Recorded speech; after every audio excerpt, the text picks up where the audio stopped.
Hey everybody, good morning. Good morning. We're pulling an all-dayer today. We are working 9 till 5, literally. Well, you're probably going to see a lot of procrastination, but yeah, we're going to do a 9 to 5. Guests are welcome. This is our reseller webcam, so you get the webcam view. And we're going to do listings, Vinted. We're going to work on eBay. We're going to do all the things that a reseller does during the day, and you get to come along and watch. So hopefully you enjoy it. Hopefully we all get some work done, yourselves included. And we'll see you after the intro. Beep, beep, beep. CBC Live. Beep, beep, beep, beep. CBC Live. Beep, beep. CBC Live. CBC Live. CBC Live. Beep, beep. CBC Live. Okay, folks. Well, we are live now for the day. We're in it for the long haul. And let us know if you're here watching. Give us a hello in the chat. I can see Rosie Marsden. Welcome, Rosie. Not your usual live. This is a work along. So the idea is that we all try and get some work done. Myself included, because often I don't get that much work done when we do these work alongs, but surely on a 9 to 5, we're going to get some work done. I said I was going to do more lives, and so here we are. We're going to do it. We're going to do more lives. Oh, I'll tell you what I'll do. Mr. Crummy's in, Chris Tyler's in, Super Noodles, welcome. Hopefully we get some work done. If anybody wants to come on live with me, I'm inviting guests on. We may end up with multiple guests on, I don't know. We maybe have a wall of guests at some point, but if anyone fancies coming on, then feel free. Just let me know in the chat before you hit that link at the top, because I'd prefer to know if you're coming first so that we don't get any old knobhead turning up. I'm going to put a widget in the corner. What should we put on?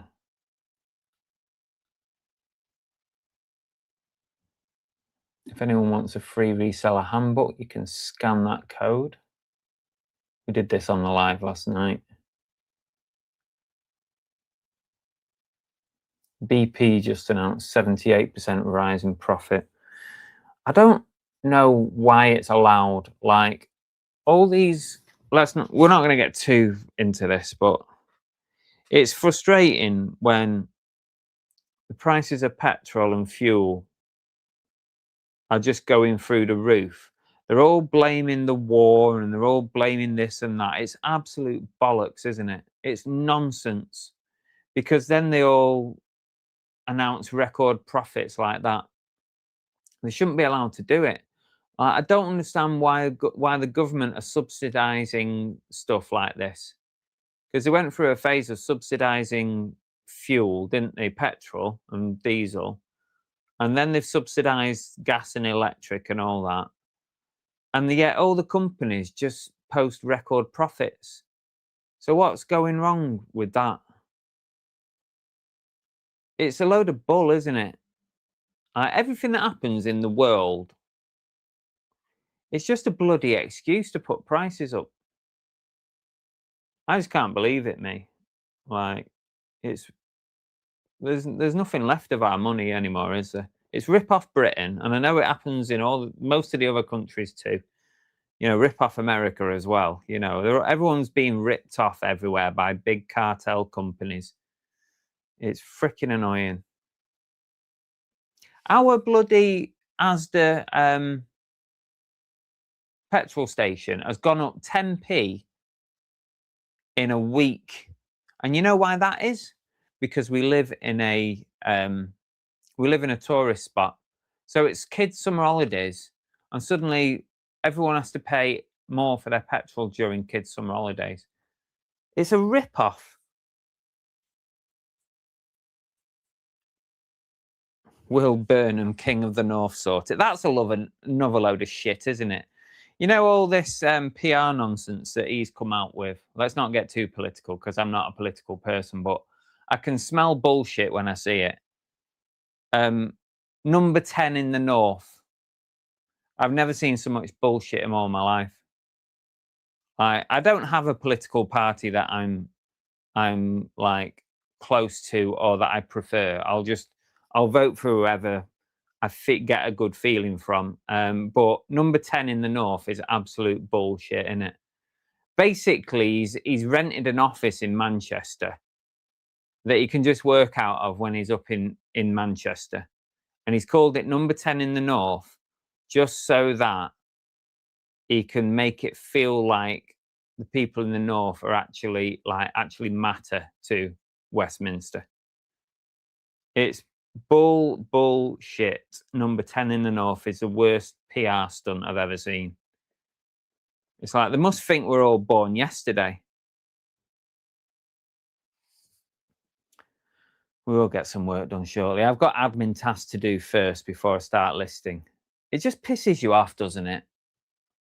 The way us minions were just being taken advantage of. I'd love to move abroad, but unfortunately, it's the same in most countries. I keep saying to Belle, can we just move out of the UK? Can we just fuck off? Sorry about the swearing. Swearing trigger at the start of this. Can we just off to some other country? It's like, where would you go though? I mean, right now I'd probably go to Spain, but Spain's also got its own problems. If I had the money, I would. I'd move out of the UK. It's fucking shit.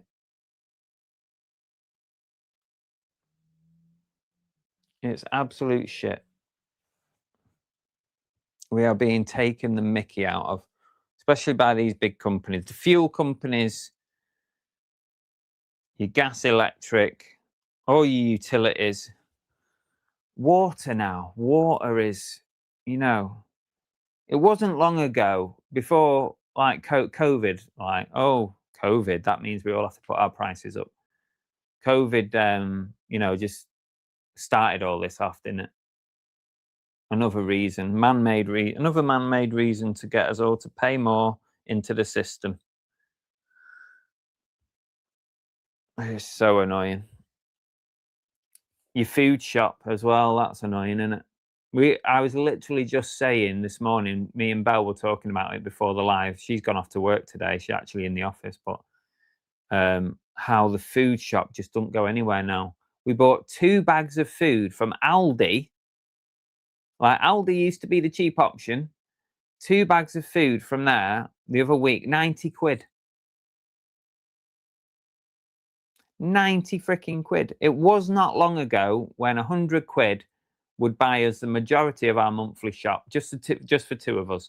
90 quid, I had 2 bags of food. I mean, admittedly, right, we don't buy like the cheap of the cheap. You know, we don't buy all this sort of the processed. We don't buy processed stuff much anymore. We try to buy fresh food. We try to buy the high in natural fats food, and they are often a little bit more expensive. You know, well, so we try to eat cleaner, like less processed stuff. Even when we are buying like ham, we look for the highest possible percentage of meat in the ham. And that often means a more expensive ham than, say, one that's £1 that's full of absolute crap. So we try and eat as clean as possible by getting the freshest and the highest natural fat content. But that means we pay more. But literally, we bought 2 bags from Aldi and it were 90 quid last week. And we're almost out. Like, that's it. It's gone. It absolutely infuriates me now.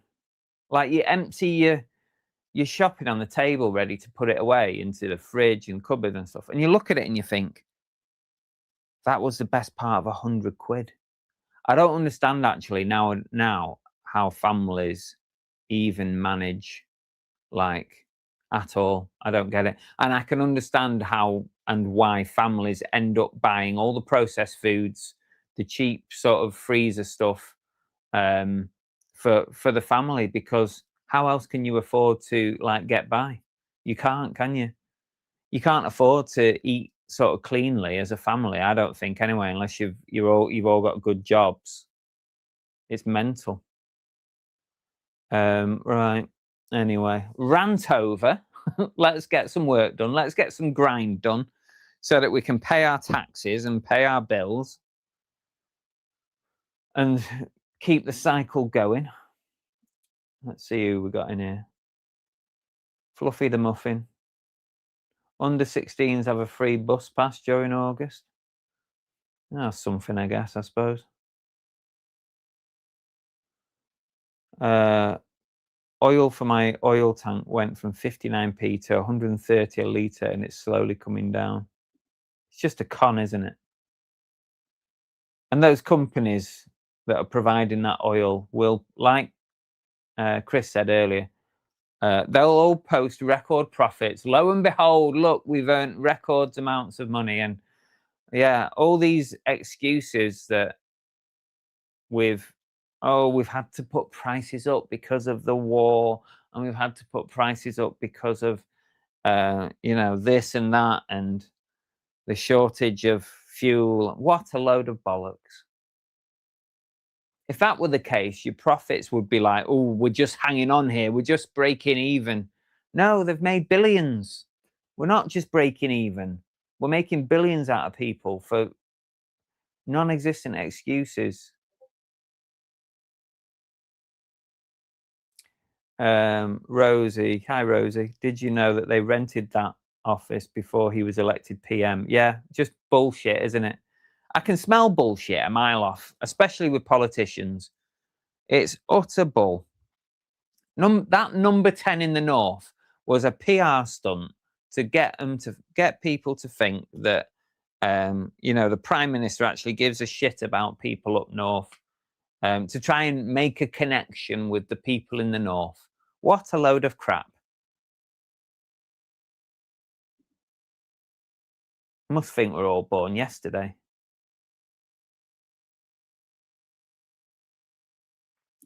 They get massive bonuses for failing their companies and standing down. Yeah.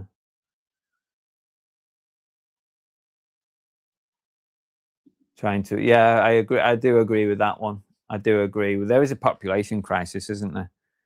There's only like so much that this earth can like provide or house, or I get that. I think there's something in that. Fluffy the Muffin. I've done a £70 supermarket delivery yesterday and it came in one tray. It's nuts, isn't it? It drives me insane, the price of food. Every single time we go shopping, or most of the time we get deliveries as well. Every single time, get it into the house, and I stand there and look at it and I think, where does this end? Like, at some point, do people who have the average sort of wage coming in, like me and Belle are on average wage, average UK wages, probably slightly below average. I don't know what the average is now. It's probably slightly below average wage. Do people just stop being able to afford to freaking eat? And I know, like, I'm saying that I'm privileged in the fact that we can afford to eat, we can afford a house, we can afford 2 cars, right? I get all that. And I totally appreciate that as well. Don't get me wrong. There's some people that can't afford any of that, and some people genuinely can't afford to eat. But at some point, does your normal average household really start to struggle?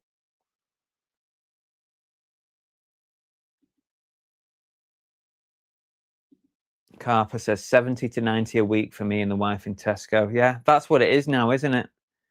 Your old monthly shop now lasts a week, doesn't it? I honestly don't think I don't think I'm looking back in rose tinted glasses when I say this, because I honestly think that 5 or 6 years ago, and let's face it, COVID changed the world in many ways, put the prices up on everything. All the prices went up everywhere, and they never really came down, did they?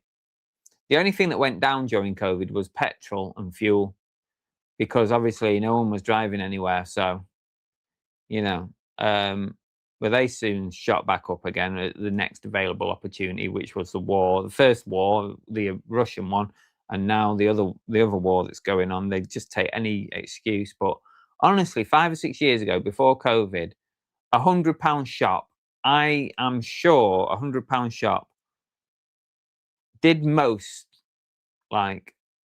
of what we needed for a month. Like, a lot of things were £1, weren't they? You know, buy a pack of ham for £1. Buy, you know, you could buy your frozen chicken breasts were like £3. Now a kilo of frozen chicken breasts are like, for a kilo, I don't know what it is now, £6, something like that.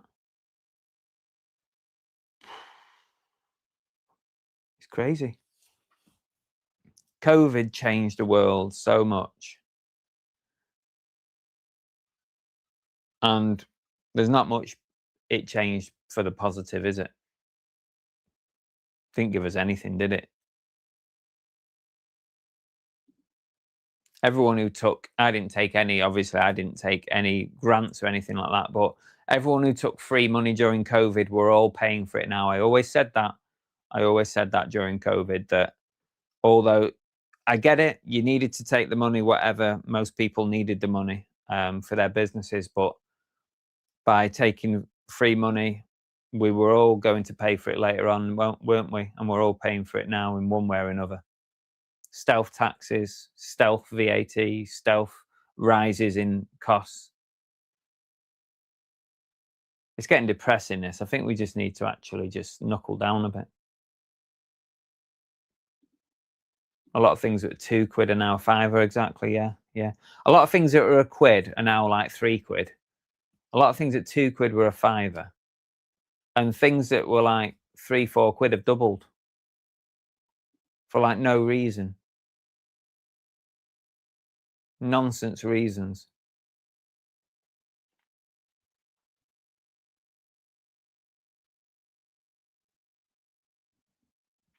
Holidays in the Norfolk Broads have doubled since COVID. There's nothing positive come out of it, has there? I mean, you don't really expect it, do you? It was allegedly I'm going to say allegedly now, but you know, allegedly it was a huge pandemic that hit us. We won't get into that discussion, but absolutely nothing positive from it. One day, I wonder if, I mean, it probably won't even be in my lifetime. I'll be long gone probably, but I wonder if we'll actually find out what it was all about. Isn't there a 70-year rule on like secrets like this? In 70 years, because that's basically the average lifetime of a person, so that a generation can be sort of wiped out before you reveal secrets, basically, I think, isn't it? Or you can tell me different, but that's the way I sort of thought. So once that generation's gone, they basically say, okay, we can reveal what really happened. I wonder if after our lifetime we'll find, our kids or whatever, younger people nowadays will find out what happened during the 2021 pandemic.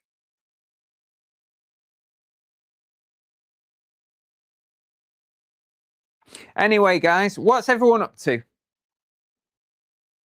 What's everyone up to? Are we working? Come on, let's get out of this depressive state. Otherwise, we won't get any work done. I'm blaming Chris Tyler because he came in with that silly comment about the bloody BP.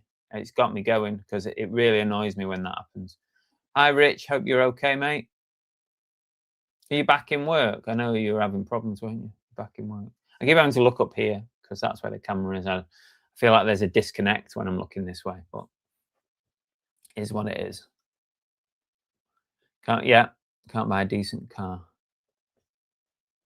And here we go. Right, this is the last thing negative I'm saying. And all all the time that the government have been banging on about going electric and how it was cheaper and better for everyone. It's not, is it? It's not at all. Because they're now starting to bang on massive road taxes on electric vehicles as well, aren't they? Where it used to be free. Also, did you know as well, I found out, I didn't know this. I found out when I was buying my car, my latest car, Hyundai Tucson I've got. I bought it like 1 year old. But I found out if you buy a car that when it was brand new, its listed price was over 40 grand, that the road tax goes up like this. Like the road tax on mine is about 200 and something, 250 or something like that. But if the car that you buy, even if you buy it second hand, if the car that you buy had an original listed price of 40 grand or more, the road tax is over 600 quid a year. What a rip-off. And that goes for electric as well. What a rip-off.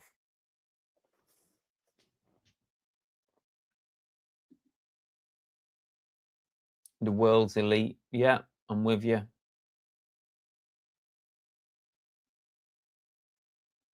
Fluffy Muffin's doing some admin, listing Octopus fishing stuff. Still off. Oh, no, Rich said still off work with an injured shoulder. It's been 3.5 months. Oh, wow. How are you getting on? Are you, because you said were you only on basic like sick pay, like statutory sick pay? How are you getting on with that?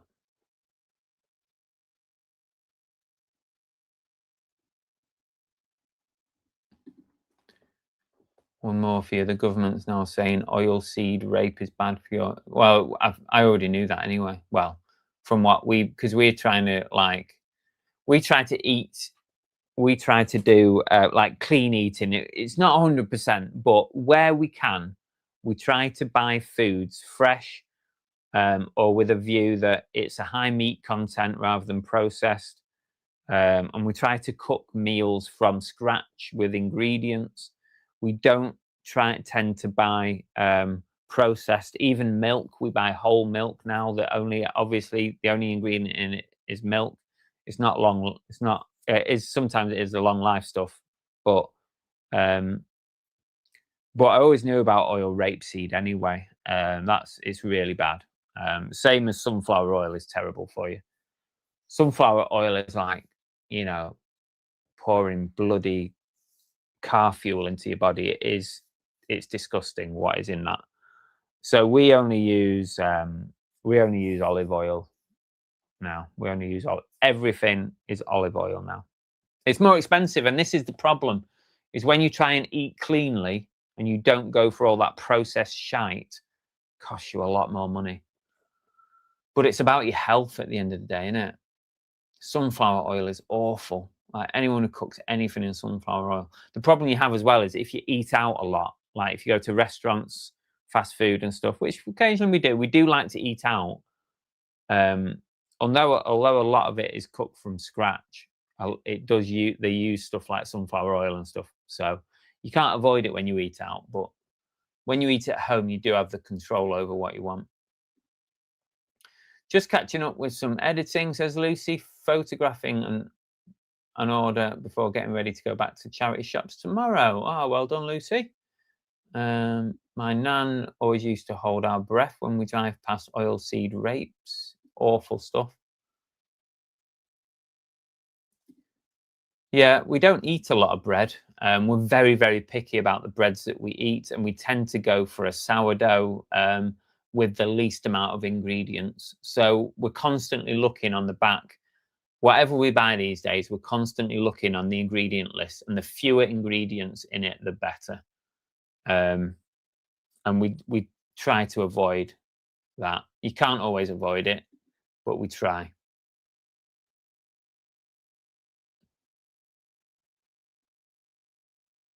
Oh God, Night's Life, Rich. I ramped up 4.5K of debt so far. That's why I'm now streaming on TikTok and going to stream on Kick. Because you get 95% of the money you earn on there. Oh, geez, Rich. Can you not like go back? I said this last time to you. Can you not just like slide back into reselling just while you're like at home? Like, is it not feasible? Like, or is the injury too bad for you to really do anything? Can you not sort of slide back into that whilst you're sort of waiting to get back into work? At least it'd be some income, wouldn't it? Has the sound gone? Testing 1, 2, 3. Have I been talking to myself?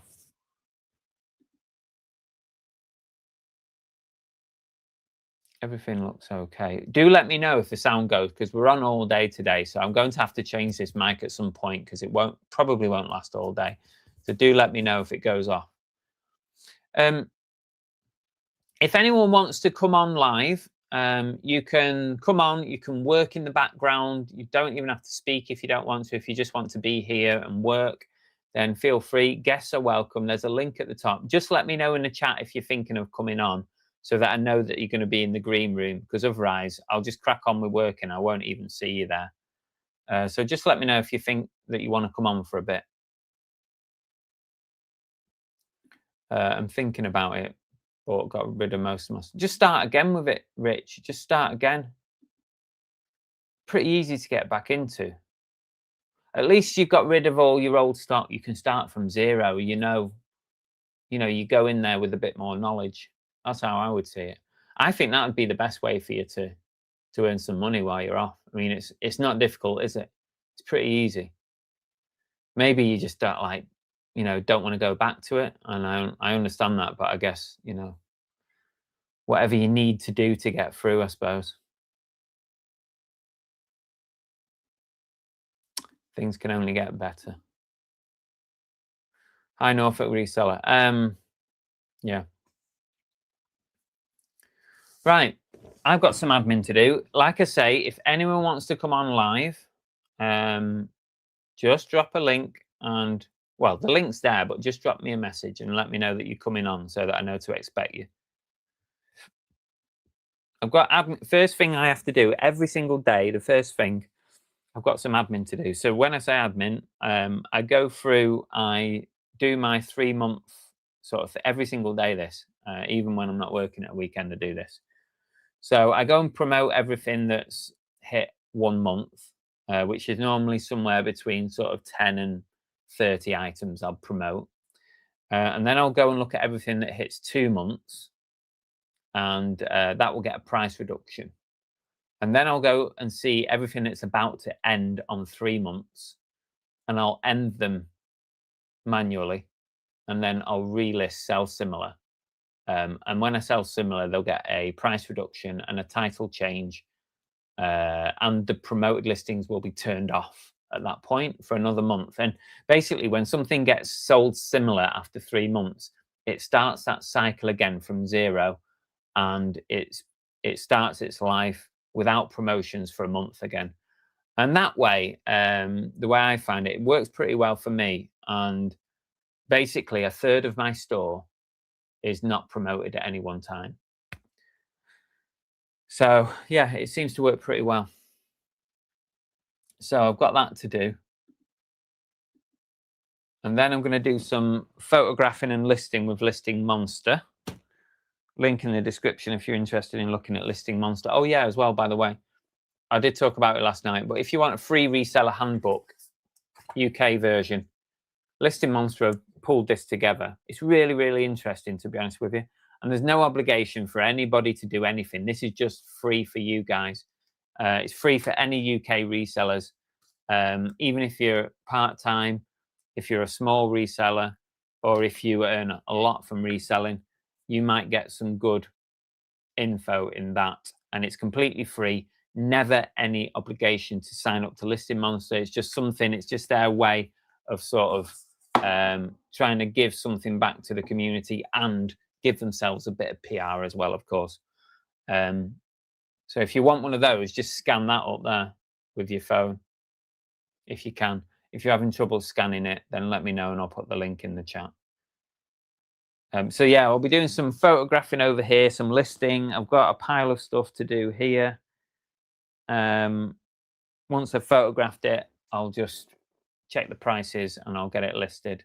And then I'll probably cross list some stuff. I'm using Relo at the moment to cross list, which is really good. It's new to the new kid on the block, basically, for cross listing. So yeah, Relo is very, very good. I'm not reposting on Vinted at the moment because there's a big issue with reposting at the minute. It's causing a lot of problems, so I'm not reposting right now. Cycle jerseys should be selling good. I hardly got any cycle jerseys, actually, Chris, at the moment. They've kind of died off a bit. I think I flooded the market back in COVID, and then oh, that was one thing to come out of COVID, wasn't it? Cycling jerseys. I did well on those. Let's have a look how many cycling jerseys I've got right now. I wouldn't be surprised if I don't have any. Hard to shift now, really, unless it's a really good jersey. Very hard to move. Let's try and change the phrase on that.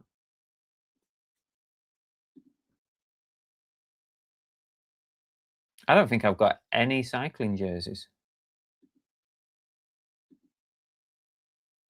Got nothing with the word cycling in the title. Let me just try that again to make sure I searched properly.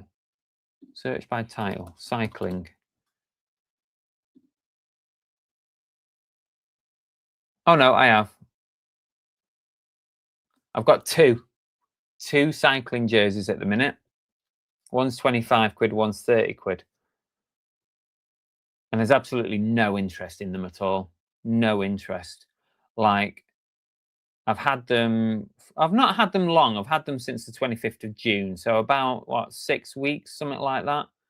I've had them listed about 6 weeks. One of them has 1 view and no watchers. The other has 6 views and no watchers. Oh, that's pretty bad. So that's the level of interest in cycling jerseys at the moment. But I always say it, on eBay, the more you list of it in one category, the better you do. Like, I'm doing really well on my sports jerseys at the moment, but that's because I've got freaking hundreds of them. So you become like the go-to store, if you like. Like, I think during COVID, I was one of the go-to stores for cycling jerseys. And once eBay know that you're selling a lot of a certain thing with certain keywords, the same kind of keywords you use time and time again in titles and descriptions, then they get pushed a lot more when someone searches for that keyword. But when you've only got 2 cycling jerseys, the chances of you selling them are very slim.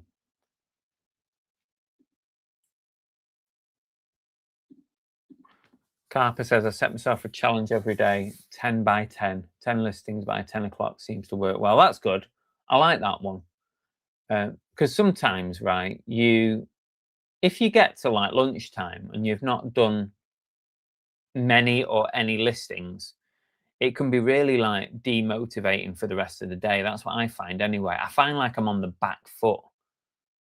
Whereas if you can get them done early, it feels like you're ahead of the game, doesn't it? But yeah, that's not working today.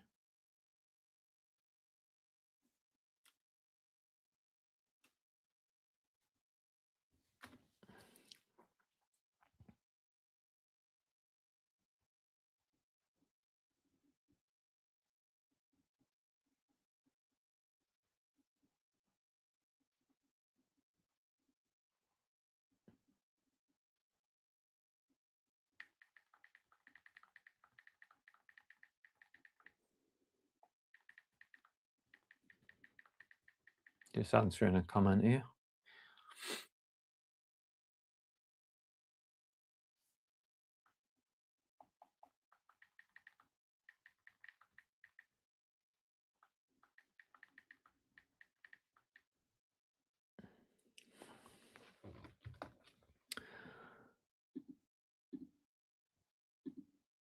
It'd be nice if I could put music on, wouldn't it? Isn't it a shame that when you're live, you can't use music? I'd love to put a bit of music on. I like having something on in the background.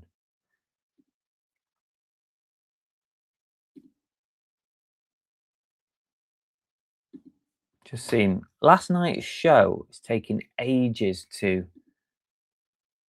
When you, oh, here we go, it's ready to go now.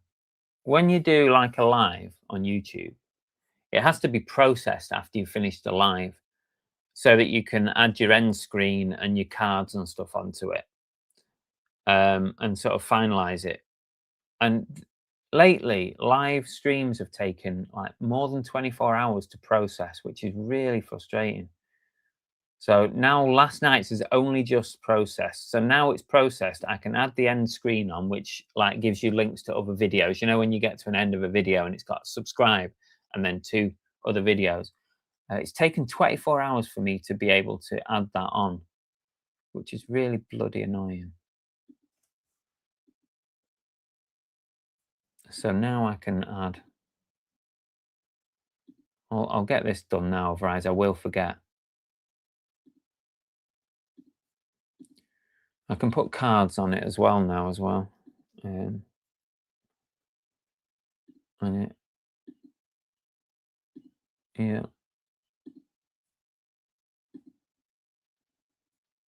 Save that. So this now is sort of ready for people to re-watch back. Shouldn't It should not take that long though, should it?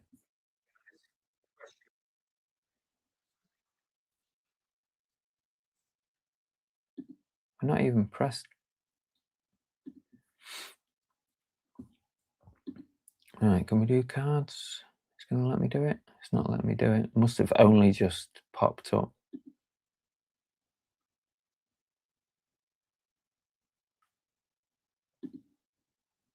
YouTube is struggling actually to load stuff.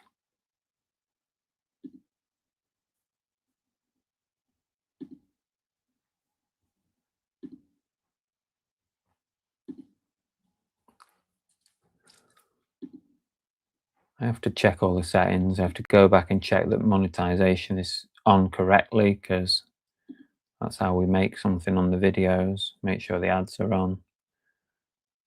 You may get the occasional ad today, by the way, on this stream. It's set to low, so you shouldn't get many ads, but please stick with it, because it's how I actually manage to actually earn a few pennies off doing something like this, and it won't be very much. Right, I can add cards onto this now. Let me do this and then I can crack on. Just put a few videos on. These cards are just links to other videos that appear during a video, like in the corner when you see little links. So it's good to have extra links on to other videos. People want to watch those as well. Try and keep them on the channel. You can put 5 cards on per video. Let's put that one on. Let's put that one on. I just put random ones on unless it's specific theme. Right, that from last night is ready to go now.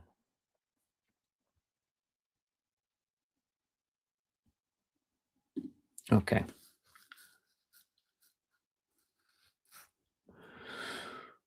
Have we got many people in? It's early, isn't it? Only 18 people watching.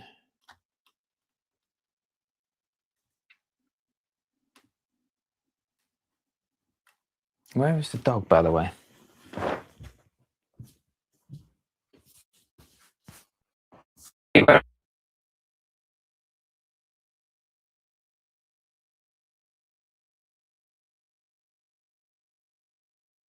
Sleep. She's on the stairs asleep. Right, admin time. I'm going to do my promoted listings first. That won't take a second. Basically, just order things on the bulk editor. Go to a filter and you put promoted listings eligible. I've currently got 715 items that are not promoted. Now, that's quite a lot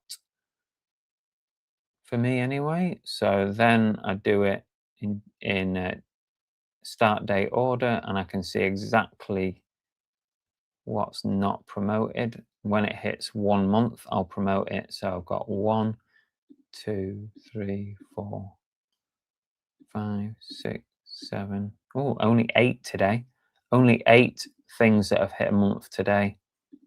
that will now be promoted, and I'm going to promote those at 2.5. Fixed 2.5, don't do dynamic anymore. Apply that.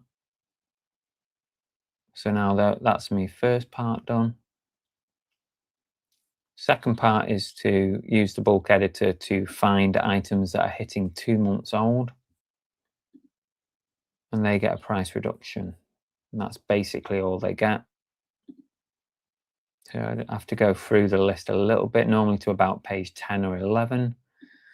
So I'm on page 11 now. It's going to be on here somewhere. I put a little X in the boxes, in the SKUs, so I know where I left off last time. So I've got 1, 2, 3, 4, 5, 6, 7, 8. No, oh, 8. Only 8 there as well. So that's funny, isn't it? Only 8 there. So just edit those 8.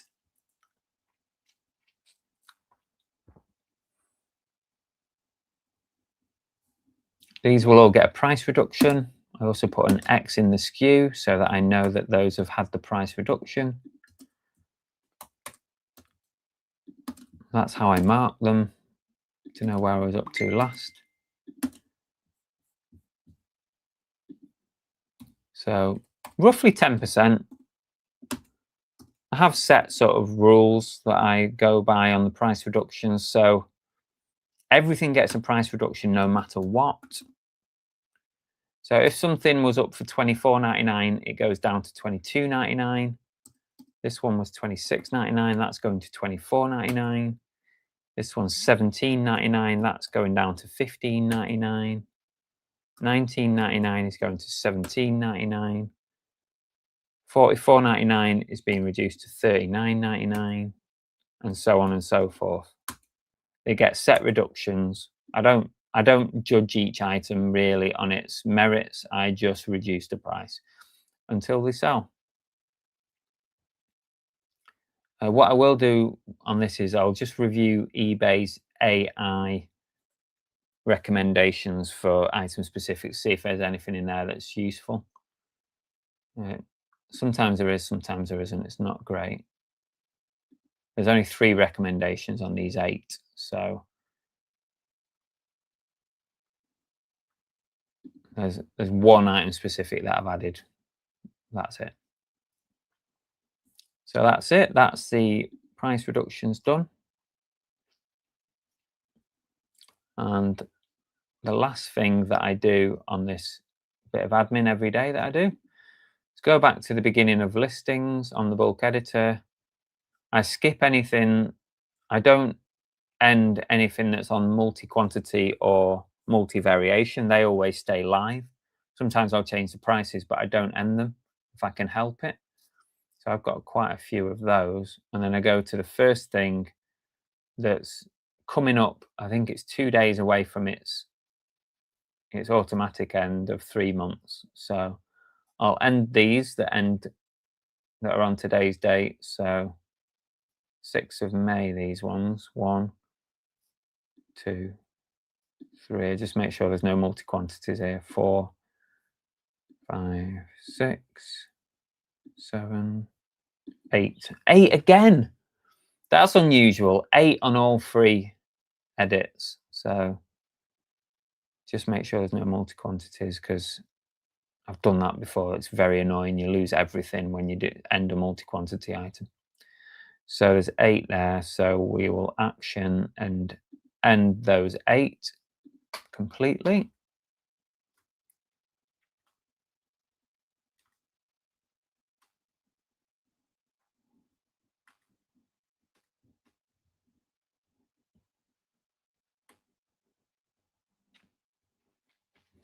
Sometimes it takes a minute to go into inactive. So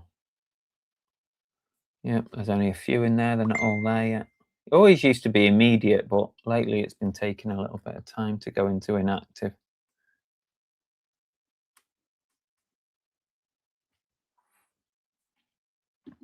Come on, anytime today. I've got work to do here.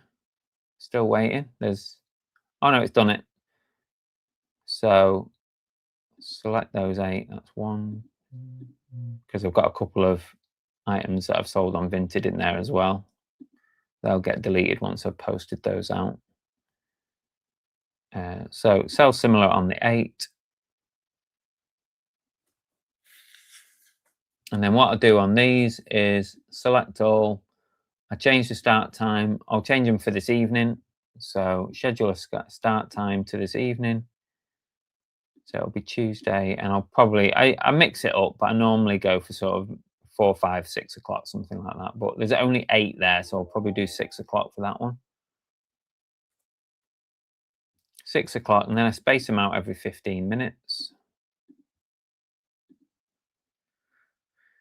So they'll all start at 6 o'clock today.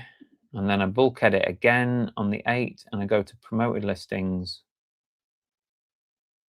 general, and then I change that to stop promoting.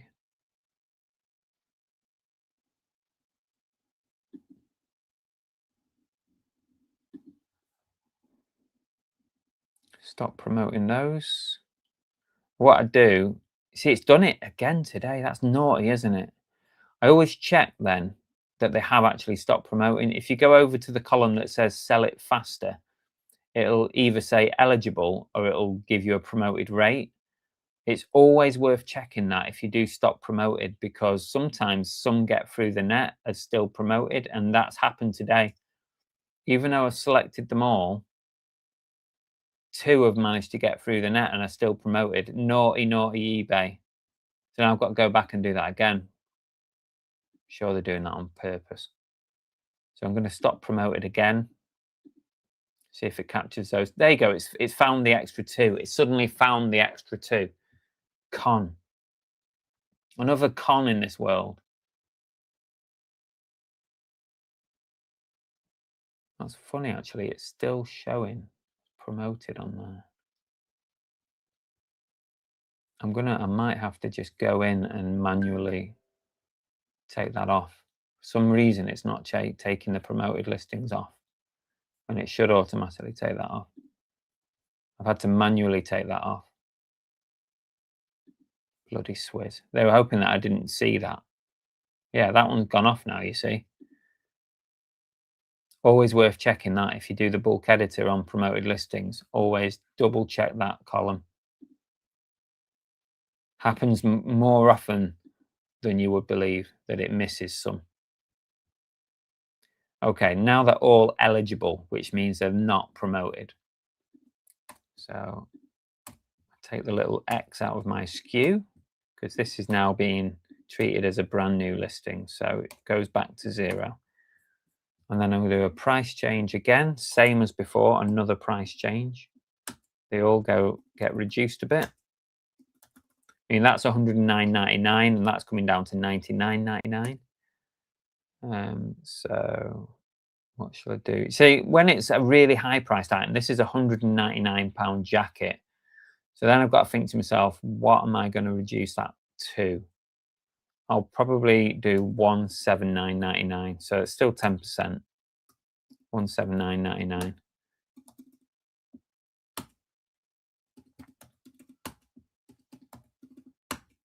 Okay, that's all the price reductions done.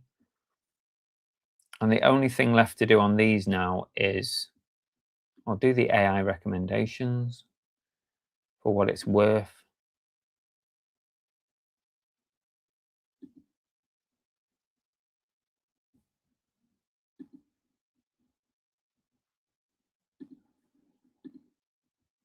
I've added a few onto that one.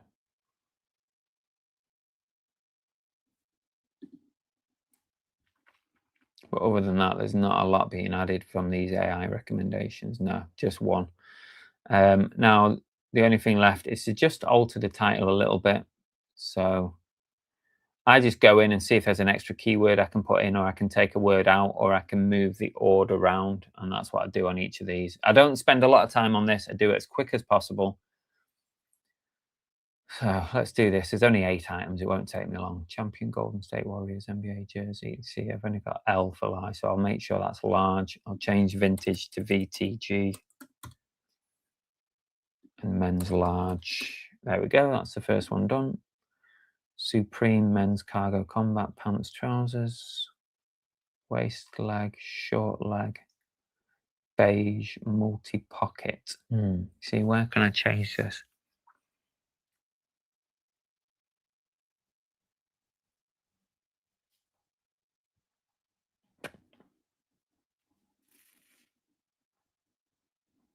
I could just change 2 words around and then at least it's a change. Combat cargo.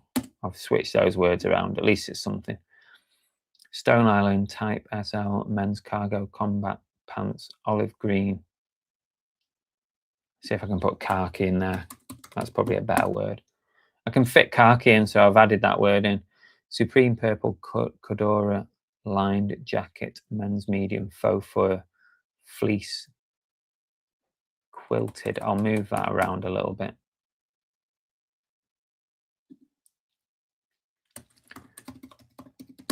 Quilted.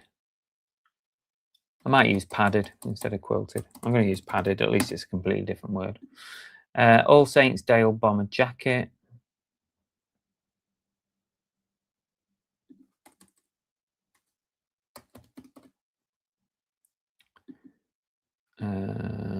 I'll just change the wording there. Pittsburgh Steelers NFL jersey Youth XL black. I'll put the word retro in there. I've got enough room for it, I think. Retro, yeah. Fat Moose check jacket, men's small overshirt, black, grey, quilted. Button up is really, I don't like putting button up in the title, it's shit. Overshirt, black, grey, quilted.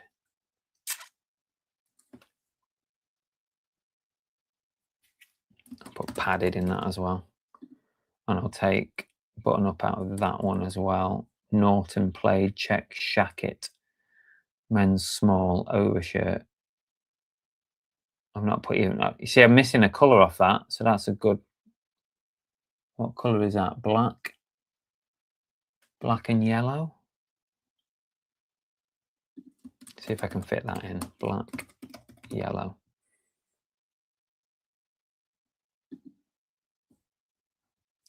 So that's it. That's done. So I've got 8 items going on from 6 o'clock this evening now.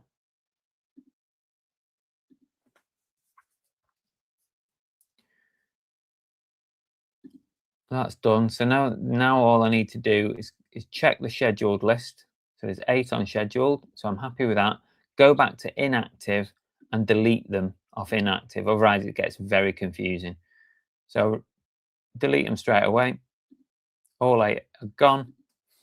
And that's it. That's my little process that I do every single morning. Oh God, could do going back to bed.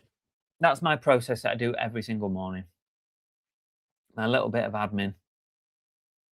And it keeps my account fresh. That's how I feel anyway. Keeps listings fresh. It keeps prices fresh. Got some offers to send out. Might as well do that. I'm just going to send out 15% off on all those.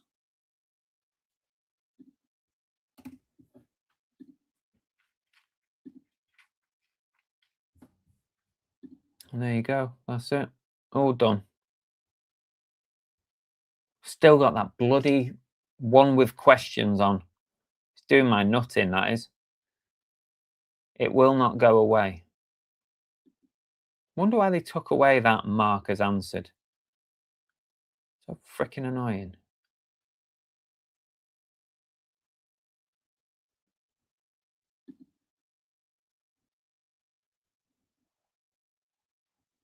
There's just nothing I can do to get rid of that.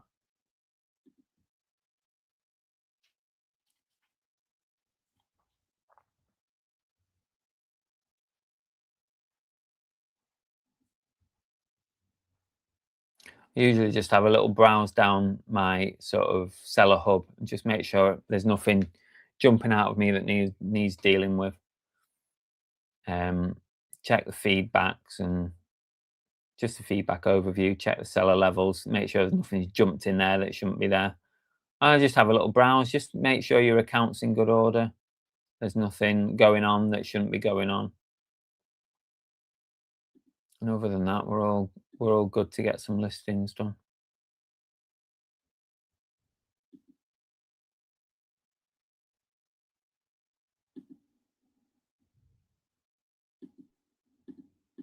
Whoopsie daisy. No, don't log in with that. Trying to log into Vinted. I've logged in with my old account. For some reason Vinted's kicked me out. Normally it just stays logged in all the time. It's not even letting me log in here. Oh, here we go, we're back in. Okay.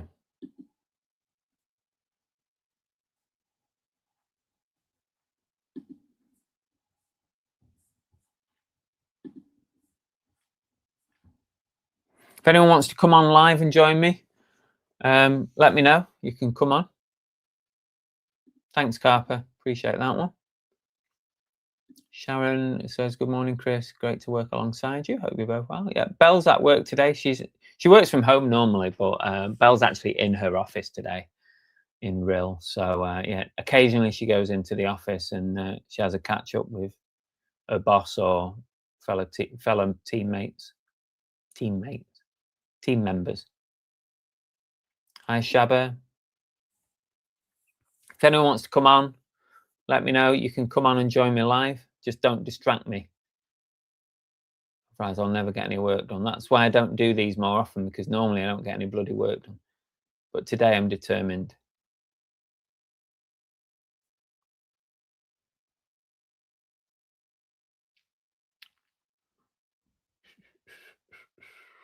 Thank you to everybody who subscribed to our new channel, by the way.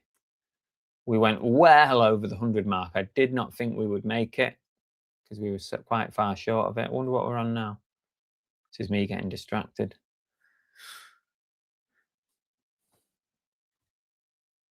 Oh, 118 subs on the new channel. That's great, that. I really do appreciate everyone going over there. Make sure you have a look at the first video we made, and there's another video coming out tomorrow evening. A very unusual bucket list item, bucket list place.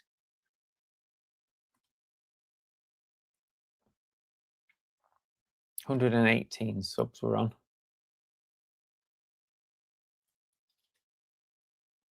Excellent.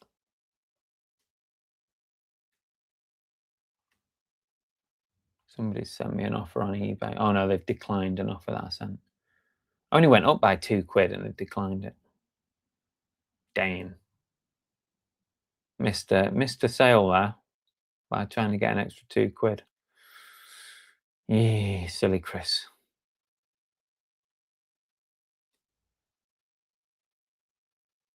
$1,800 items on my eBay store at the moment. That's more than I want, really, because I'm having to pay for a few extras every month now. I'd like to be under the 1,500, really.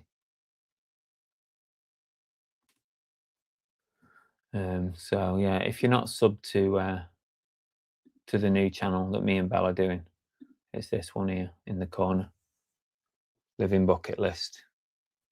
Me and Belle going places, doing stuff, building our bucket list. Life's too short, guys. Life's too short. Make the most of it.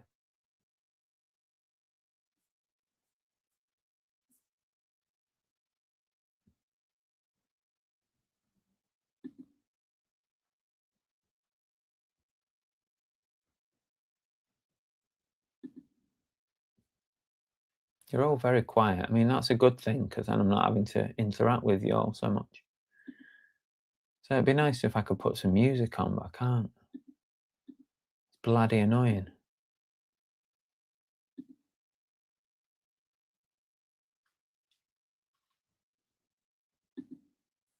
Right, might as well get some listing done. I keep putting it off, but I'm going to do it now.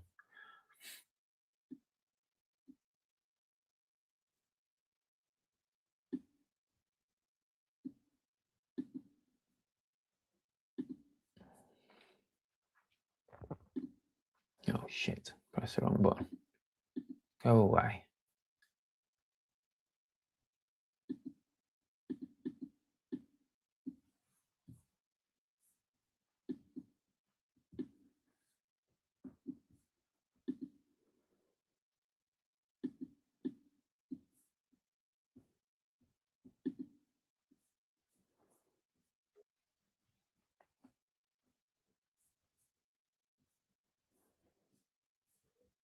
Oh, here we go. We've got our first guest.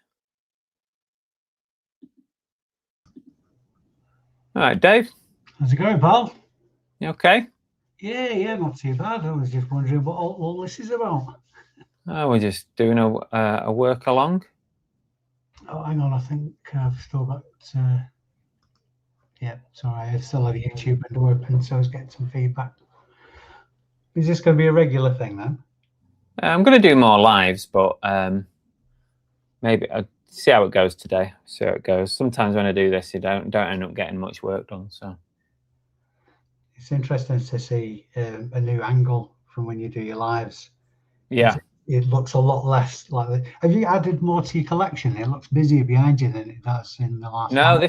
there's less because I've sold a lot of it off. Up here, I've sold a lot of my Back to the Future and my Jurassic Park stuff is pretty much all gone.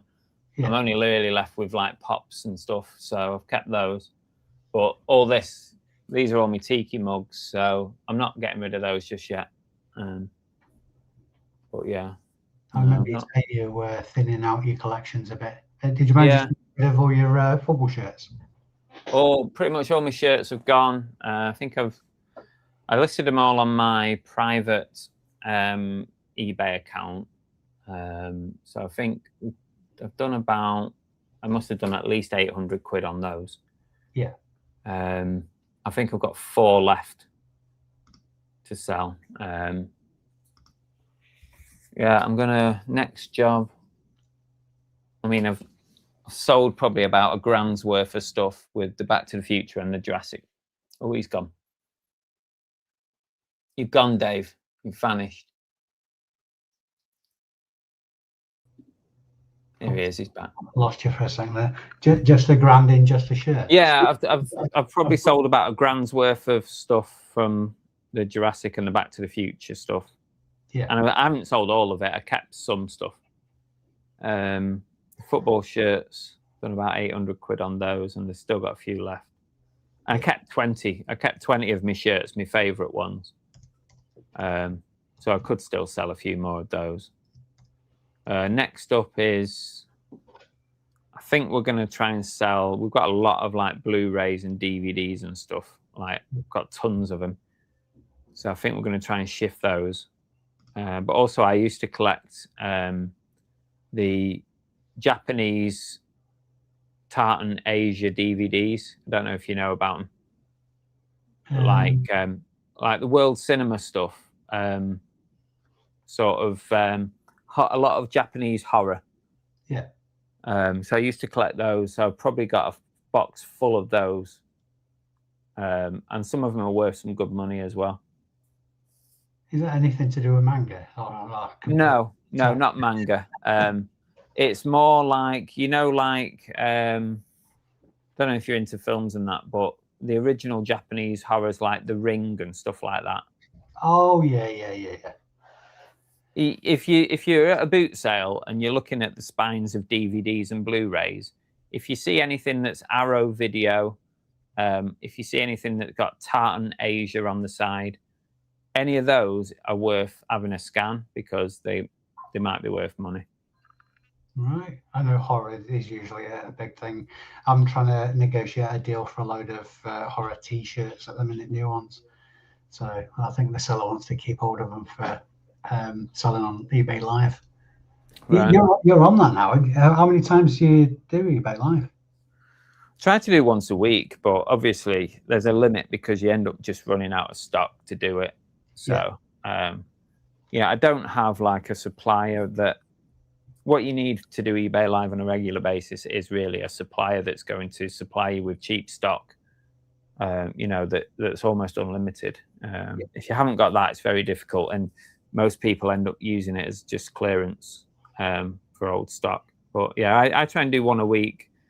But I think like once the fees come in, because I'm not paying any fees at the moment.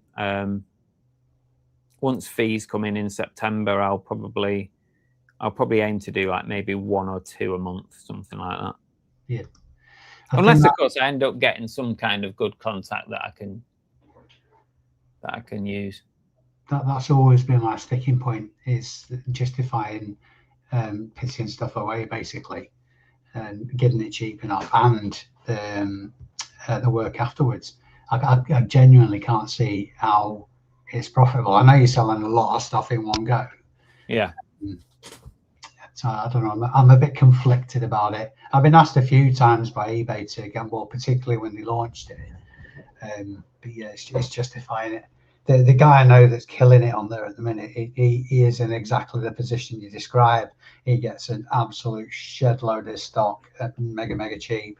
To list it on eBay, it wouldn't be particularly high value and not worth a while, but it's stuff lying alive. So I think you have to, like you say, you have to be in that position to make it work. That's the impression I get. I'm really hoping somebody tells me something different so I can bite the bullet with it.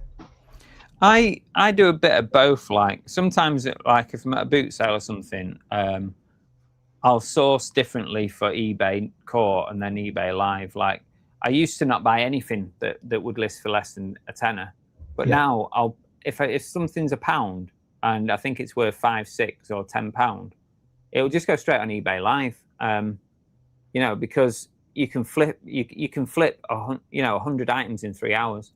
So if you can do 100 items at £5 an item, it's 500 quid in 3 hours. Providing you haven't paid huge amounts for that stock, it's brilliant for your cash flow. All of a sudden, you know, you've only done a few eBay Lives and suddenly your cash flow's up.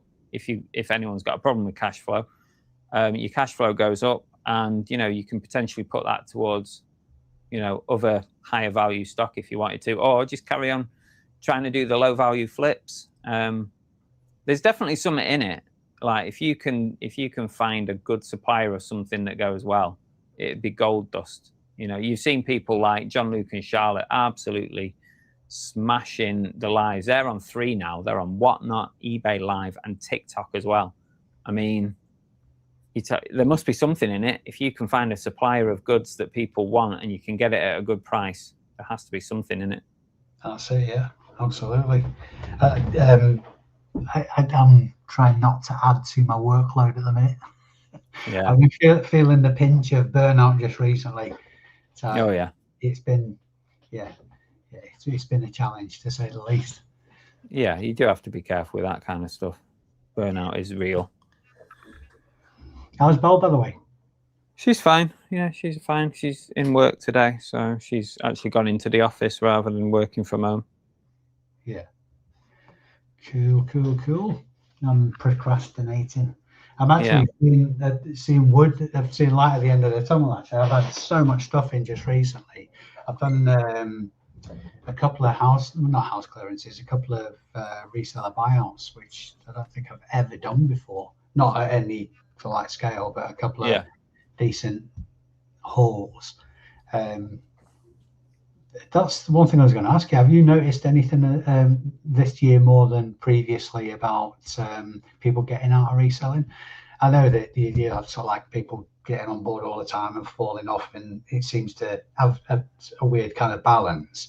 But I don't know, it just feels like more people are getting out of it this year than.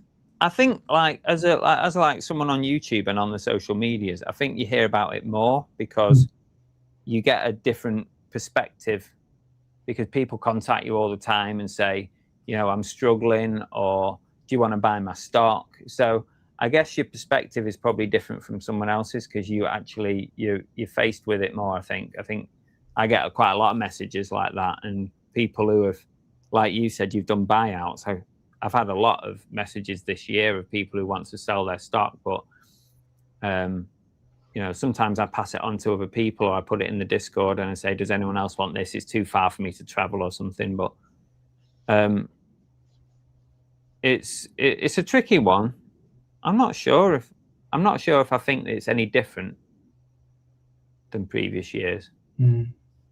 Yeah, you might be right there, because that I've been contacted more this year than previously, so that's probably skewed the perspective. I think the more your profile grows, the more your channel grows, and the more your presence on social media, you naturally just end up with more people just contacting you, asking you advice, and you know, do you want to buy this and that? And as one of the good things of having a channel is, you know, the amount of deals you get to do that you otherwise would never have had.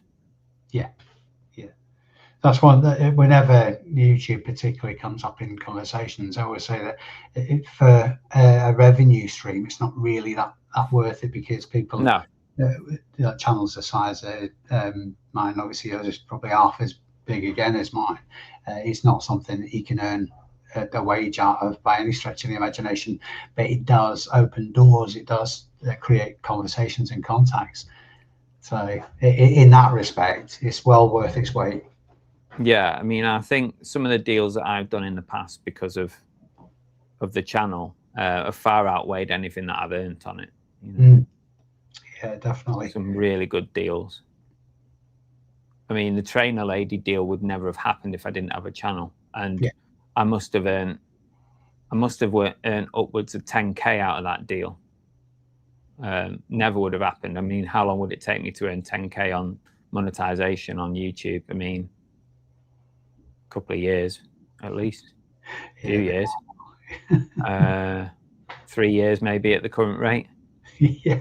So it's like one deal potentially that snowballed into extra deals, and then I've bought people's entire collections. It's how my bloody collection ends up growing, buying other people's collections, end up keeping stuff. Yeah. I've bought people's entire collections, you know. I've had people contact me because they know now that I do a lot of jerseys. So people who have wholesale jerseys, you know, they contact me. So it's worth much more than the few £100 a month that comes in. Yeah, exactly. I'm known as the military and biker gear kind of guy. That's it. I think that's what happens though, like, because people get a flavor of what you buy and sell, like what you like to do or what you sell most of, or where your knowledge lies, you end up being that person that people go to when they want to get rid of the stuff. Yeah. Which is not a bad thing. I mean, I love it when someone contacts me and says, you know, oh, I've got 1,000 jerseys. Do you want them? You know, I can do them at X amount. It's brilliant. Yeah, absolutely. Yeah, I love them. So if you're watching, if anyone's watching, you've got any American sports jerseys, then give me a shout out. I'll do a deal with you. I might be giving you a buzz on Monday. I'm going to see a supplier on Saturday, and I get a mixed bag of stuff from him. But over the last couple of visits, I've got a lot of rugby shirts and football shirts. Particularly the smaller teams, which bizarrely sold really, really well. Oh yeah, I wouldn't hesitate in picking up some like Accrington Stanley or something like that. Yeah, I definitely would pick up the smaller teams. They always seem to do all right. Yeah, like Welsh. And they're faked a lot less as well. I mean, who's faking, you know, Mansfield Town or whatever? Yeah. No, they're not being faked, are they? So the chances of them being genuine are much better as well. There's a couple of shirts with worrying sounding Welsh names, but it's just because I couldn't pronounce them. Yeah. Chris says, all right, Dave, and that would trigger. Yeah, exactly. Yeah. That's why I said it like that. Aaron J's in. Welcome, Peter. Oh, Reseller Kid. Seen you for a while. These are all loyal CBC subscribers. Yeah. Missed the first hour, Jamie. Unlucky. I know, Reseller Kid. Not a kid anymore. You must be in your 20s. It's been a while since I've seen Reseller Kid. How old are you now, Reseller Kid? Up from Newcastle area? Oh, yeah. You remember Reseller Kid? Yeah. I went to, where did I go on his say so? And his name was mentioned quite Hexham, I think I went, car boot sale up there when I did a bit of around Robin. It's somewhere up that way, Seaham maybe. Oh yeah. Yeah, that's up in Newcastle, isn't it? Yeah, you know, like that was brilliant. I wish I had more time to do that. Because going back to what I was saying about burnout, everything just seemed to be getting a bit samey with the creation kind of thing. So Yeah. I'm trying to um, do not for anybody else's benefit other than my own, just make better videos, but higher production, all that kind of stuff. Because I really enjoy the editing side of it, and more so than what I actually put out, if that makes sense.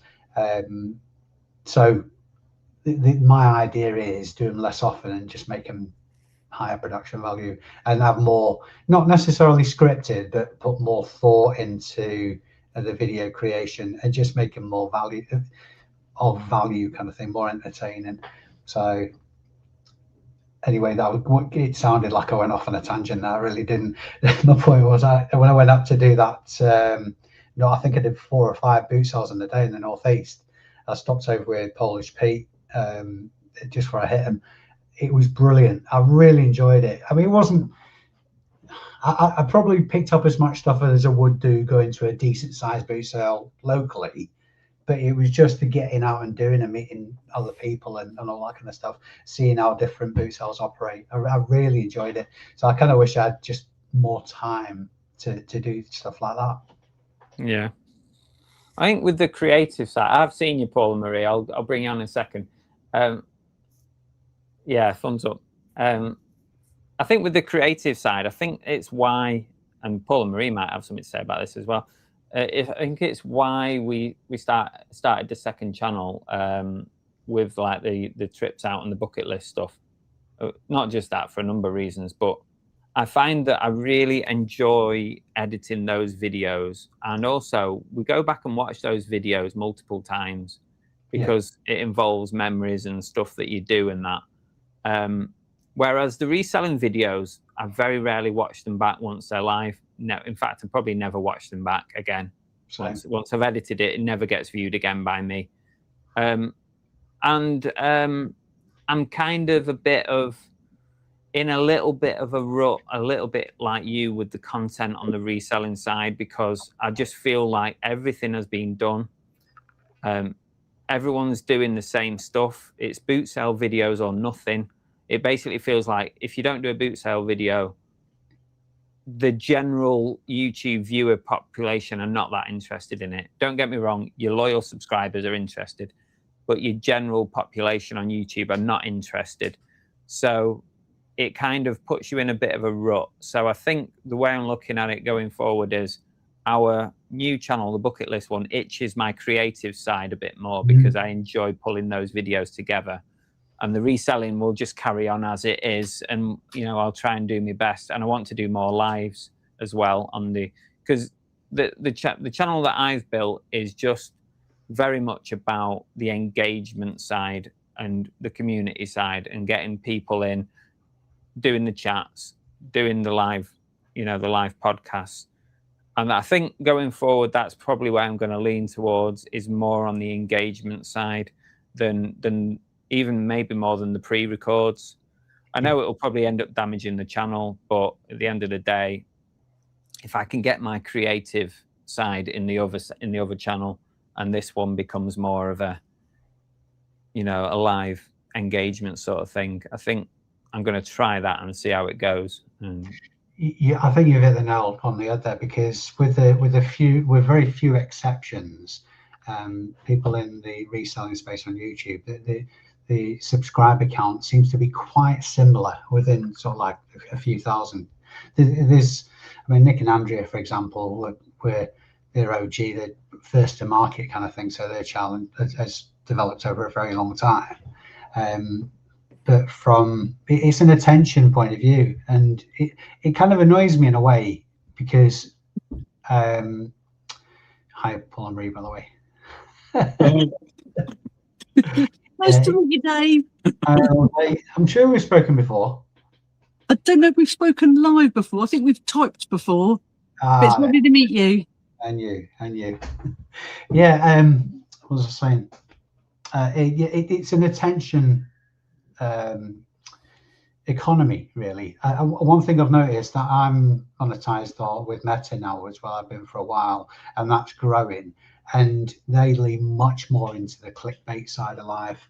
And dramatization and all that kind of stuff. It doesn't matter what the content is or how controversial. In fact, the more controversial, the better. It gets eyes on.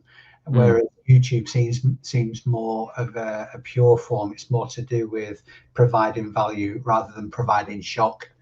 Yeah, you say that, but then also, you know, you provide the shock value, and it does also get you the views, doesn't it? Yeah.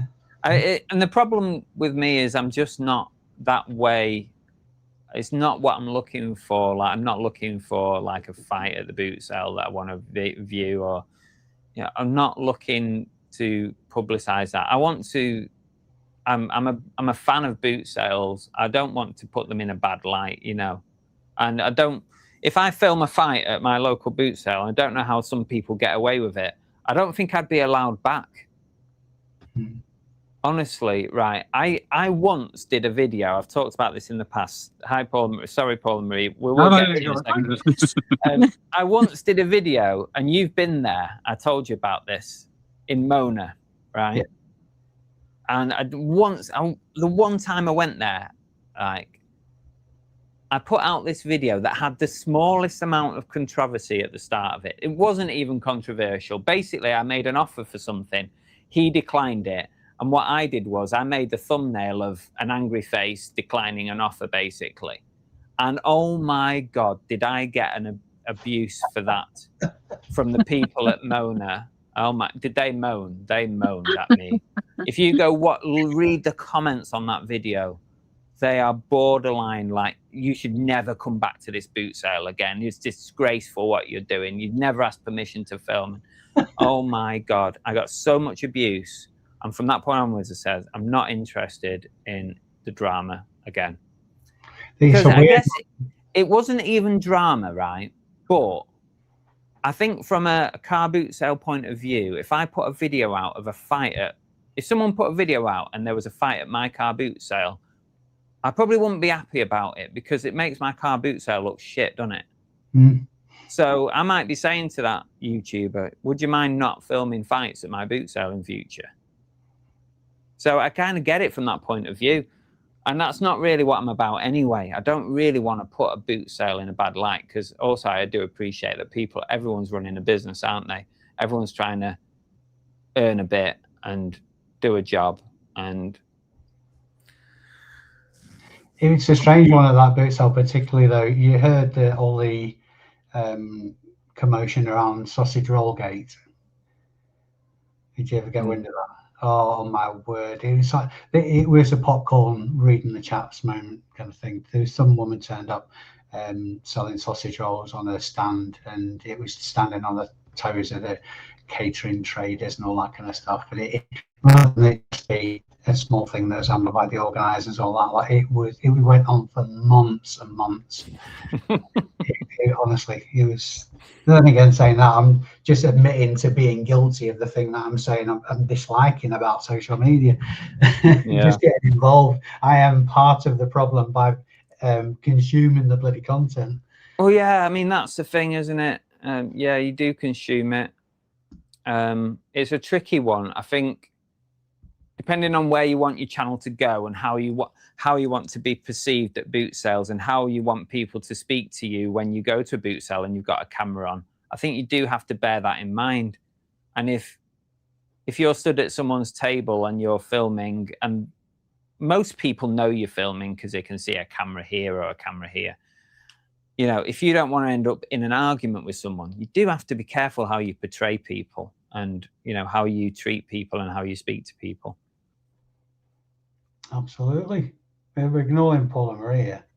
I know, yeah. You're all right, guys. We're used to it. We're skiving off. No, we all are, to be honest with you. It's supposed to be working live, this. We're in a garden centre. Are you actually in a garden centre? Yeah, we're outside the garden centre. Because we've been to pick up a couple of lots from auction. This is just down the road, so we have sort of technically been we have been working. Yeah, but not for long. Not for long. We thought, what's the nearest garden centre? But Yeah. It's got to be done, isn't it? Yeah. Lifestyles are great, famous, eh? That's a shed load of sheds, by the way.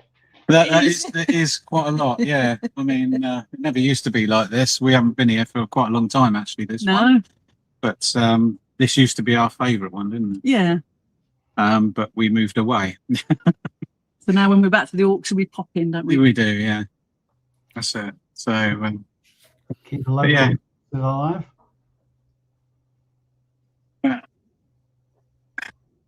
So what have you got on for the rest of the day, Paul, Marie?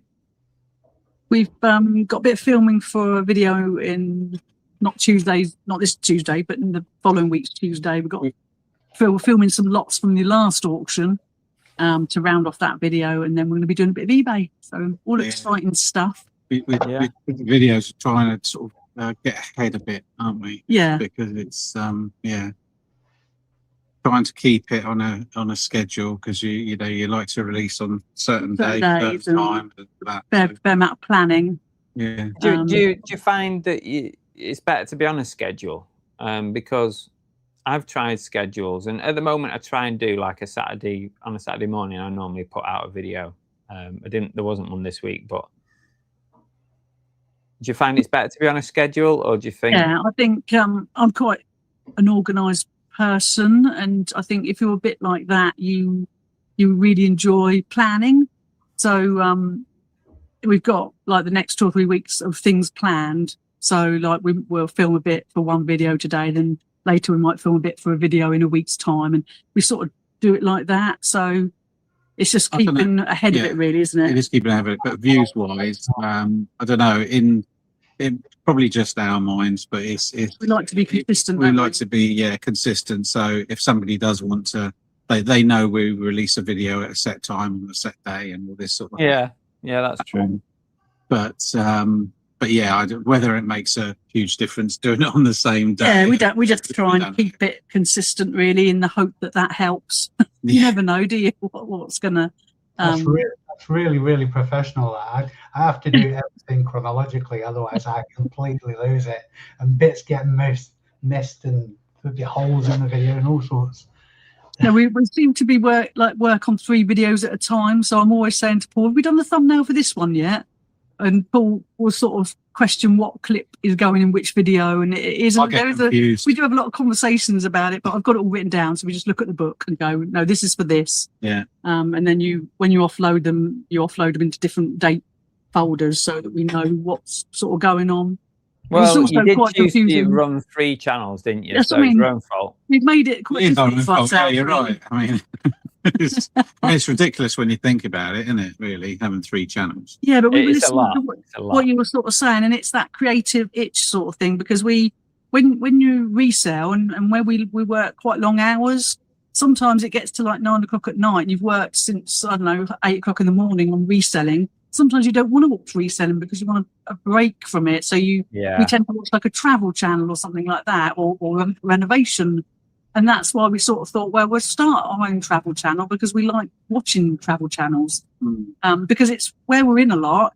You know, we're never going to go to the Maldives and places like that. So we get to see other people go and enjoy their life there and do that sort of thing. And so you've got a sense of it without actually paying to go there. Yeah, that's sort of the plan, isn't it? That's why we sort of like those videos. We do, yeah. Sort of forcing us to go out and do stuff as well. Yeah, and by making our ones are all free attractions because we have the money to.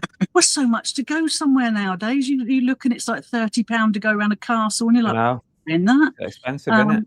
You know, so especially where it's not a monetized channel. I think we've only got about 400 subscribers, so we're a long way off from being monetized to be able to pay for attractions and events.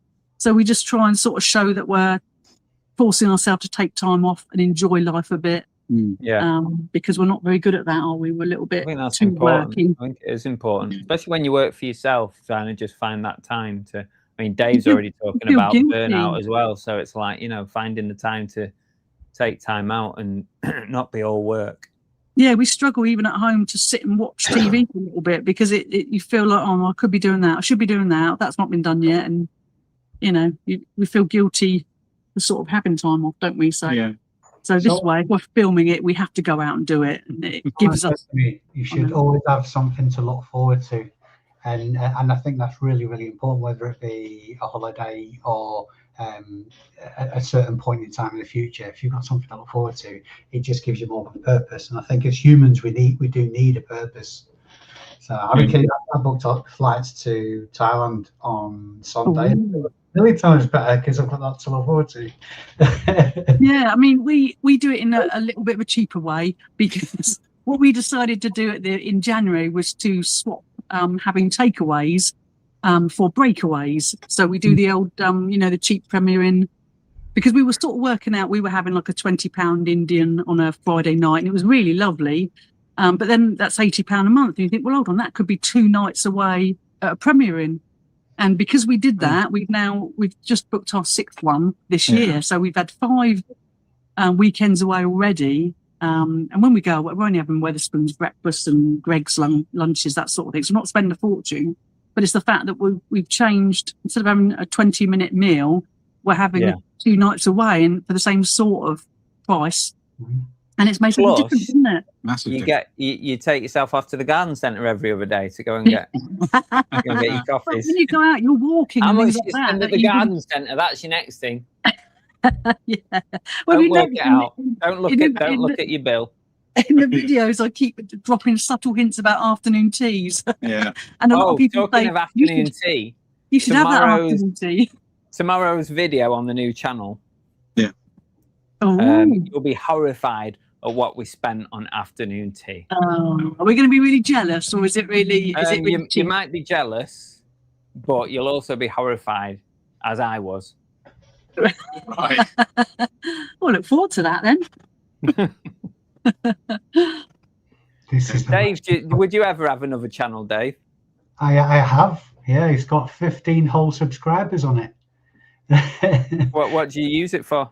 It's mostly for documenting the adventures, basically, like when I've gone abroad and stuff like that. There's very few other things. Yeah, it's just like when I've been on holiday. It's more for me than anything else, and for my grandkids, like when they're old enough to be interested about what I got to and stuff like that. So if it takes off, or if it's of any value to anybody, is kind of, it's not even, doesn't even qualify as secondary. So it's just a document kind of thing. So, but I mean, you never know.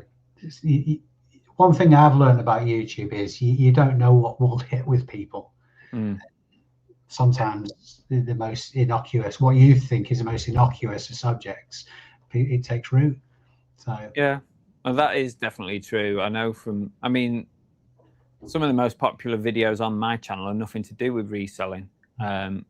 You put a clip of goats climbing trees that lasts for 1 minute, 20 seconds, and it's got like 250,000 views on it. It's like, where did that come from? Shorts do well as well. I mean, in fact, I've just got done. I use Opus Clip to chop up my long form videos into shorts. I don't know if you're familiar with Opus Clip. I've used it before. Yeah, I went through a phase of using it, and then I kind of just stopped using it. Yeah, it's some of the clips do really, really well, but mostly not. It's kind of it's an easy way of getting a lot of content out, spreading out over the week, and it not really taking much time. Yeah, you're literally just uploading the YouTube link, and then I'm preaching to the converted. It does everything else for you. Yeah, it does. Yeah, videos. So that's dead handy. The only downside to it is because it's chopping up a long form video. A lot of the shorts, there's no context in a lot of the shorts it chucks out. Yeah. But then again, even that is a positive, because you get a lot of comments like, what the hell are you on about? Or where's this car boot sale? Or this, that, the other conversation. So it prompts comments which boost the performance of the video. Interaction. So you just got to be obscure as possible. Do a little bit of teasy, be really, really obscure, invite comments. Just looking at the comments here before I actually go and get some listing on. Jamie said he listed 180 items yesterday. Bloody hell. Blimey. What were you listing? Nice. Oh, Jamie, I think Jamie does little slides? Something. That's still a lot. No matter what you're listing, that's a lot. Good going. Oh, and the reseller kid's 21 now. Bloody hell. What's your record, Chris, for listings in a day? Sorry, Dave, what? What's your record for listings in a day? I think I'm maybe we've done 40. I think we did 65 once, and that was because we bought some cherished teddies. So it was just a case of setting it up and then just changing the name and the number. I think that's the most I've done, 65 in one day. I think mine 40, 50, something like that. Yeah, 40, 50. But that's rare. I wouldn't normally. I think I'd have to be on a roll with something like what Paul and Marie said. You know, doing the exact same thing. You know, so that you can just rinse and repeat with it. Yeah, so boring though. That was the only thing. Oh, wasn't it's it? just boring So as hell, isn't boring. it? Yeah. I think for me, like once I get to like 15, like I'm starting to get a bit bored, right? So even like using Listing Monster, doing 15, you know, it'll be done in 30 minutes, but I'm bored. I'm really bored really quickly. So I tend to like go off and do something else then. Is it sunny there? It's roasting. Literally right on me. We're having hot drinks. I know. Paul's got his Terminator glasses on. Oh yeah, absolutely. You're all just rubbing it in. Even Chris has got a window. There's nothing. I've got like my photography lights, and that's it. What's it like outside? It's Yeah, a bit it was going to overcast rain earlier, today. but it's turned out lovely now. Yeah. Sort of praying for rain a bit, aren't you? Yeah. But yeah, no, nothing. I'm saving up for a window. Just looking through the chat, make sure there's a few people popped in. Babs and rummage around. Yeah, we Kieran's can't see the chat, can we? I don't know what I've done there. No, I mean, What are you on? Are you on the StreamYard app? No. You're It's on the gone, web it's app. gone through a black browser on my phone. double glasses on together. Oh, I'm double glassed, yeah. This is live and on my channel as well, by the way. I mean, everybody knows it about you already, Chris, but if they don't, they do now.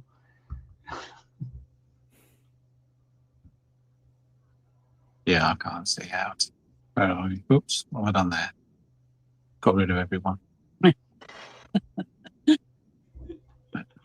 You ever wondered what it looks like me reading the text from my grandkids? This is exactly it.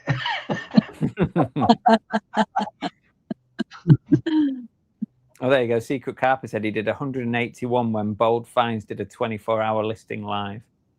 Bloody We hell. remember him on that, didn't we? Oh, yeah, we did, yeah. We saw him on that really well. It's not easy doing a live. We still struggle a bit with it. Yeah. Have you guys ever actually hosted a live? No. No, Why not? no enough. We've only really been on lives with our friends. So we've come on your live, Richard Knight. We went on with Richard Knight. That's it. We haven't really. I mean, to be honest, no one else has asked us, but you know, we always have a couple of sleepless nights if we're going to do it. So today we were just like, oh, let's just do it. We're in a garden centre. Let's be There you brave. go. It's not hard, is it? We're only having a chat. No, but you always think, oh God, I want to say something stupid. But I'm with Marie, that's quite often. we've been on YouTube 4.5 years now, so everyone knows that I say stuff stupid. Say stuff stupid. No, Yeah, I can't even get that right. It doesn't matter, does it? No, it's part of my charm. Yeah, something like that. Everyone's Dalglish being said, like a fool. did I hear in a recent video you're moving house again, Chris? Do you just love the stress or something? Yeah. Well, the house is up for sale. We had a couple of viewings, and both viewings are very interested in the house, but obviously they're waiting for movement on theirs. So we'll see.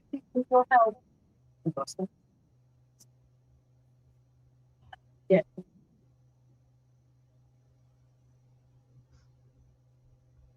Sharon says, "Hi Emsden, I would watch all your videos, even if they were all on the one channel. It's more about the people than the type of video they're making. You do make me laugh." You, Yeah, Sharon. that's very kind. You're so kind. Mhm. Someone else said something to you guys as well, which I might have missed. I do apologise, but we can't. Like I say, we can't see any chat at all. So I don't. Sorry, we don't need to, because No. Chris will read it out.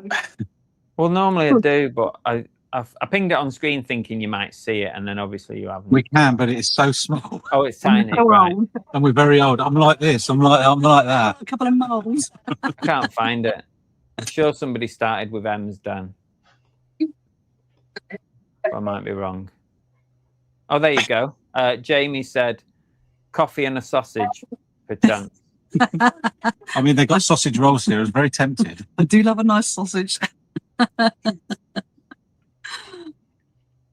That'll be clipped. Yeah, absolutely. Really, Chris's new That'll ring. appear on a future live. Yeah, he's always showed clips of me being a Wally. I wonder if I can. Hang on a sec.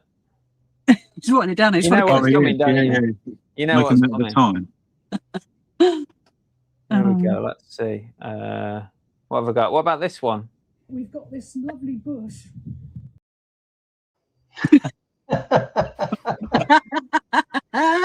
We've got this lovely bush.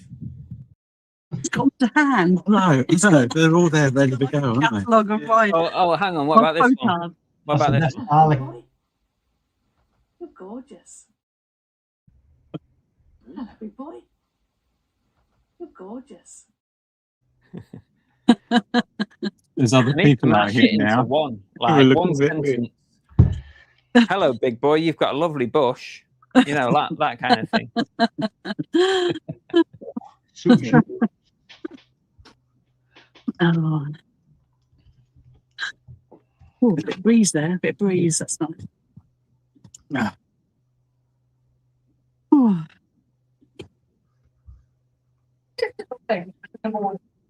Are we staying in North Wales? No, we're trying to stay as close as we are to where we are now. We just want to downsize really, because this house is very big really for us. So we're looking for a bungalow, a bit like what Paul and Marie did. They went from one bungalow to another, didn't they? But yeah, we're looking for a bungalow ideally, so that we don't have to move again. I must admit, it is nice having a bungalow. Well, when we were at the other place, Yeah. bungalow. It's you know, it's just when we moved, I didn't think I was going to like it, No, but you do. but you do. You get used to it. Yeah. Get used to it, yeah. Simplistic says, "Chris, do you pay taxes?" Just my missus is saying these car boot resellers are all tax dodgers. Well, we don't pay really taxes. sell at car Of course boots we do. anyway, but yeah, I pay my taxes, unfortunately. There isn't many. I mean, imagine putting yourself all over YouTube and then not paying your taxes. I mean, know. it'd be a Yeah, bit you have stupid. to be a That's bit crazy. silly, wouldn't you? Yes, that's You'd be a bit stupid. But Yeah. yeah, unfortunately, pay my taxes. And the way I see it is the more taxes I pay, the better. yeah. Not because I want to pay tax, but at least it means I'm earning more money. That's it. Nobody wants to pay tax. No. do they? But it covers things, doesn't it? So Yeah. someone's got to pay it. I know. I've been watching a lot of content from Gary's Economics lately. Okay. He's very, very interesting point of view. He made his, I don't know if you're familiar, he made his money as a trader in the city. He was a child genius, comes from a very humble background, got headhunted by a financial firm in the city and made millions and millions. Now his catchphrase is tax wealth, not work. So it's all about tax and campaigning to tax rich people more. Mm. Big believer in that. But you're right. I mean, why would you stick your face all over social media if you were trying to get out of paying the tax man? I know. I think you'd want to stay as incognito as possible, wouldn't you? Absolutely. Yeah. I don't There you mind go. paying VAT, just bloody VAT. Hate the VAT, man. Oh yeah. Luckily, I'm not at that at the moment. But this year, like, if the first quarter carries on the way, because I've just submitted, you don't have to do it, Dave, because neither of you guys will have to do it because you're all limited. But this new making tax digital stuff where you have to submit quarterly reports now as a sole trader. So I just submitted mine, and if that is the way it's going for this year, I'm going to be very close to the VAT. I mean, it's to be fair, it's if you're in the no man's land, I think for it to start making more sense, your turnover needs to be over 120 grand. Yeah. If it isn't, then you might as well fight to stay under the threshold. But the more you're over the VAT threshold, the less painful it is. Yeah. Which it sounds like a really obvious thing to say, but if you're in anywhere near that no man's land from 90 to 120, it's a frigging kick in the nuts every 3 months. It really is. To be fair, over the last year, I've been very, very close to that 120. So it has been an expensive year. But then again, saying that, it's nice to know that if I took the gloves off or a massive opportunity turned up, then I wouldn't have to worry about taking it off. Exactly. I mean, you're already in the position where you don't need to worry. You can just go for it. Now, I mean, there's a possibility that at some point in the future, Belle might join me in this whole thing, and if that happens, we're just going all in. We will be limited, and we will work together, and we would just go for it. Then we'll take the shackles off, really. I mean, the shackles aren't on because I'm naturally under it, but this year is going to be interesting to see how close I actually get to that. I think it's going to be very close. But yeah, we would just, because we'd have to double everything as a couple. So we would need to be VAT registered and limited in order to carry on, I think. I've never like purposely like switched off the store or done anything purposely to stay under the VAT. I've always naturally stayed under. I think a couple of years ago, when it was 85k the threshold, I think I got to 80 turnover in a year. And this year, like my first quarter, I turned over 24 in my first quarter. So obviously multiply that on average by 4, and you're there, aren't you? Basically, so you have to be very, very careful. Just keep one eye on it. But I've never purposely throttled myself, if you like. Some people do, don't they? They get to the end of the year and they kind of say, right, I'm going to have to like turn off and stop earning. But I wouldn't ever want to have to do that. Exactly. Yeah. I mean, that's the big difference, really. And there's just been a mention in the comments about corporation tax and all that kind of stuff. All those type personal tax and corporation tax. It's all. There's an argument to say it's a necessary evil. There's an argument to say you shouldn't mind it because you have to have earned it to pay the tax in the first place. So obviously, the more tax you're paying, it's logic that the better your business is doing. But VAT is just an additional kick in the nuts. Yeah. I mean, I'm not any form of mathematician or financial analyst, but logic tells me that if the VAT threshold was raised to 200 grand on the proviso you employed somebody, that would it would never happen. But that's absolute. It's got to be an ideal situation, surely. Mm. Yeah. Simon says, do you realise Gary is quitting? As people have found out, who's Gary, Simon? I think he's referring to Gary's Economics. I can't remember his surname. Ah. Yeah. He's idealistic, I'll give him that, but I won't call him clueless. He's made a lot of money out of not being clueless. Yeah. Dalglish, just to be aware, Chris, I heard Aaron, the QuickBooks chap, talking about eBay's own thresholds of asking for VAT numbers and restricting until they receive it. Yeah, they do. And that's before the actual HMRC 90K. Yeah, I'm aware of that. I've never heard of that happening though, have you? I heard a couple of people that were being asked for it. I think I remember a couple that had been asked for it, but yeah, I mean, I made it to 80K when it was 85 without being prompted for it. So I guess if they're looking, if their system sort of analyzes how much you're turning over a period of time, and then it predicts what's coming, maybe it does it in that respect. But yeah, possibly. I think we saw it, didn't we? That it was that. Who was that? Joe? Was it Joe? Who used to go cheers at the end. Joe. We used to love his videos, didn't we? I think he had it. They asked him, and then they Joe had it, didn't he? That's who I was thinking of. Yeah, Yeah. he restricted. They restricted his sales, didn't they? I think until he got the information. Yeah. Yeah, he had issues. I think couldn't sell anything. The thing is, don't forget, right? My turnover, my overall turnover in my business, and when I said I turned over 24K in the first quarter, that's my total turnover. Yeah.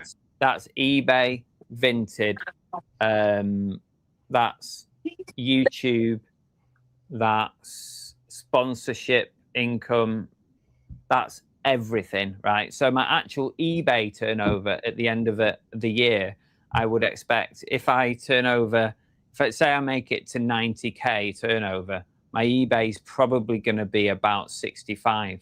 So I probably won't even get prompted for it at that point.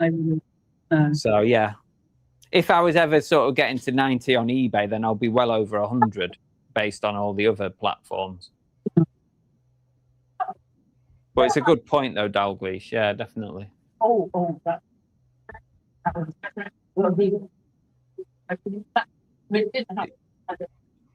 Just to come back on the Rosie's point about corporation tax. Limited company, yes, you have got corporation tax, but the offset is you don't pay as much income tax. Yeah. So you are taxable on it's perfectly legitimate. It's tax efficiency. You earn up to £12,750 as your tax-free limit, and then everything you earn out of your limited company over that is classed as dividends, and dividends are taxed at 8%. Yeah. So the offset is you do have to pay corporation tax as well. Yeah, good point. Yeah.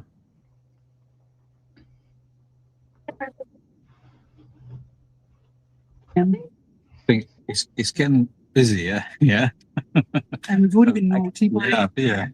We better go and do some work. We're going to go home. I mean, we might come back on later. Yeah. later. When Yeah, we're if you're feeling like you need to procrasticate and not actually get any work done, then feel free to pop back on, because But no one lovely here to has see got you, any Bo. work done yet.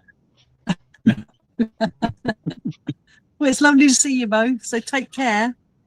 Bye, Yeah, everyone see you watching. soon, guys. we'll see you Maybe later. we'll see you a bit later on. Yeah. Enjoy the Oh, sun. cheers. Yeah. See you later.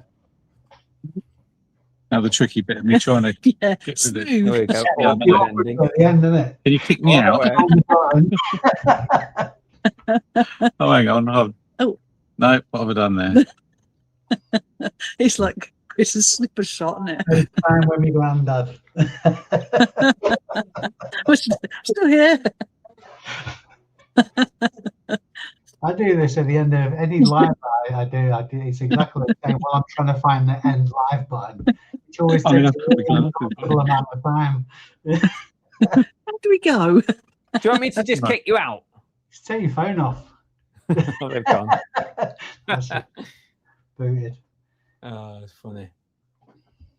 Right, I'm gonna get some photographing done, Dave. You feel free to stay, or you can do what you like. No, I'm going to. I think I've procrastinated enough. I need to get some. This Tuesdays and Thursdays are normally my binge listing days, so I've probably procrastinated enough. No worries. Jeff's got a question for you before you go. Yes, yeah. I'm doing it legally by permission from the site owners on private land. So just recently, I asked. Normally, I'll ask if I can fly, even though I don't need to. I'll ask for permission to fly over a site. But legally speaking, you can fly over even private land, as long as you're not actually stood on the land yourself, because the owners of the land don't own the airspace above it. So I'm aware it's a lot more restrictive in the USA. But yeah, it helps. I don't even need insurance and things like that, but I do have it. I don't need a flyer's permit either, but I have that as well. Is that based on the size of the drone? Yeah, it's up to 249 gram. It's very it's very liberal. There's a lot of people out there, like the auditors and things like that, are just going to bugger it up for people by just creating hassle. So I think if legislation changes, it will be because of these bloody idiots. Because I mean, it's all about respect at the end of the day. But, yeah. Definitely. And they purposely, I mean, I've watched some of them. It goes back to what we were saying about watching drama and stuff, but you see them like purposely turning up outside a police station, and they know they're going to have a confrontation there, and they antagonize it. It's very annoying. Yeah, no, exactly. It's not really common knowledge either, because I suppose unless you're into drones, why would you look into it, kind of thing. So I like getting the extra shots and all that kind of stuff. And do you say to the organizers, oh, you know, if I get some footage, feel free to like reuse it or whatever for your PR and stuff? Do you have that conversation? Yeah, and most do. A lot don't even. I've seen shots that have been screenshotted from my videos and used without my permission, which I don't mind in the slightest. So, but yeah, I just mentioned about generating some revenue. There's a lot of people who do it a lot better than I do. I've only got a little drone. I mean, it's more than adequate for what I use it for. So I'd like to do more of that actually, but it's an expensive hobby. Yeah, for sure. Yeah, you can be expecting more drone footage in future, that's for sure. Yeah, I saw that one where you started your video off with the drone outside the car. Good way to start. Is that what you mean by increasing your creative side? Yeah, just stuff like that, and just having a play around. See, I don't know, if you're doing the same thing as everybody else, there's no reason to watch, because there's much better people who are doing exactly the same thing as I am out there, and yeah, why would you watch my videos if they're just the same, if not worse production value than anybody else's? So yeah, and that is like what we were saying. It's part of the challenges of now being in this reseller space on YouTube that is very, very flooded now. Giving people a reason to watch yours instead of the next person is tough. I appreciate you, Jeff, your support as always, Jeff. What's up, man? Right, I'm definitely going now anyway, Chris. All right. Cheers for popping on, Dave. I'll see you soon. See you soon. Okay, mate. Hello. And then there was one. If there's anyone else who wants to pop on at any point, feel free. Use that link in the chat at the top. But now I do have to get some listing done. So I'm just wondering whether to start with some. I might get the clothing out of the way because that's probably the easiest thing to do. Please let me know in the chat if my mic goes off, because I might need to change the mic at some point today. I'll tell you what, before that, I'm going to just go and make a brew. So just give me a second. I'm going to make myself a brew. I'm going to just procrastinate for one more second. Is there a thing for that?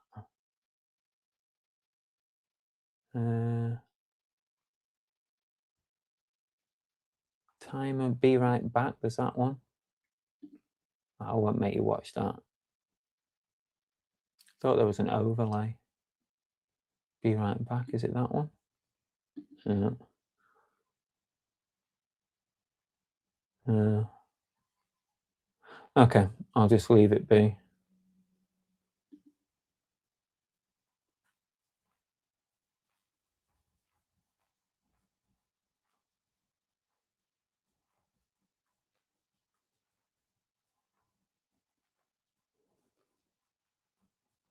Who wants a brew?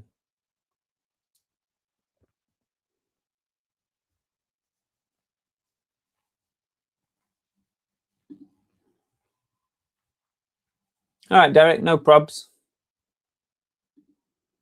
What mic? I use a same one that Paul and Marie use, actually. It's a Lark M2. This one. It's a Lark M2. It comes with two mics, two wireless mics, and you can connect that to your phone or your GoPro or whatever device you use. You can use it. It's really good. It's this one, Hollyland Lark M2. It's brilliant. But I would highly recommend. There might even be a newer version of this now. The M2 was the newest one that I had. I would highly recommend you getting the package that is, what's the name of the package? It's got a special name, mainly because it gives you different connections. You see here, so it gives you a Lightning if you've got an old iPhone, or it gives you USB-C. So some of the others don't give you those options. So yeah, be careful, make sure you get the right connections. But that's the one. It's really good, actually. It's a brilliant mic. It comes with all kinds of accessories as well. It comes with a muffler as well. So if you're out and about at a boot sale or just filming outside and it's windy, you can put a muffler on it, and the muffler works amazingly well. So strong tea coming up. Strong tea. Right, be back in a sec. I'm going to also let Doggy out for a wee. So see you in a minute. The mic's still on. It might not be.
Here we go. I'll put that there so I can actually get to that. I'm back.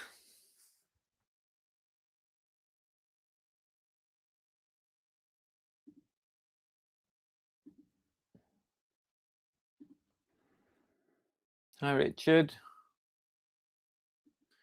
Kevin from Florida, welcome.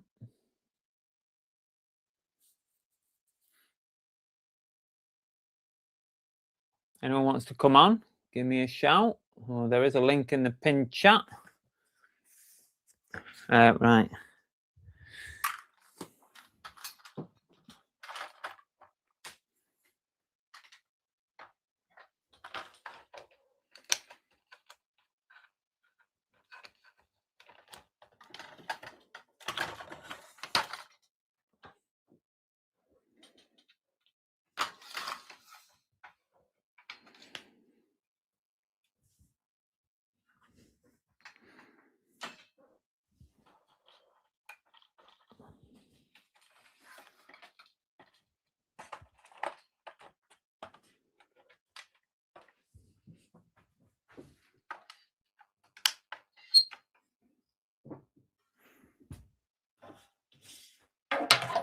Get some clothing done first, I think. Get everything set up to make life easier. Get my listing monster fired up. Just give that a little bit of a clean.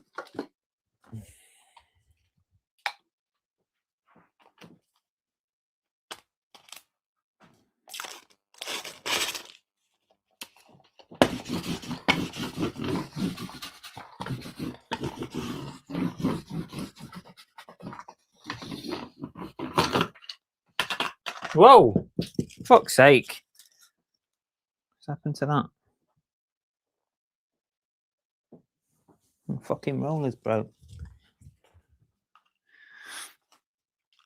There we go. It's back on.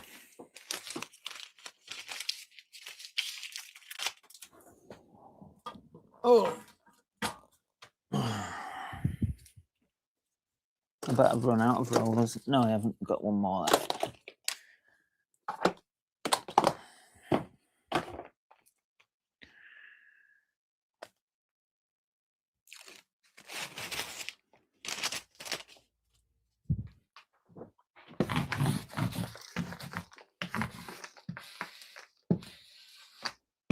Get all the bits off here. Last thing you want is shitty little bits on your photos. Okay.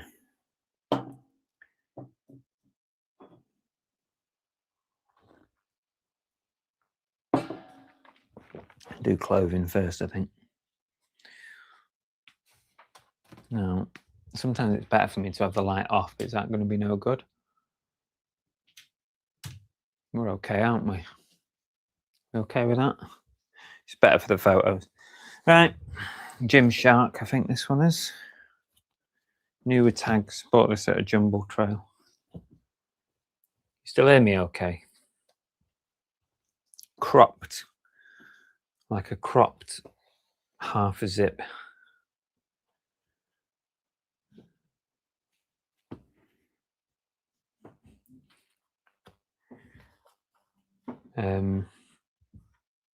I just remembered.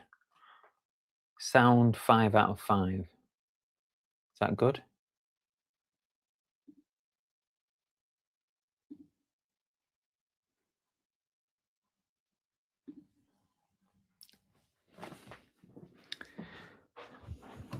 All right, let's get cracking.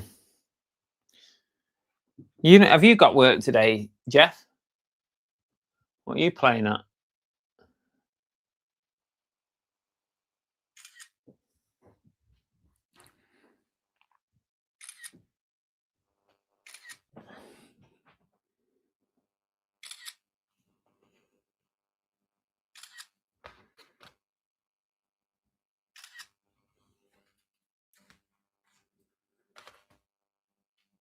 I've heard someone come in. Just give me a sec. Let me photo these.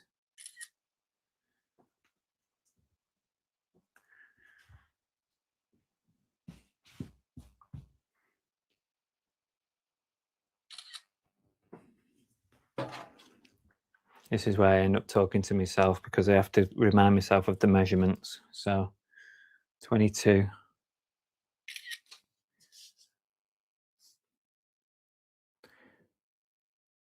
$22.19.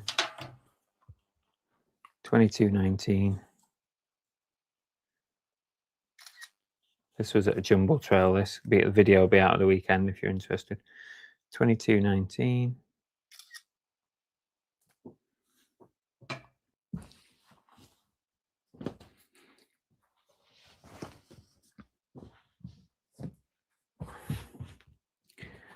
$22.19.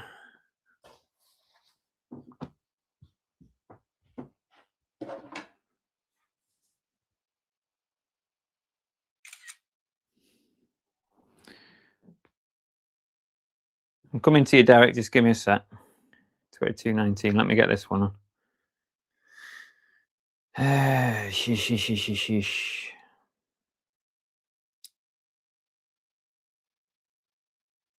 It's actually cost me a tenner. This probably overpaid. 22.19.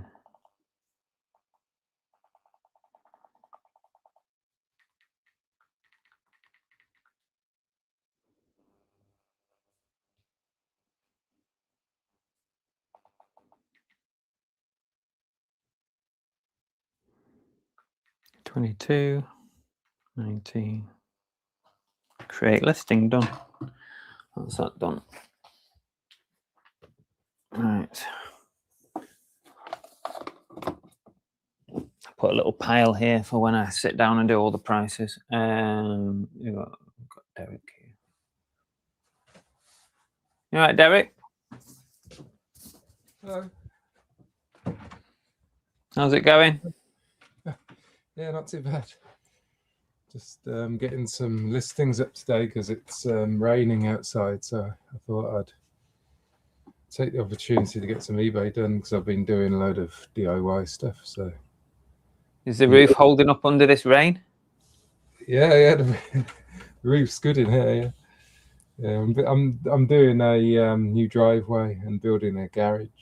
Oh, bloody hell. You're a glutton for punishment, aren't you? Jesus. So I've got a lot going Don't on. you feel like you just want to put your feet up and like just actually just not do any of this shit?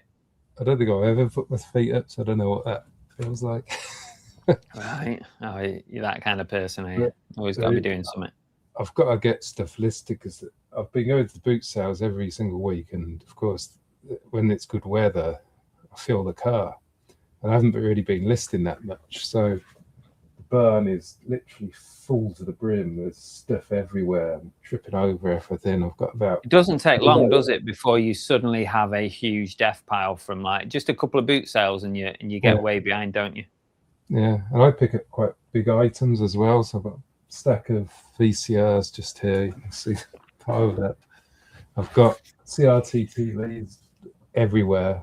I'm Bloody stepping hell. over them and everything. So I've got to get them sorted. But I bought some tables from eBay. So I've got some tables I've got 3 big tables scattered around in the barn so I can like clean items and put stuff on when I get back from the boot sale. The original idea was to have like a system where one table would be for incoming stock and then that would get cleaned and moved to the next table once it's clean. But that never really happened, and now everything's just everywhere. Yeah. I bought a smaller table right near the door where I could clean the items before I put them on my listing table so I don't dirty the background. And that's now full of stock as well. So It's just all going to pot. my first task now is to basically tidy up that table so I can clean. So I've just replaced, when Dave and Emsden were on, I was replacing the background for a new one. So I use roller blinds. Yeah, it's a good idea, that. I like that. Yeah, and once they get a little bit dirty, you can flip them around the other way as well. Yeah. You get one that has a decent colour to it. These ones are slightly off-white, which is Are they okay. like the vinyl ones? So can they wipe down? Yeah, the upside down, like the back of the blind, is actually better because that can be white. Yeah. The front of it's got like a texture to it. Yeah, I know what you mean. so that doesn't last as long. But that's the nature of the stuff I've got. I mean, I do clean items, but I don't spend ages cleaning them. So they will, like little feet on turntables and stuff can leave like little marks, and Yeah. over time it just gets. Even when I'm doing like on this, because this is like felt, like even when I'm doing clothing on this, I've had to recover this twice now. Right. Because it just, this bit here, obviously where the most of it's going on, it just starts getting dirty. Yeah. Even though, you know, I'm not particularly putting dirty things on there, but I guess, you know, stuff does have dirt on it. I mean, when I say a VCR, for example, you know, I'll clean the top and I'll clean the front, but I don't really clean the bottom that much unless it's filthy, you know. Yeah. And the feet and stuff, especially old rubber as well, that can leave like it can have like a bit of a sticky residue. Sticky, yeah. I mean, not too bad, but sometimes it can, you know, old food mixers and those Kenwood chefs and things like that. They just, you can clean them for all day if you wanted, and they'll never be. Yeah, I suppose. So, yeah. Jeff says, is that the summer haircut? Yeah. What hair there is left. Very short, isn't it? It's basically is that basically a skinhead? Yeah, it's a one all over. Is it? Basically. Which suits Why go me. for a one? Why not just go all zero? Don't know. I don't know if I'm ready there. Ready for that. It's not much of I mean, an extra, is literally it? it's hardly anything, but I think if I do that like within a day, it will get like this, I suppose. So I'll be Yeah, I confident suppose so. Yeah. at least I Doesn't can take leave long. this for like 2 or 3 weeks, and then it's Yeah. time to get it done again, sort of thing. Yeah, I think I feel better with that because I've got the little patch forming. Right, I'm going to carry on. I've got to get some listings done. Yeah, I'm gonna start cleaning this table. These are for anyone watching. These are pretty nice. These I got at the Jumble Trail at the weekend. It's Adidas Terex, so it's like the outdoor brand, but it's got like quite a nice design on it. £5 each, and I think they're going to be worth a bit. These, and they're a good size as well. XL. I just need to get the debobbler on the neck a little bit there.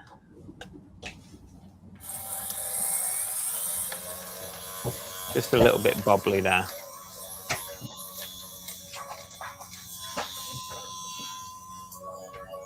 If anyone else wants to join us live, feel free to use the link. Come and join us, me and Derek. Richard, why don't you come on? Come and join your brother. Is he around? He's in the chat, yeah. Yeah, he popped in, didn't he? Come on for a bit, Richard. Come on. Have a family reunion. It's been a while since I spoke to Richard, actually. I speak to him on text quite a bit. I think that is what we class these days as speaking to people, texting. I suppose so, yeah. Yeah, we're both going to the eBay Open, so. Oh yeah, I mean, I don't know if it's sold out yet, but I'd not decided if I was going or not. No. I've had a few reminders, but I don't know. I was in 2 minds this year because I think it's going to be very eBay Live orientated, and I'm not really. Yeah, it probably will be. Actually, you're right. I'm not really into it really, but I have thought about it. What, eBay Live? Yeah, I might give it a go at some point. What would you do? I think it'll just be like random stuff. I think you've done a couple, haven't you? Like almost like a car boot sale. Yeah, I've done a couple. Rachel Fantastic's done a couple. It'll be And, something like that, I think. They've done all right, to be honest. I think they've been some of the better shows, just with random, like 1 minute it's this, 1 minute it's that, and it's just random stuff. People just don't know what's coming next. No, So it's certainly worth a try. Yeah, I mean, I've got two ways I could do it, and I don't really know what. Because I've got a huge death pile, so I thought maybe I could sort out all of that, and then basically list that. But I don't know, because things I sell, they need testing, and once I've tested and cleaned them, I might as well just list them Yeah. normally. Because That's obviously, true. I think they're going to go for a lower price, aren't they? Almost certainly, but I guess the flip side is if you've got a lot of stock at the moment, it is an opportunity for you to shift a lot of stuff. The only thing you will have to bear in mind is if you sell a lot in like 3 hours, you've got a hell of a lot of packing to do. Post it, yeah. It's like when Yeah. you're doing clothing, it's dead easy. You know, I can pack a whole show in about an hour, but when I'm doing collectibles like figures, toys, and stuff, it can be 3 or 4 hours post packing. Yeah, so I suppose it'll be similar for me. Yeah, probably. All my stuff is like, there's definitely no clothing anyway, so Yeah, it's gonna be time consuming for packing. definitely. Yeah. And may It not. could be worth it, but Yeah, I don't know. But I've basically got my old office, and it's still full of unlisted stock. And right. it's stock that a lot of it's not that valuable either. I don't know. I think maybe a boot sale would probably be the best way to go, Probably. and then just take. At least you don't have all that after work to do. Yeah, because I'm assuming I'd achieve roughly the same sort of prices as eBay Live. You might even do better because when people bid, they have to bear in mind their postage as well. Yeah. Well, So like if they think they're going to pay like a £5 for something, then they've got Yeah. £3 or £4 postage to pay. It can affect the bids, you know. yeah, my postage would have to be a decent amount because some of Yeah. it's like heavier and bulkier. So yeah, 29. I will look at it at some point, but maybe That means you won't do it if you're just saying I'm going to look. Anyone who says I'm going to look into it means they're not going to do it. Plus, I'm assuming I'll have fees as well now, because I've not signed up for it or anything. Normally, you get a fee-free period. Right. I believe at the moment it's 3 months, whereas I'm on a 6 month. But Yeah. I think at the moment they're only doing 3 months. Right. Yeah. So you So might I'll get no probably- fees for 3 months. I'll probably never do it. Yeah. Or I'll do it once it becomes like the real norm, and I'm Yeah. forced to do it. So eBay's been so slow as well, but Vinted's really started to pick up. for Are you me. doing all right on the same kind of stuff like the electronics and that? Yeah, but it's more number. It's more like the amount I've got listed. I think it's a bit like eBay, I suppose. The more you got listed, the more it's going to sell. Yeah. But I'm listing quite a lot on there, but I'm only selling a little bit of it. But Yeah. at least it is selling, and it's all cross-listed, so it takes no time to do really.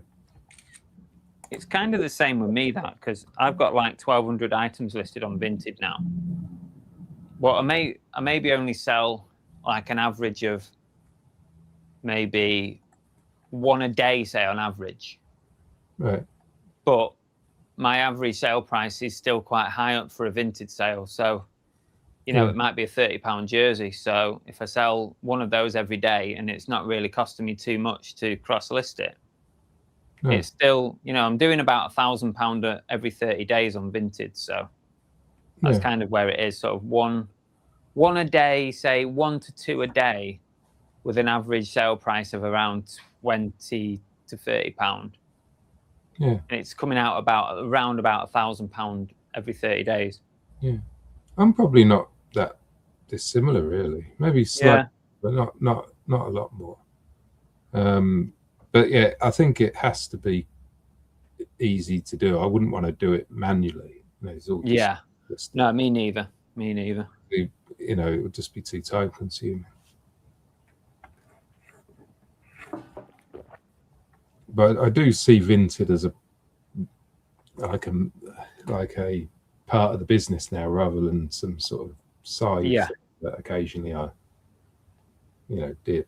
I'm always checking, like sending offers out and all of that, whereas I wasn't doing that before. Yeah. Although I don't really get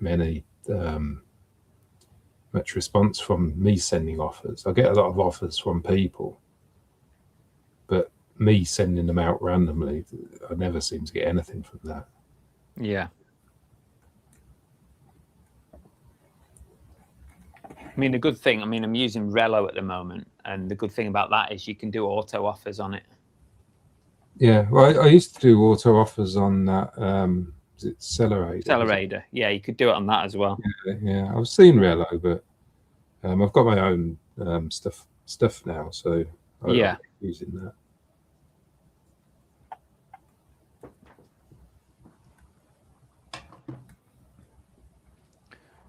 Bit of a mark on this I've just noticed. I need to just see if I can baby wipe that off.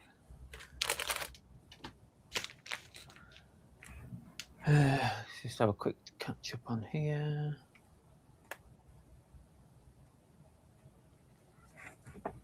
Richard said I'll come on for a bit. Come on then. The link's pinned to the top of the chat, Richard, if you want to come on for a bit. Jeff says, do you suppose the extra small youth size hoodie will fit in a very... I know, yeah. That wasn't you, was it, on Vinted, Jeff? Honest to God, these people get to vote.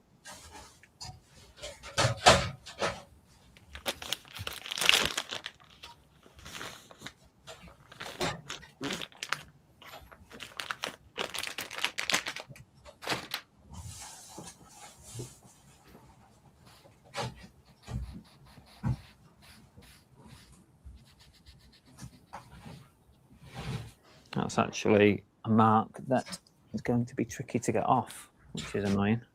But I'm going to try and get it off, so I'll do it properly.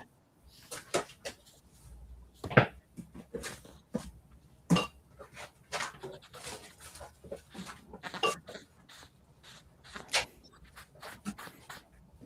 to get the hairdryer on this now.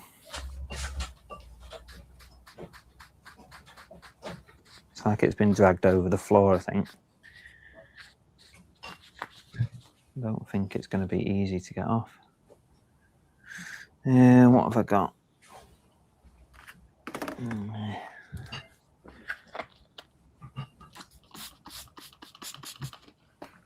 Try a bit of that.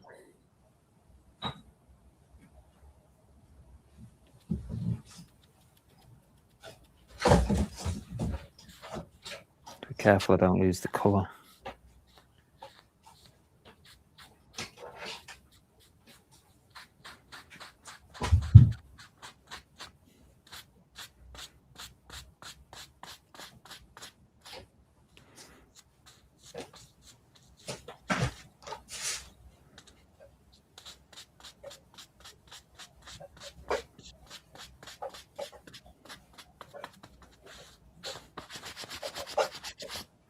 Slightly better, but not brilliant.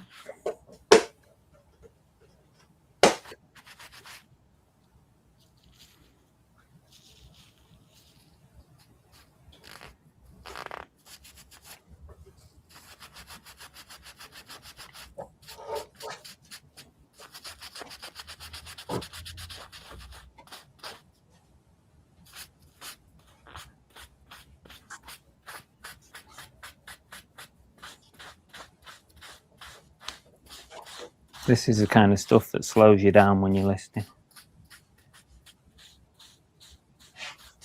That's a little bit better. I'm just going to go and get the hairdryer on it. I hate cleaning items that take so long. Oh, I was just saying, it just slows you down so much when you've got to clean something. Yeah. I suppose your clothing, you might be lucky and it might not need much cleaning. Yeah, most of the time it doesn't, but then when you do get one, it can... Is your...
about that. I just realised I left the microphone.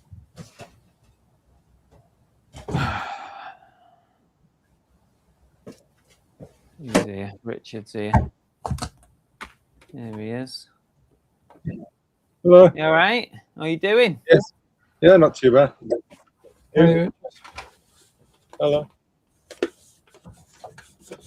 We're hosting the Payne Brothers reunion because This they've not the- spoken to each other for several years. So what was that? Is this the first time your new office has been on YouTube? No, it was on there for the challenge. Oh yeah, the listing challenge. Right? Yeah.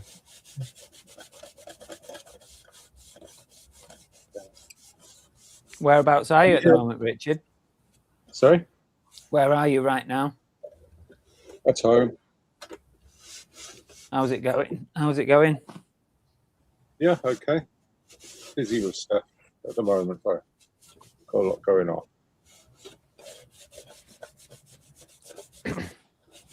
So are you in a garage? No, I'm in, I guess it was a bedroom originally. Oh. Right at the front of the house. Right. This sort of half the house is divided off for business and the back half is living.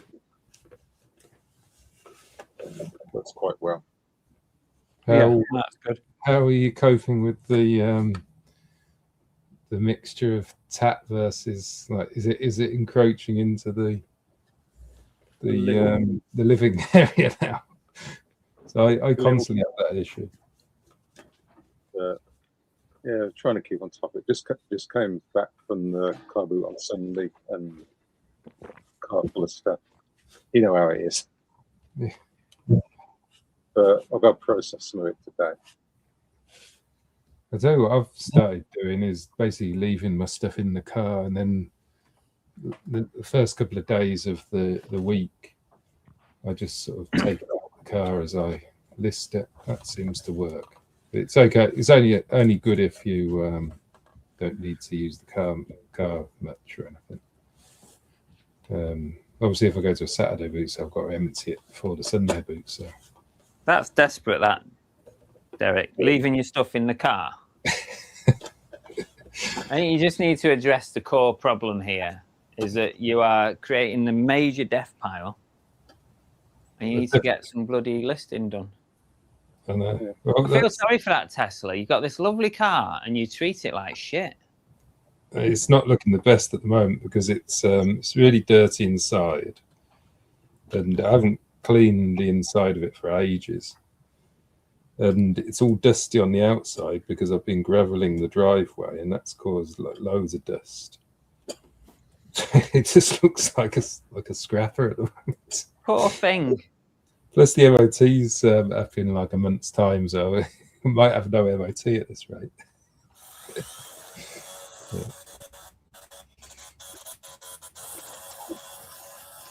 I keep on saying once I get this garage built, I'll be able to give it some attention. I'll get it all nice then.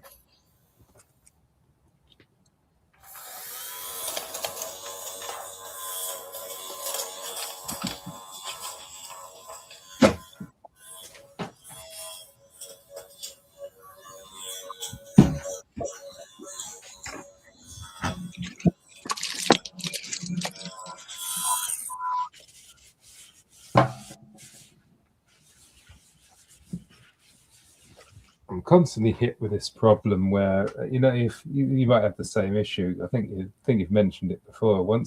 If you buy something at the car boot sale, you're all sort of enthusiastic about it because you just bought it. But once it comes into your storage and it's there for like a week, you sort of fall out of love with it. You do. Get bored with it. Honestly, it's a real thing. You fall out of love with your items very, very quickly. So it's like, if you don't list things within a couple of days, I find that like I'm on to the next new stuff then, Yeah, it feels like a chore to list it.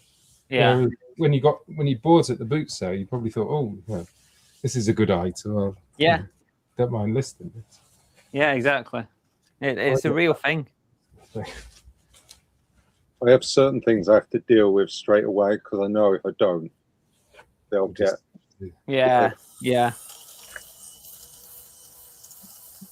I do like keep like these VCRs. I've sort of stacked them up there for a reason to see them here, because I like testing them and doing them all in one go. I find that more because I've got my TV there, I've got my SCART leads there, and all of that, and I can go through them really quick then. So I do store stuff up purposely, but yeah, the random stuff, yeah, you really got to deal with it straight away. Is what it is. It will never change. I've got all these like I said, I bought these tables and stuff.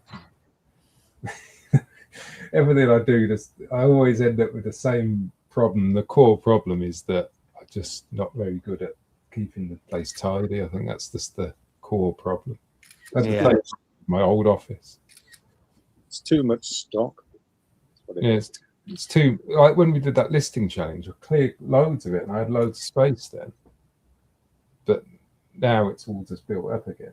I also need to build more shelving because I still only have the one bank of shelving there. Yeah, I still need to do that. I was going to do that this week, but I can't really do that now because all the unlisted stock is where the shelving's got to go, and I've got to build it in here because it's too heavy to move. 28. So it needs to be built in situ, sort of thing. So yeah, it's just a nightmare. Jeff says the Payne Brothers live. Now that's a weekly podcast we all need. There you go. Yeah, there you go. We have been talking about the Payne Brothers podcast for like 4 years now, or something like that. Maybe even 5 years. It never happened. Well, to be honest with you, we're still waiting for the conclusion of the barn. So I know. Well, this is it. I just Richard's probably the same. I'm just always busy doing other stuff. you do need to finish those barn videos. To be honest Well, with you, like, you know, well, so many of us have invested like days of our lives into that series, and we're still not seeing the finish. Well, one of the main reasons I haven't done any more is because it's on my old computer in my old office, all the files, and I need to bring them all across. Well, don't give us excuses. Give us solutions. We need the finish. Like, even if you only like combine it into one video, just do it. Well, that's what I thought about, but doing like one big video, and it's all there, and then it will just finish it off. But I do actually need to do a really final one, which is basically showing it finished, because there's no recorded footage of it, like in the state it is now, sort of thing. It'd be better to do a video when it's cleaner. But, it's like when you start watching a Netflix series, a new one, and then they don't renew series 2, and you're left sort of hanging halfway through. It's like that. I feel like I've been left hanging. Yeah, I'll try to do it. I'll add it to my ever-growing to-do list. I think the chat will agree with me on this one. I think everyone in the chat, just tell Derek that he needs to finish this series. Well, I was going to start a new channel and put it over on there, but I just thought that I just can't dedicate the time to do a channel, really. Because I'm doing all these various DIY jobs, doing my driveway, diggers and everything here. But I just find it difficult to do the recordings and then to edit it. Yeah, it is time consuming. Especially when I'm sort of doing stuff that, you know, is quite involved, and it's a hassle to sort of set up the camera and all of that sort of thing. So I never really did that. And I've quite enjoyed just working on it and not having to worry about recording. Yeah, it's a whole extra layer of work, isn't it? Having to like set the video up and set the camera up and then carry on working, and instead of just cracking on with it. So I had that with the barn, you know, I had to sort of explain what I'm about to do, and then when I've done it, I sort of explained it and all that sort of stuff, and quite enjoyed not having to bother doing that. So it's a similar sort of job, I suppose, to doing the driveway and garage. You still plan on doing the barn next door? Yeah, I was actually speaking to my son about that because he's got to help me with the concreting. The concreting company I used last time, they've bought a concrete pump, so they can pump it in now. Before they had to hire one, which added another grand onto the cost of the concrete. So that sounded like it was way too much. Whereas if they've got their own truck, I'm hoping it'll be a lot cheaper. Because I think pumping it in is going to be the best thing, because it was a nightmare with the wheelbarrows bringing it into here. So I've got the barn next door to do, which will be for the business. And then I've got my kitchen barn as well. That needs doing. So I was going to get them done at the same time because it's cheaper than to get concrete and all done. Yeah.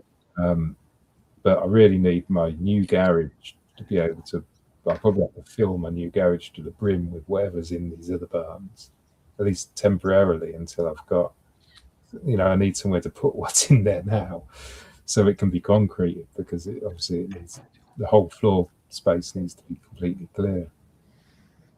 So it's probably still charge you the same amount, Derek. You honestly think they're going to adjust the prices? Well, I had to hire it from another company. I think that was the issue. They said that they would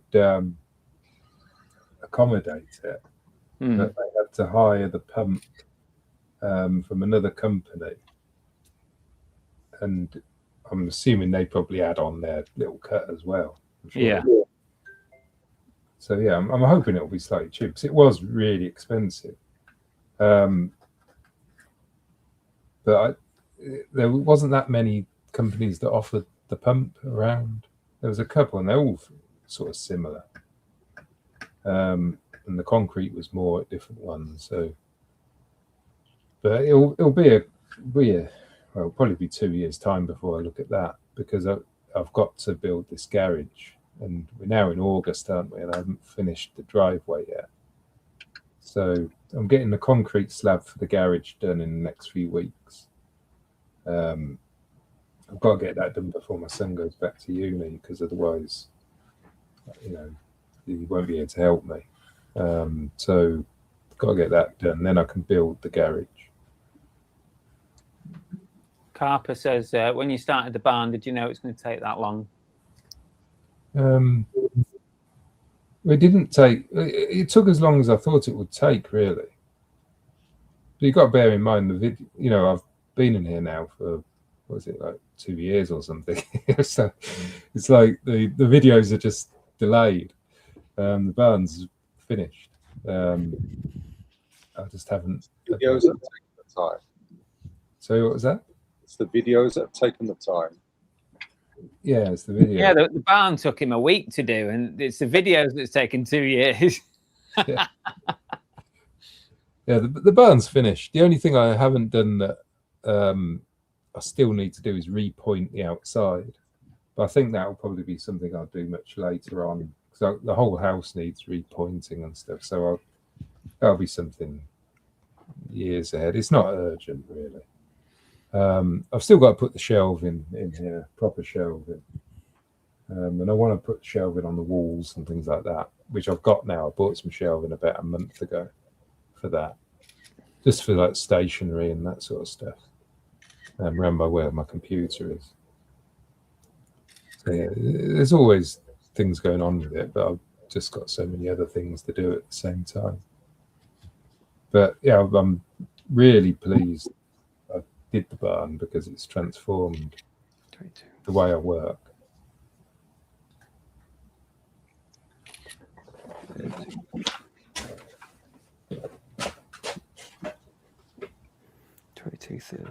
I'm going to try and get some photos taken on it.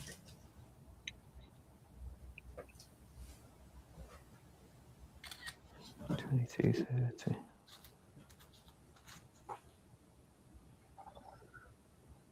Yeah, I think I'm going to get some photos done. Well,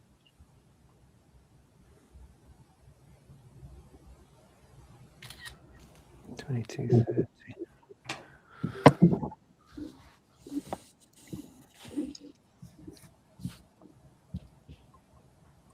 230.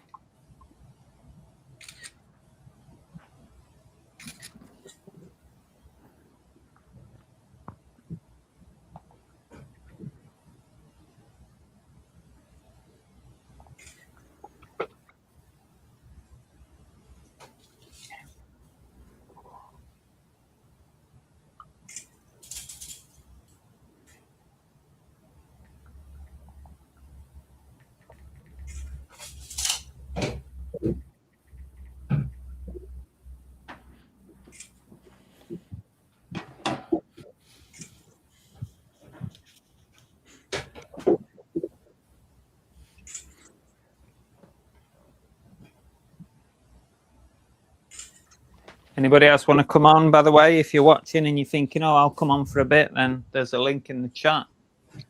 Come and join us.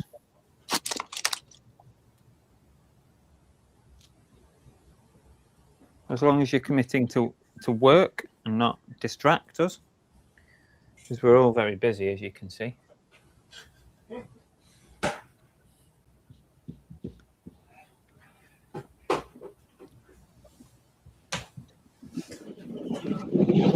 Some shit on that.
I'm going to have to go and dry that off. I've just cleaned something, so it will show up on.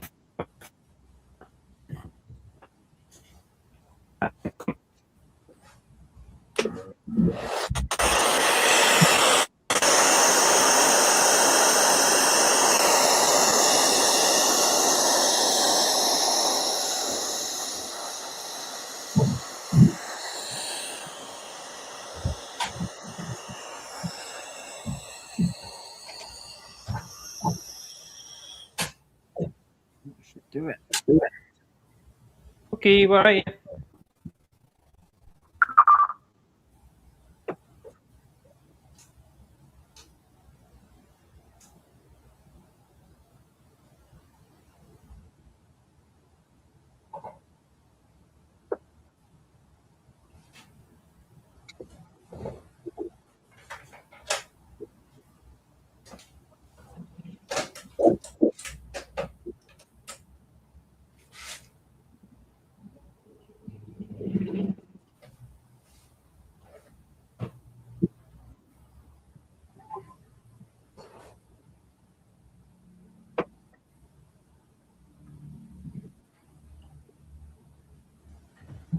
What you got?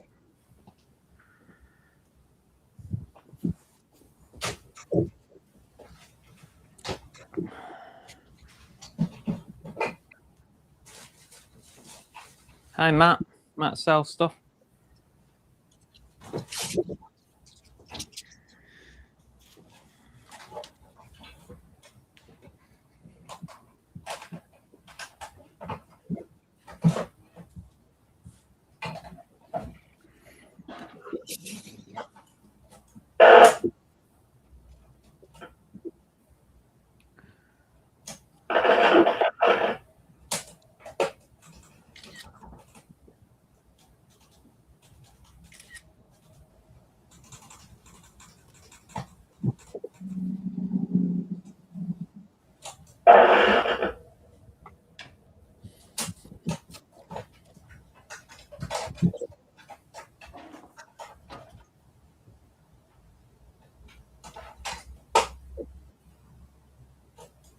24, 32, 24, 32.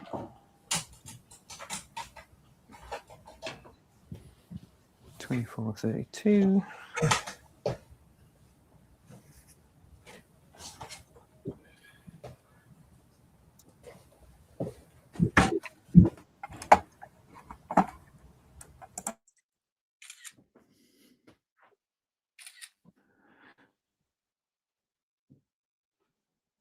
Feel like I've not seen you around for a bit, Matt. Matt sells stuff.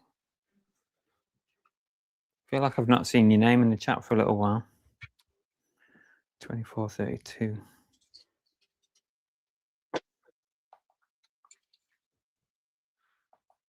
Everything all right your end, Matt?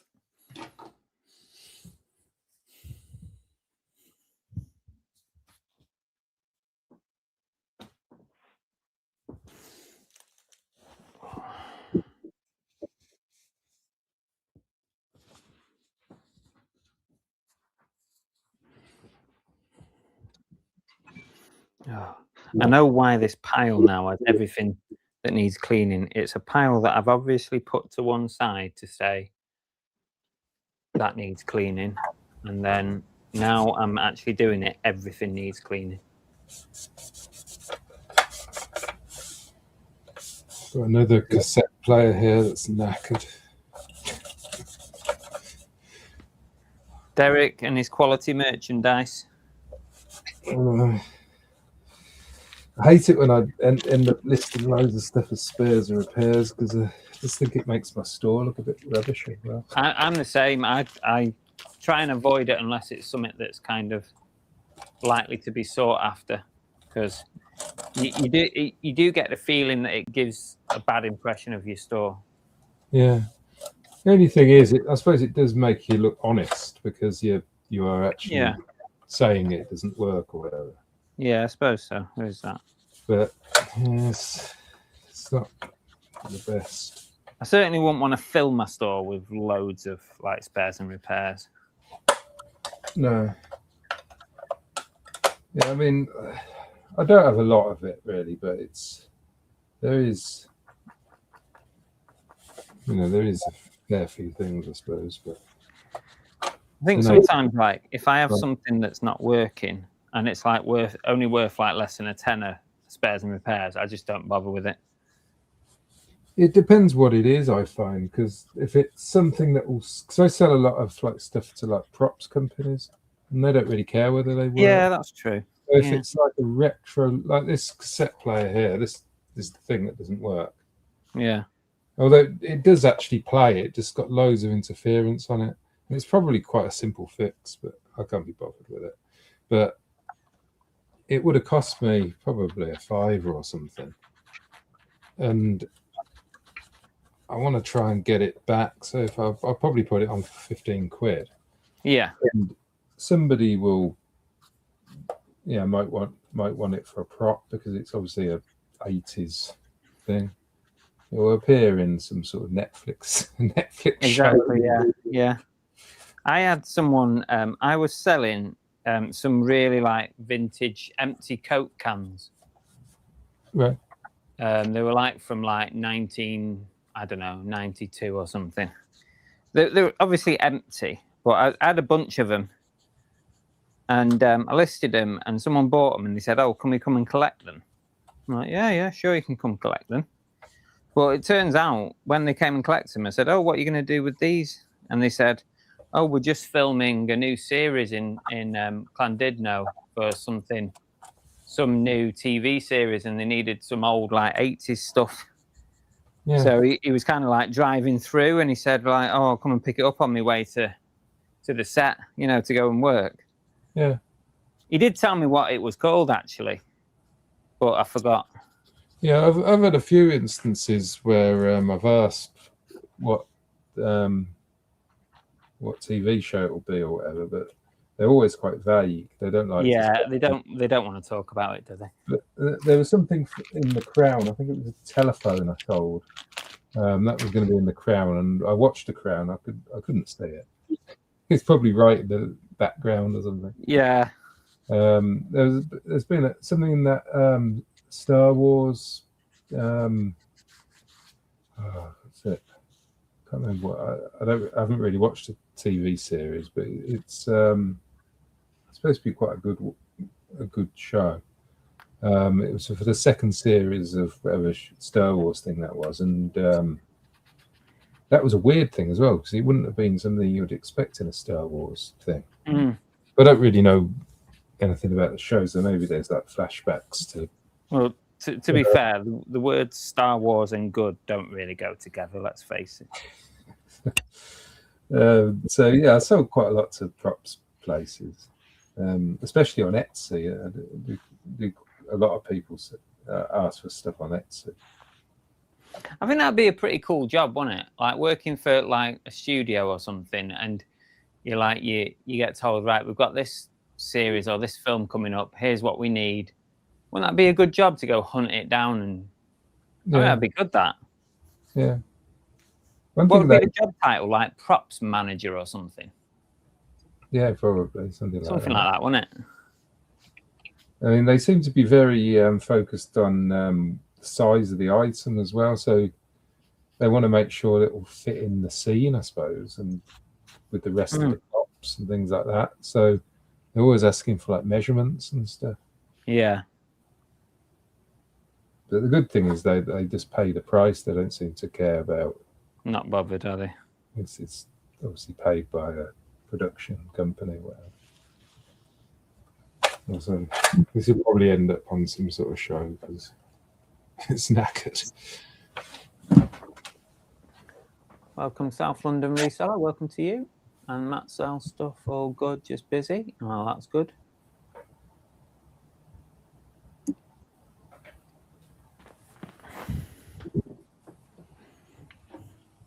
Let me brew go cold.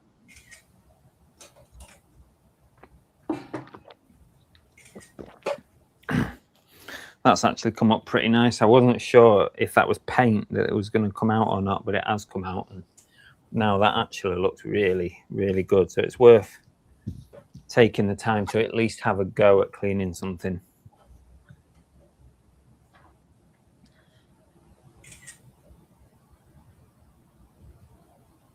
Jeff's messaging me with something here. What's he playing at?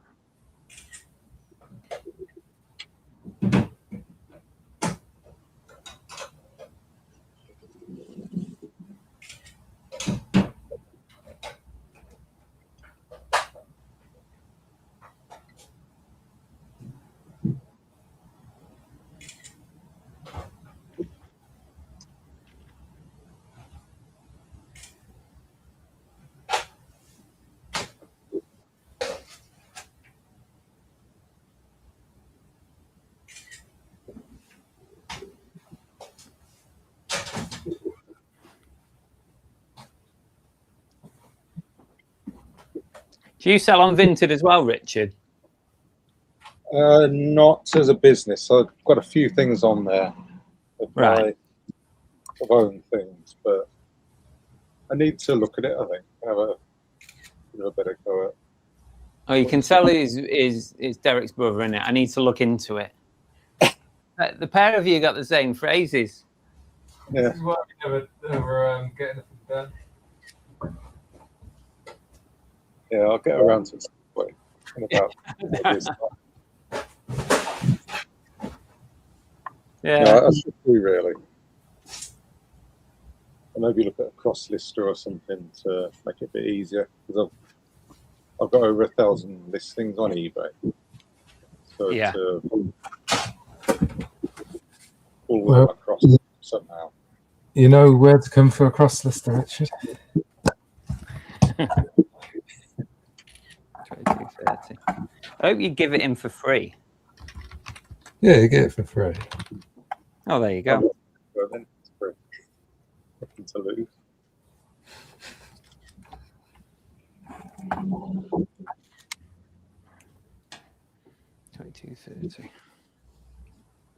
Yeah, this last week I added Etsy. Is it Etsy? Yeah, Etsy to it, because that I was still doing that manually. The main problem I had is the because when I was using one of the other cross listers, what I like to do on Etsy is if something sells on eBay, you can deactivate the Etsy listing. But then if you revise that listing and put something completely different in it, you'll save the listing fee. So, Right. so my cross lister basically edits any inactive listing which has, I think, less than a month. At least a month to go on it.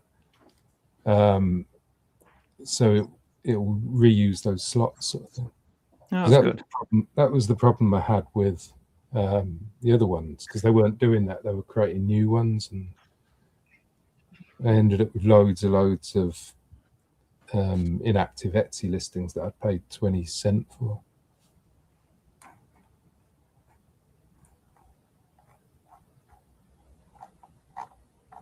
Because most of the stuff sells on eBay, so you know, I do get quite a lot of deactivated Etsy stuff. Just seeing Jeff's comment about the flat areas. Small What's that? flat areas. Oh yeah, the top.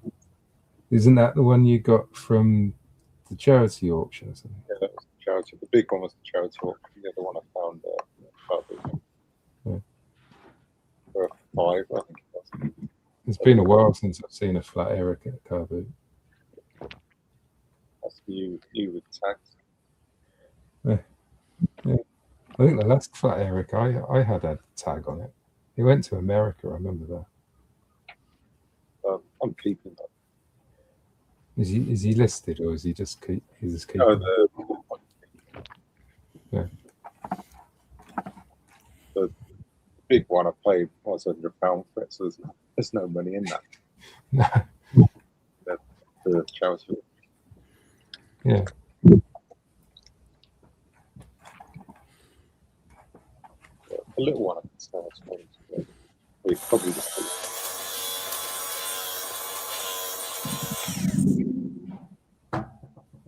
How much do you leave in your Vinted account, Derek, before you withdraw? I tend to get to 100 quid and then I take it out. Yeah, I do exactly the same thing, because I always worry that if they restrict you or suspend me or whatever, Yeah. then, because I remember years ago with PayPal, they restricted a PayPal account I had, and they wouldn't let me withdraw the money in there, and I had like $5,000 in there, and I think I actually ended up just writing it off because I couldn't get it. This was years and years ago, early 2000s. Mad, isn't it? I think I sent them my passport. I sent them all sorts of stuff, and I was spending so long on it, I just couldn't devote any more time on it. Anyway, so now, basically anything like that, any sort of money that's in an account that isn't like a bank, Yeah. it's withdrawn. I used to do the same with the cashback and stuff as well, but I think they do it automatically now, don't they? I tend to, same with complete savings. When it gets to around 100 quid, I tend to just withdraw it, but I think it does automatically happen. Yeah, when it does. It hits a 250. certain amount. I think it's when it hits 250. Is it? Yeah, which I do. I just leave it, but yeah, maybe I should do the same with that, really. Yeah, you should do, because I used to pay my you pay the, I think it's £18 now. It used to be 10. Yeah, it's 18 now. My card expired, and they changed my number. The credit card company, they changed the number. So when Complete Savings tried to take the money, it declined, and they didn't tell me. So I think it's 3 months. It didn't pay the £18. I didn't notice. They didn't seem to let me know. There's nothing on the account. Maybe they sent me an email, but I didn't see it. And they closed my account, and I had about £150, I think, in it. And I lost all that. Right. I looked So have you lost your account now? Yeah, I had to wait 6 months and then let me have another one. Okay. Yeah, that's pretty crap. And that was That's annoying. just had me. Thing. Yeah, they kept the cash back. Even though Something's- I said I'd pay the back. Yeah. Created. But no, it was in their terms that can't reactivate it. Something similar happened to me with Complete Savings a few months ago. I think I didn't have enough money in the account to take the £18, and it basically bounced. And I think they deactivated the account, but it was still active, so they just needed they needed me to pay the £18 basically for it to work again, which I did, and then it was all okay. But yeah, I assume if I'd just left that, then they would have. And that had money in there as well. That had, a couple of £100 or whatever sitting in there. I do like Complete Savings. I use it pretty much every day for the postage and stuff. Same here. Yeah, all my stuff. Yeah, mate, it's a no-brainer, really, isn't it? As long as you can cover the £18. Then How much have you managed to rack up on it? in total, Yeah. I can have a look. It tells Let's you, doesn't compare. it? Let's see who's racked up the most. I think it's you because I'm sure you've. I have told me shared it in the before. past. Yeah.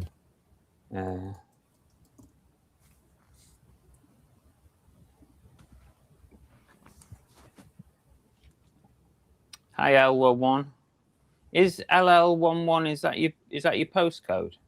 Like North Wales somewhere? I've racked up.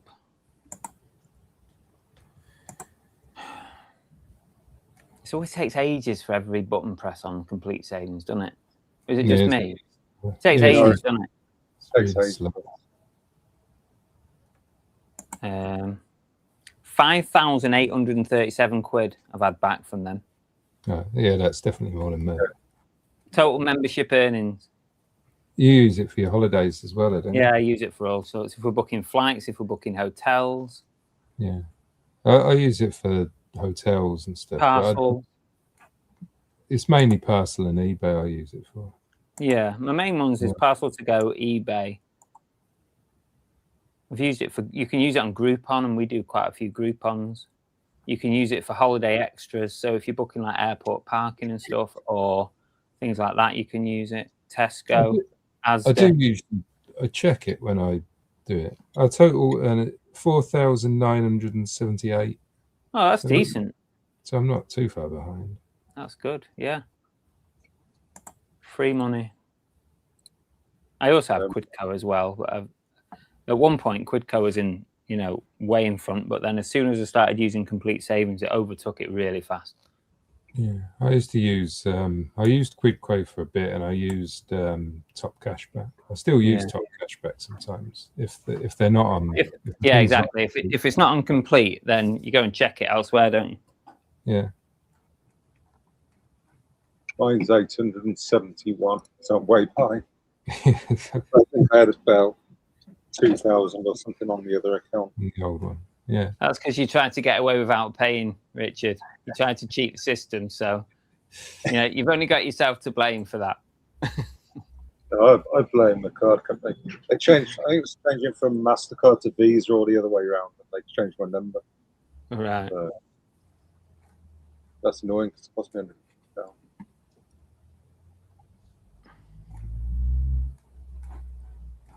21.5. Yeah, I use on tool stations on there as well, which is 10%, which is quite good if you're buying DIY stuff. Oh yeah. Although you do have to look because sometimes Screwfix Very is cheaper than tool station anyway. So Yeah. it does have it on Screwfix, I think, but it's like in-store cashback. It's slightly different. I think they give you a voucher to spend or something. Right. It just sounds all convoluted, so I don't tend to bother. You can activate your card on there, can't you? So that when you go in store, it automatically picks it up. But I've not Yeah. actually done that. Yeah, I've done it. I've got it on one of my cards, but I don't think I ever use it on anything that Yeah. is on there, sort of thing. But I don't Okay, buy that- much stuff in stores, to be honest. It's all online. I get that through my bank. I don't know. I've earned cashback. I don't know what it's for. Yeah, Obviously, I've got something on the Halifax, but you've got to. I think you've got every month or a few days before you go to use it, you've got to activate it for different things. And I always forget the look and stuff. It'd be better if it just had them all activated and then it just used them if you used them. It's a bit of a Yeah. rubbish way of doing it.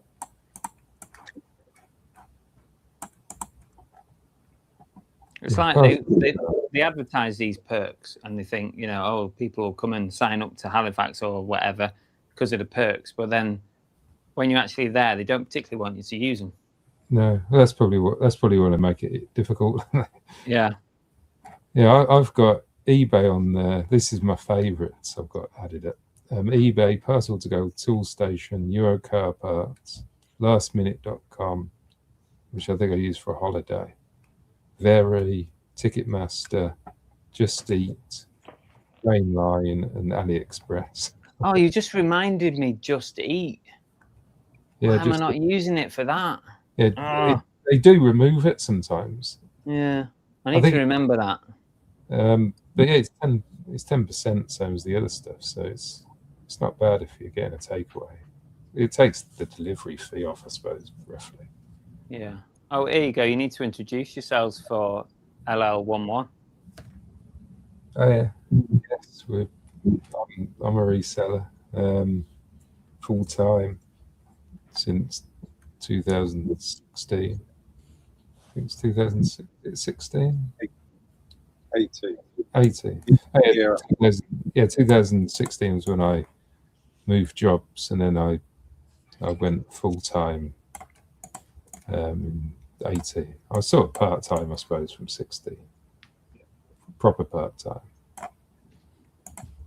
I'm a full-time reseller since 2017, but not a YouTuber. Oh yeah, so I have a YouTube channel. Subscribe to Tap Pedal. I don't upload much, so don't expect any new content anytime soon. Though I'll You're not probably selling it very well. I know the channel's pretty much dead really, but Do you envisage sort of reigniting it, or? I would like to. I was going to do like lives and stuff in the barn and all this sort of stuff, but I'm just always too busy doing other stuff, and I'm always like juggling different things, and so I wouldn't want to commit to any sort of regular show. And my barn's so untidy, it's almost embarrassing to do like a video in here as well. Yes, if I I was, don't know. I mean, most resellers are very similar. Come on. don't know. It's pretty bad. You can hardly walk across the floor because there's TVs everywhere. Although maybe that would make an interesting video in itself. I think it's having your storage and your office in the same room that does it. Big mess. Probably, yeah. Yeah. But yeah, well, when I do this other thing, the other room, I might fix that issue. My original idea was to have my office in the loft or the upper level, and then everything else was going to be storage. I mean, this originally was going to be completely storage, and I was going to use my original office. Then that causes issues. I've got to take stock through to the other office and all of that, and it's quite far away from the barn. So yeah, it'll be too much hassle. If anyone's watching, they want to come on for a bit, join us. No problem. There's a link in the chat. Don't try, if you're a troll, don't try coming on and sharing your bottom. It won't work because you have to go into the green room first.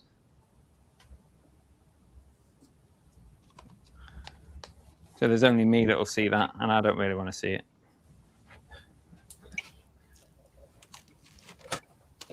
Do you remember in the past, where before StreamYard had a green room and you just shared a link, someone could just come straight on the screen?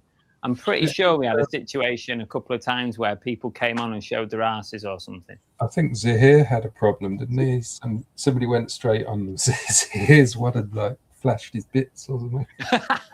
It was something like that, wasn't it? Thankfully, now there's a safety net now. So yeah, although I suppose they could come on look fairly normal. Yeah, and then do something crazy once they're on. I suppose they could do. But it's the risk you take, I suppose. Yeah. Oh, there's a bloody stain on this.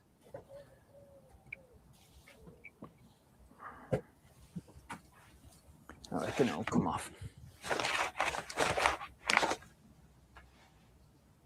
So I suppose if something happened like that, like if you let somebody in that you didn't know and they came on and they were like a troll, the only way to get rid of them out of the stream would be to start the stream again and delete the old one, is it?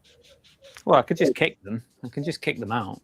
Yeah, but it will still be on the... Yeah, it would still be there. There's not much you can do about it. But after the...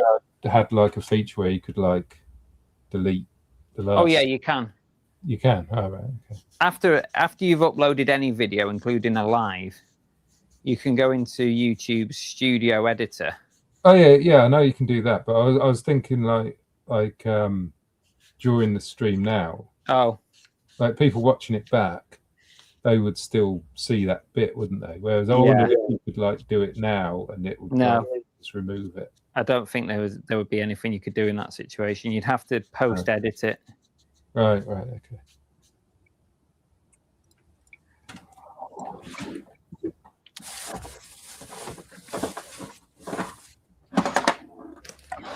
I've lost my scissors. God knows where they are in that mess you've got in there. I had them yesterday. I was using them.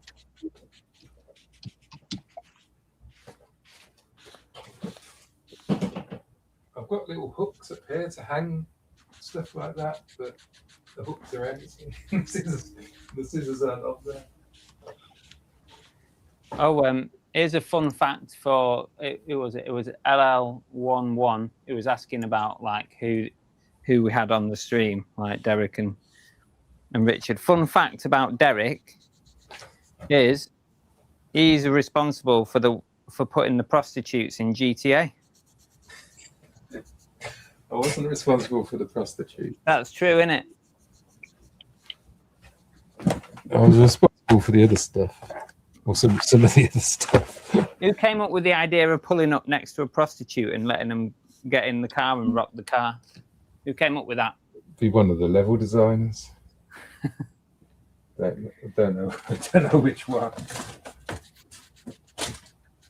I'm quite looking forward to the next one coming out and playing it like as a civilian. What will you be playing it on? Good questions. I've got to buy a console to do it. I just sold my PS5. All right. Because I don't bloody use it now. I'm thinking I might have to get one now when GTA comes out. Well, my son's got another Xbox that he's got. When he went to uni, he got an additional Xbox, so he didn't have to cart it back and forth. So he was coming home at the weekends and stuff. But now he's staying at home all the time and commuting to uni, so he doesn't need to. So I might just buy his one off him.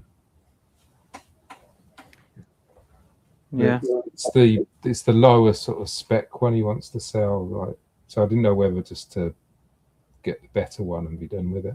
But I just know that I won't use it much. I played GTA for like a week and then that's why I ended up getting rid of mine. I've got a Meta Quest, which I use quite a lot. I really enjoy using that. But the PS5, it was just sat there. It was gathering dust, so I got rid of it. LL11 says, that's BS, Chris. You're funny. I'll give you that. It's not complete BS because he did tell him about your GTA. Yeah, I was a programmer at Rockstar for 16 years, something like that. So, I worked on all the GTAs. That's amazing. That's awesome. That Yeah, it's not. did it pay well? Yeah. Back in the day, we used to get bonuses and stuff as well. So, although they dried up near till the end, and which was sort of one of the reasons why I sort of was getting a bit fed up of it, because they wanted, there was a lot of overtime involved, and obviously a lot of stress and stuff, and weren't really getting the money reward for it. Right. It was worth it when, you know, you were getting really good bonuses and stuff. Because we used to get bonuses like every 3 months when once the game released and stuff. But Right. that sort of dried up a bit.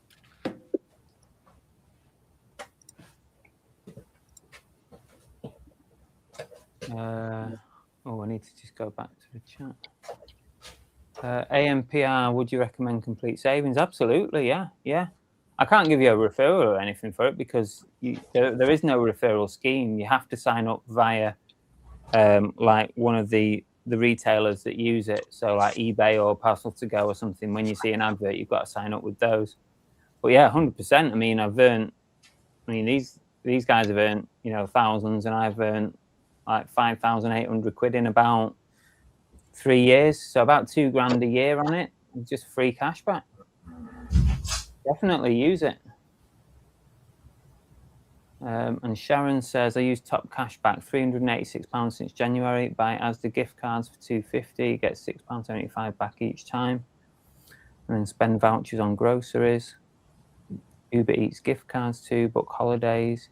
Complete savings is likely to do you better than that, Sharon.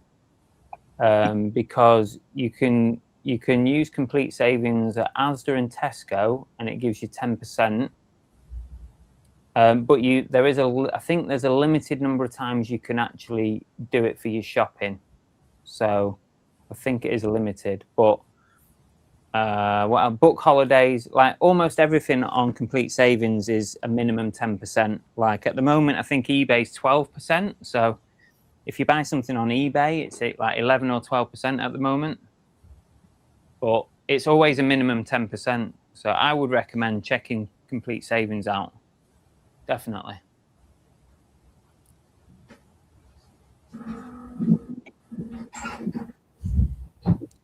For real, LL. Yeah, definitely for real. I've given up. I had to get the scissors from the house.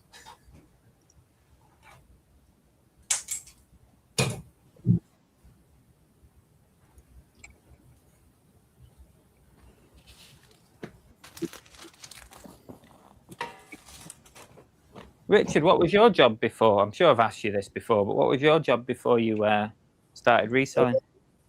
I was engineer in a air conditioning company. Oh yeah, I remember. Why did you get out of that game? Just had enough of it. Been doing it too long. I enjoyed the reselling. I started doing that part time, and then it started outperforming my job. So I decided to go full time reselling. Mm. So the money side of it, just I was working part time on the eBay in my own time. Just wrapped it up and decided knock it out and go full time on eBay. That was 9 years ago, just over 9 years ago. Yeah. That's gone really quick, actually. Though. At 9 years. Time flies, doesn't it? It's now 10 years since I left Rockstar, which seems crazy, really. 'Cause that just feels like a couple of years ago.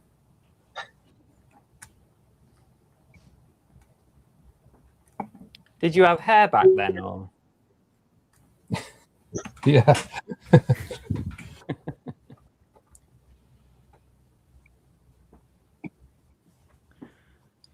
So reselling has basically made you lose your hair. Is that the route I'm going down right now? So that's what happened to me. I think it's my sons that are making me lose my hair. Is it? It's stressing me out.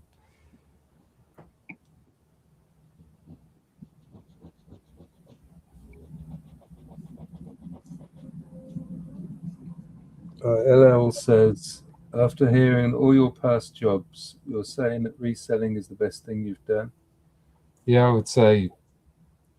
Yeah, I mean, I enjoyed my last job back in the early days, and I still enjoy programming. I do programming sort of on the side when I can. But yeah, for a job, I think it's mainly because I'm self-employed. I think that's the main thing. It's not really the reselling. I do love reselling. But Yeah. being in control of my own day and what I do and how much I work and Yeah. do what I want, basically. And that's what I like. But the lifestyle it brings. Yeah, it's the lifestyle, isn't it? The freedom. Yeah, the freedom, because you know, like now, if you wanted to sort of just think, oh, right, I want to go out for the day, you could just go out for the day. You don't have to like think, oh, I've got to put in holiday requests and wait for them to respond, and you know, it would have to be something really special to drag me back. I don't think I could be dragged back to 9 till 5. I think I could be dragged back into programming if it was like really sort of worth it. But I think I'd still want to be like, it would have to be like a freelance thing where I was deciding on what projects I was doing and that sort of thing.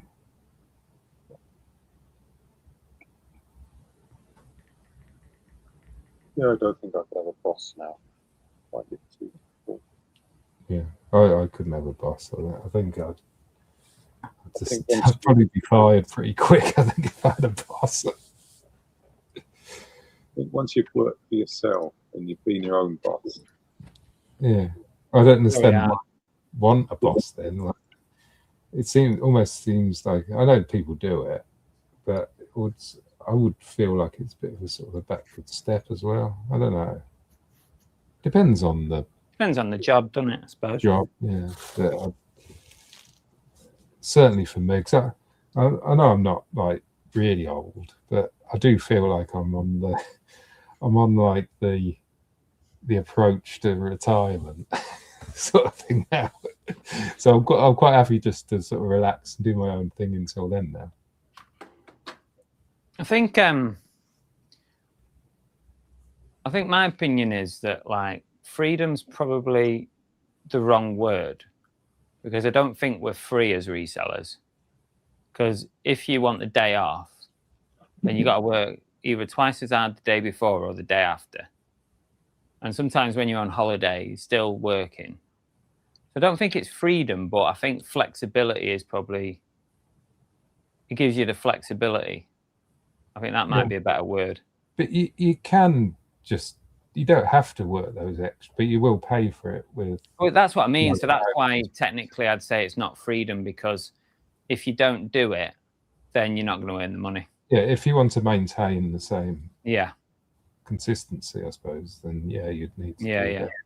That's what I've always sort of felt is that flexibility is a better phrase than freedom, but I guess Depends on you could argue either case. because I don't like. I'm not that worried really, as long as I pay the bills and have a little bit left over. I'm not that bothered, and I value just the options, just the sometimes. Oh, 100%, yeah. More Totally. than the money almost, but I do obviously you need to earn a certain amount. Yeah. But over that, then I'm not that concerned. Sometimes I, you know, like when I was like getting the barn done, I was spending a lot of money. A bit like doing my driveway now, I suppose. You know, I just spent $2.5 grand on hardcore gravel. I've got to pay that, you know, so that's in my mind that I need to make that back. But yeah, as long as I can pay all these bills, then Yeah. Everyone's different because everyone's got different like lifestyle expectations and different levels of bills to pay, different mortgages, different rents. yeah. So as long as you can do, you're happy with what you can do and how much work you need to do, as long as you're happy with that. Yeah. It's like I don't list anything over a weekend. I don't do any listing over a weekend. You know, like I set up some sell similars, and you know, I have activity going on the account, but I purposely, like, my ethos is I'm not doing this, what I'm doing right now, on a Saturday or a Sunday. No. You know, I might go to boot sales, but I don't do. Other than that, it's 2-3 days that I take. Yeah. I mean, I'm probably the same. I go to boot sales, but Yeah. occasionally on the Sunday night, I might do a bit of photography. Possibly, mainly in the evenings. I do pack items, but I pack the items when I'm watching TV. Yeah. So it almost doesn't feel like I'm working. I do me packing on a Sunday night just before I go to bed. I'll do me packing. That's pretty much it. I quite like to do it on the Sundays. It means on Monday I'm sort of feel like I'm ready to go. You're fresh, aren't you? Fresh, ready to start. Yeah. So if I've got something like packing to do in the morning, I find that the rest of the day just won't. I'll do the packing, go to the parcel shop, and then I just won't bother doing much for the rest of the day. I think I need to go into the burn early on, like 9 o'clock or even earlier, and get started, and then I sort of get a lot done.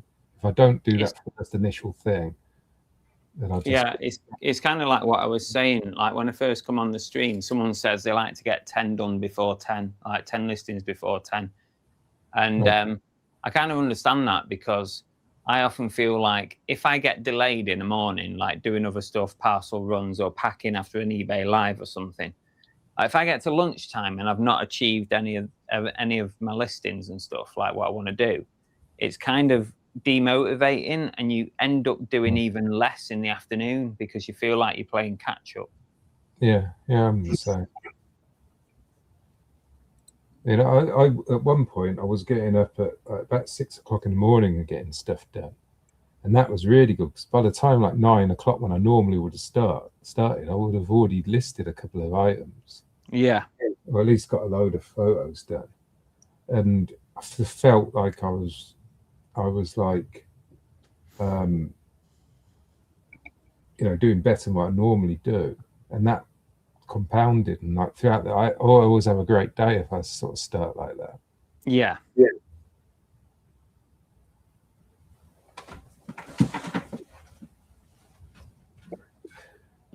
I've got teas made waiting to boil, but I think it must be knackered because it hasn't boiled. Let me guess, it was one of your kettles that you bought from a car boot. Oh no, I say that it's actually boiling now. I can hear it whizzing away. So in a minute we get the alarm go off. These old teas mates make a hell of a noise when the alarm goes off. So it'll scare everybody in the chat, probably me. You got teas made? Yeah. Oh, now you are an old fart. Come on. Yeah, no, this is to sell, not to use. Teas made, Jesus. Not the one teas made. I've probably got about 5 or 6 of them. Teas made. I remember my mum and dad having a teas made back in the 80s on the side of the bed. Yeah, it's probably one of the. Probably a similar one, yeah. Yeah. Like 2 ceramic pots in it, and then the clock in the middle with a light on it. Yeah, it's got the light on it and stuff. That's a tease made up there. Where? In that box, that white Oh, box. Needs a plug fitting on it. Just their wires at the moment. Whoever sold it. So is it new though? Because they never Well, use plugs. Yeah, I wondered if that, but it isn't new. It's just somebody's removed They took it the off. first plug, because I need to fit a plug up. Bothered doing it. I need to buy some plugs actually. I was buying plugs off eBay. You can get plugs on eBay second hand, and they're really, really cheap. And I bought like a big crate of them, and I need to buy some more because I'm running low on them now. Because some of the plugs I get are a bit dubious, so I always, you know, if they're really old ones, I put new ones on. Yeah. Or really sort of dirty and stuff.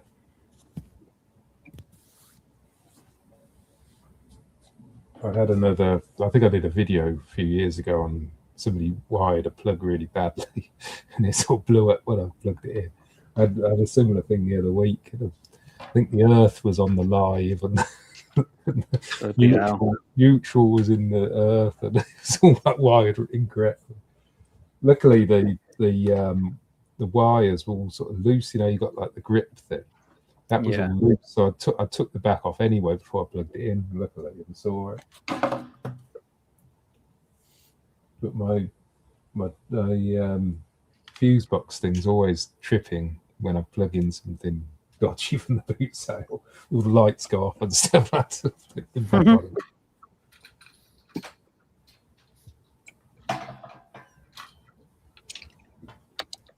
Just got to change position. I'm not doing clothing anymore. I'm doing some other shit.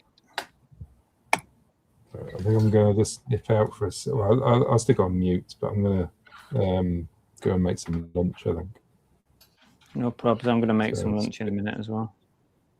See you in a bit. All right.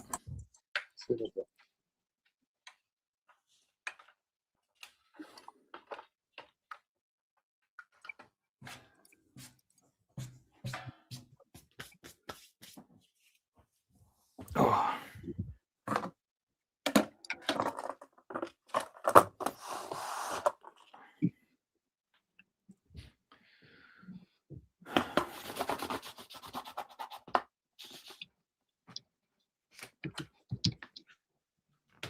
LL says this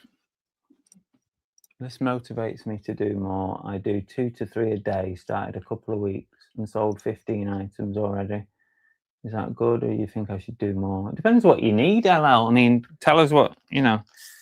I can't decide what's good and what's not for you. So that's totally up to you. If it's a side hustle, maybe that's fine for you, you know. If you've got a real job, or let us know a bit more about what you do. Are you hoping to make it full time? It's difficult for me to say what's good and what's not, really. Your living circumstances could be different to everyone else's. There's so many variables. I've had many Kenwood mixers smoke on me. How is the hunting going? We're still looking. We've had a couple of people view ours that are really interested, but obviously they're waiting for theirs to get an offer. So it's kind of just waiting around, really. But we've been looking at lots, and we found a couple that we like. Nothing that's like we definitely 100% want, but there's a couple that we quite like. So in the same area? Yeah, we want to stay as close as possible to where we are. Yeah.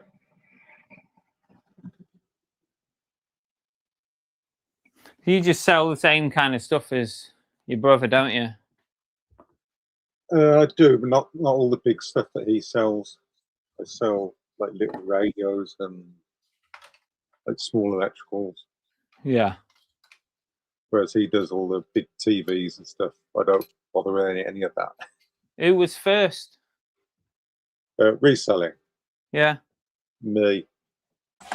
So, did you influence Derek's decision to? I think to go full time, because he went full time exactly a day to the day I did. All right. Actually to the day, but not purposely. We looked Yeah. back after, noticed that we both went full time on the same day. Right. Or had Yeah. the same day. So when Wasn't you it were both end of July? when you were both like part time, did you like chat about it a lot and say, "Oh, you know, I'm doing really well at this," and you know, do you think we'll both go full time and stuff? All I the remember time. Richard sort of saying that he wanted to leave his job and stuff like that, and Yeah, it was always at the right, yeah, the mini run. yeah. I think that a couple of years, like I think the first year he started like proper, you know, reselling. I think he said something like, "Oh, you know, I could do this full time or something." But then the following year came along, you were still at the work. I think it's because you've been there so long. It's difficult to. Yeah. It's a bit like, I suppose, when I moved jobs from Rockstar, it was a bit easier for me to resign from my second programming job because I'd only been there a couple of years, and I'd started to build up reselling then as well on the side. Right. And that was working from home, and I was finding myself like, I knew that I could do a lot more on reselling, and it almost felt like my full-time job was restricting me, sort of thing. So, that was when I decided to go full-time. So we were first reselling, so early 2000s, or even late 90s. Yeah. I count like when we used to go because we used to go to the boot sale on that Wednesday evening boot sale. Yeah, And that was that £30 place. I used to buy TVs there. I seem to remember old TVs on there, clean them up. Must have been like a house clearance guy. Clean them up and then sell them at the boot sale on the Sunday for like 2 or 3 times the price or something. Yeah, it was that guy with the dirty hands. Yeah, the dirty hands guy. And I was still at school then, so I think any sort of profit was good. And you were going to the boot sale anyway, weren't you? I think you were you always made a lot more than me. I know that at the boot sales. And I think you paid all the rent and stuff like that, so yeah, it was all sort of profit to me. So I think it was, even though I made less, I suppose it was because I was still at school, and it was just like quite good money, I suppose. Beat it like having a paper round or whatever.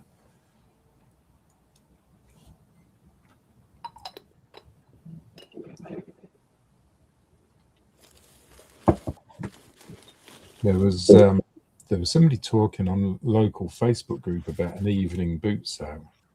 I commented on it and said that I hadn't been to an evening boot sale since the late 90s. Yeah, I think I saw that post as well.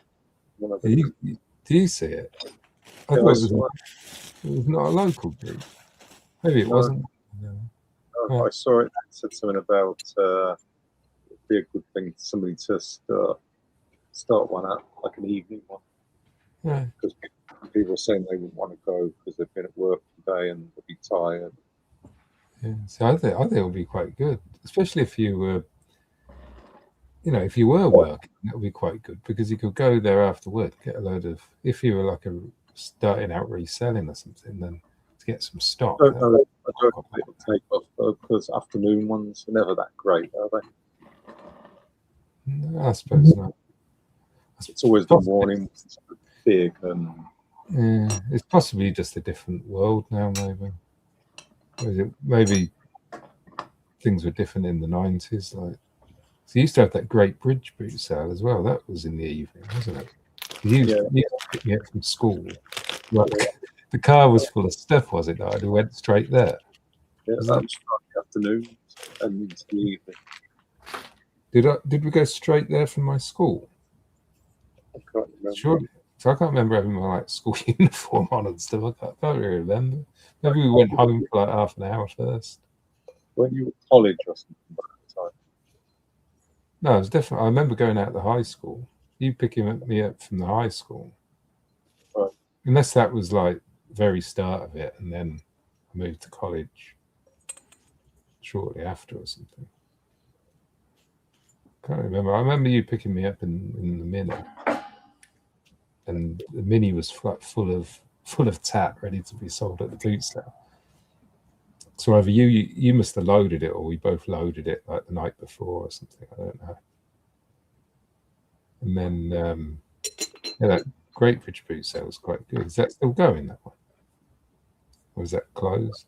No idea. I wouldn't have thought so. Yeah. I don't know. That might. But for an evening boot sale, that was quite big, wasn't it? You had that massive like inside area that was just completely full.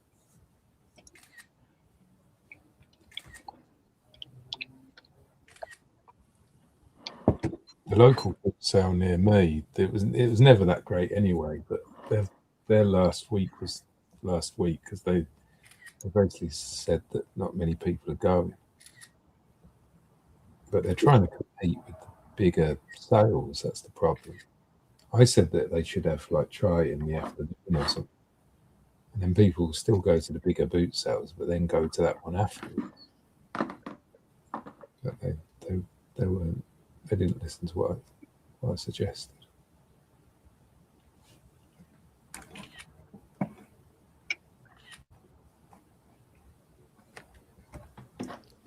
Anyone any idea what this is? Oh, fuck. Don't know, but you know, it reminds me of that. Have you seen that Only Fools and Horses episode? Yeah. Where they buy Yeah. it and they drop it away. Yeah, Reminds me of that's that. what it reminded me of. But yeah, Anyone in the chat? It's not. Is it an urn? I don't know, but it's Hasn't got got- little holes in the top. hasn't got somebody's ashes Ginger in. jar. Is it a What is ginger it? jar? Ginger Ginger jar. This could make me my millions. This, made in Japan, It might be quite good if it's made in Japan. hand painted, made in Japan. Anyone got a clue? Any people who know this kind of stuff? That's the lid. It's kind of got these holes in the top. This could be solid gold here on the top. Look. Have you not run it through ChatGPT or whatever? Not yet. No, I'm literally just starting on it. Don't. Oh, it could be for incense sticks, couldn't it? Sticking out at the top.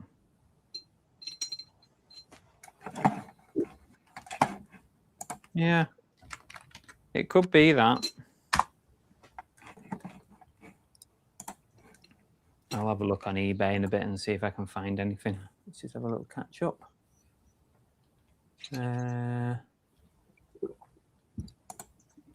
Phil's in as well. Hi, Phil. Side hustle, want to make it a full-time thing. I'm working as a caretaker at the moment, but after seeing all your videos, inspired me a lot. Okay, well, you know, just do what you can do as a side hustle. The thing is, like, when you've got a proper job as well, you know, you don't want to be working all the hours God sends, but if you want to make it a full-time, then you've got to build it, haven't you? Got to keep building it. I've never regretted it, and I don't think these two guys have either. So I've definitely never regretted it. Yeah, I've never regretted it.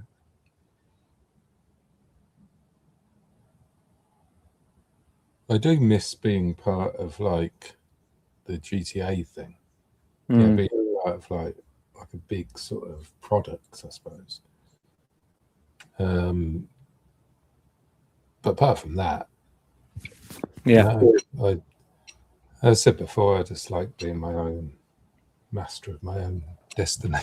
Yeah. Yeah. That's why I said, I think in your live last night, I said that if eBay closed, then I would consider something a bit like handyman or something, because Yeah. I could still be self-employed and do certain jobs, only do certain jobs if I wanted to do them, and you can. I wouldn't want to sort of go and work for somebody again, I don't think.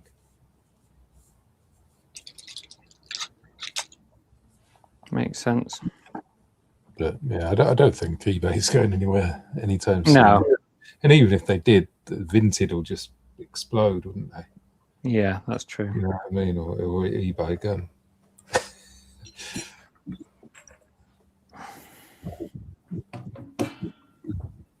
Some more little Japanese vases, little baby vases. Picked them up at a jumble trail at the weekend, little tiny things. We do them separately, or No, I'll stick them together, I think. yeah. They're What both identical. So as long if they're both identical condition wise, which they're not really, I couldn't really even do a multi listing on them. I'll put them together, I think. I tend to put things like that together. I used to put things separately, but I find that you might sell one and then he's stuck with the other one for ages. Whereas Yeah. having them both tends to help them sell. Yeah, definitely. LL says they're shocked at how you left Rockstar. That's a dream job for the whole world. Making you feel bad now. Well, it was my dream job. So I started programming when I was 10 or something. And I'd always program my own games and stuff, you know, as a hobby when I was a kid. And I used to sort of sell my games as well in the magazines, at the back of the magazines and things like that. Oh, cool. So I sort of did that. So, and I went to uni and went to a couple of unis, got my degrees, and I did my masters in games. And then I started at Rockstar. So at that point, it was my dream job, and it was my dream job, and I was loving it for maybe about 10 years. But the last few years weren't great. It was all like you're just like a number in a massive machine. And as I said before, the wage was okay. It was the standard sort of wage, but I used to get bonuses and that. Yeah. And that was really good.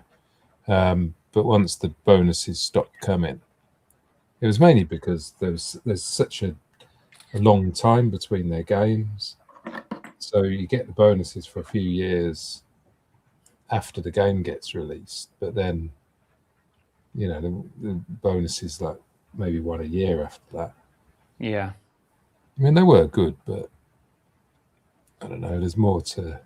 At that point, I was really into the mind. There's more to life than money and stuff.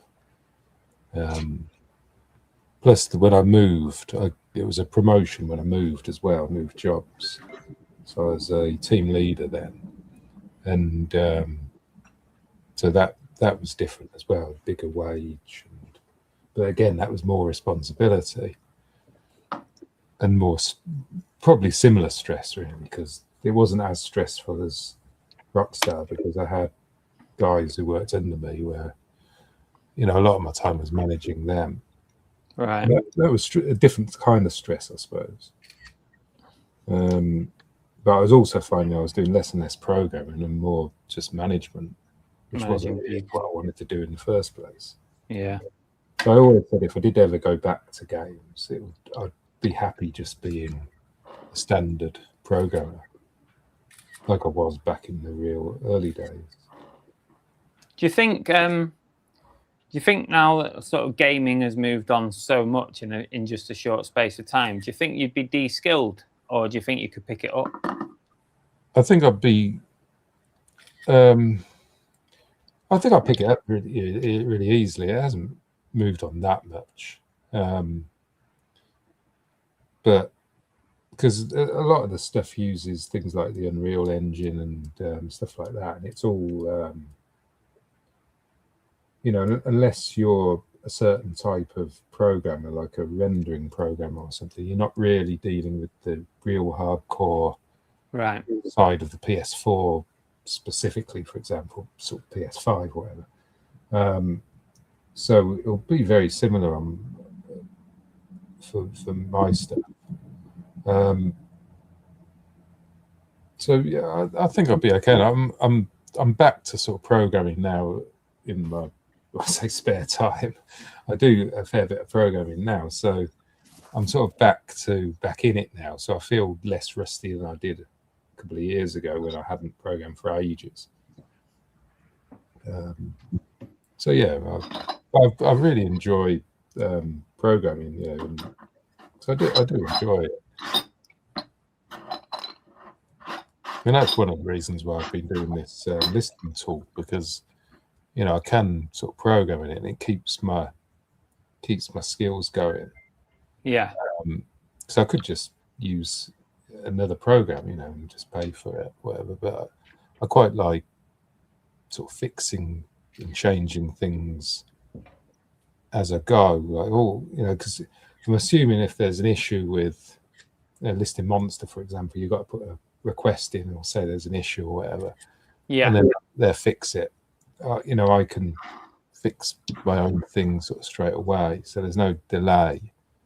Yeah. So I like that aspect of it as well. Plus, I enjoy programming it, you know. So, you know, LL says, "What games did you make yourself?" Yeah, he wouldn't have heard of them. They're all like very small thing. You know, I hadn't sold like 10 or 20 copies or something. There was just lots and lots of little games, you know, like Shit. adventure games and things like that. It would have been for the Amstrad and Atari ST and Spectrum, I suppose. Dragon 32, if anybody's ever heard of that. Back in the day.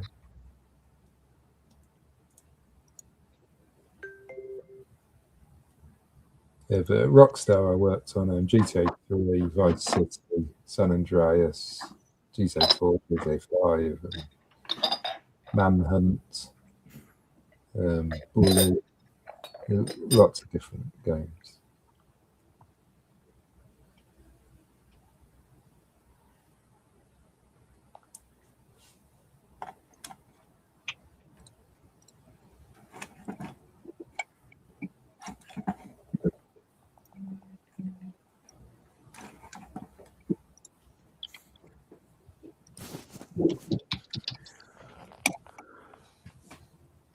I think my lunch might be ready. So,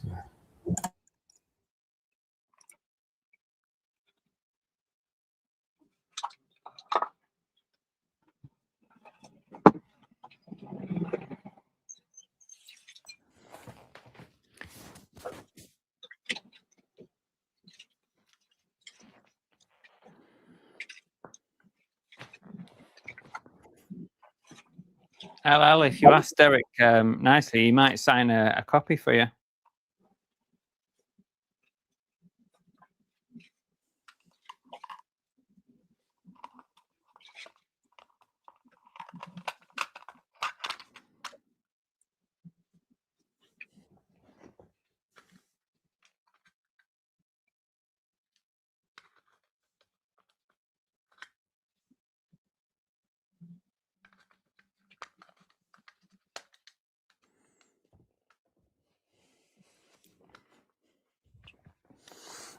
Oh.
Oh, God.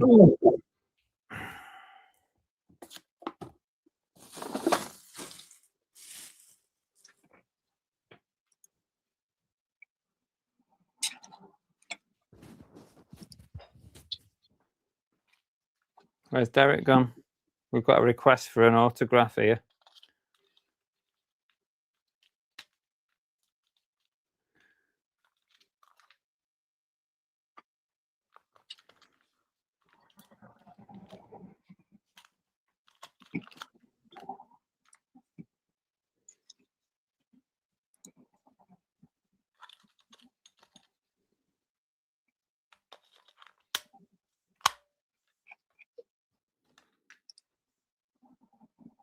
I think this clock is broken. Bugger.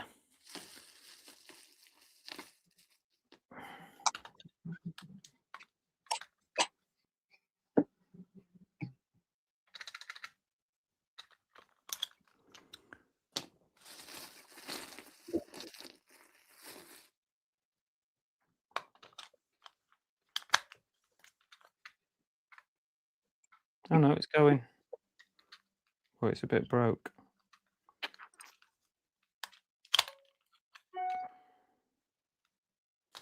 Is it worth What are you listening? testing? Hey, What are what you am I testing? testing? Oh, I'll show you. Hang on. You'll be impressed with this. This is a proper antique. Wait a minute. It's an absolute beauty. Yeah, that's all. It's a modern thing, I think, from Turkey. It's like resin, so it's not even ceramic. But I was just trying to get the clock going, and it is going, but it's a bit broken on the inside. Tell you what I picked up at the boot sale the other week was a cuckoo clock. Oh, nice.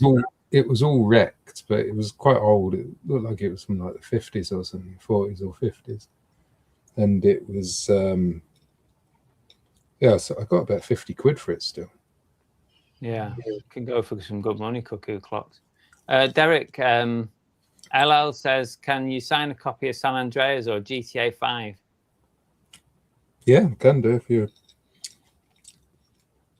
want to send something over.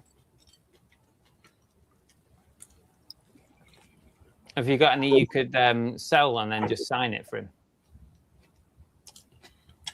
I've got copies in the loft, but I think they're all NTSC now.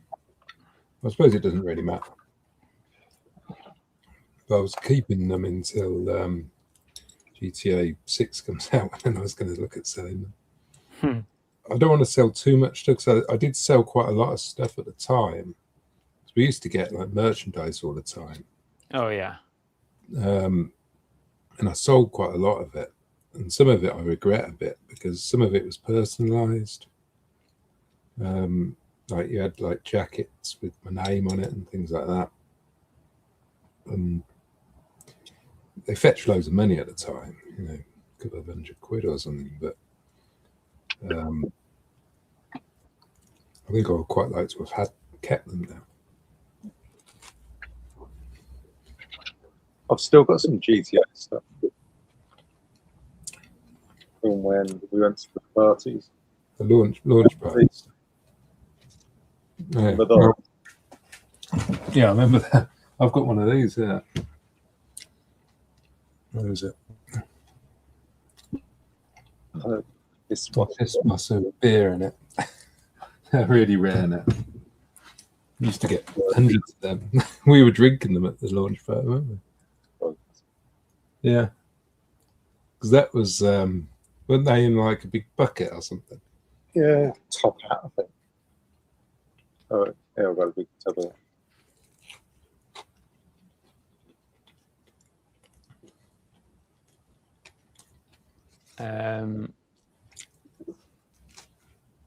Where can LL send you a message to potentially arrange? Oh, if you trying to think, if you message me on what's the best thing to do? Instagram, maybe? Yeah, if you search for Tap Peddler on Instagram and send me a message on there, that's probably the best thing. As long as you pay the postage, then there's no charge at all. Can't say fairer than that, can you?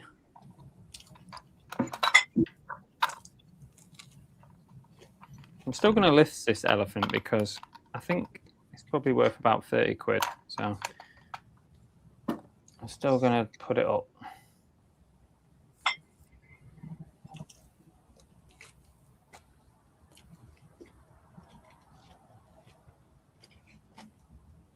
This is my last listing for today. I'm going to have my lunch, and then when I sit down afterwards, I'm just going to get them all actually listed, because at the moment they're all in draft on Listing Monster. So I'll just check them over and get them listed.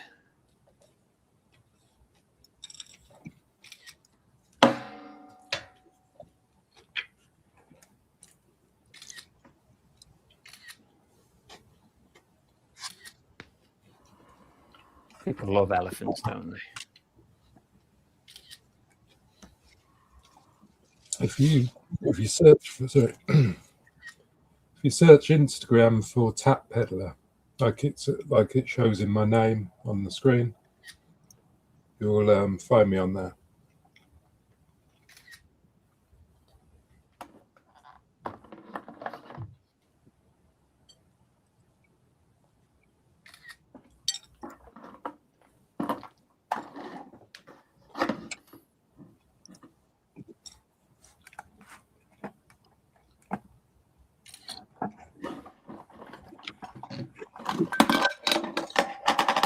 Bloody thing's falling apart now.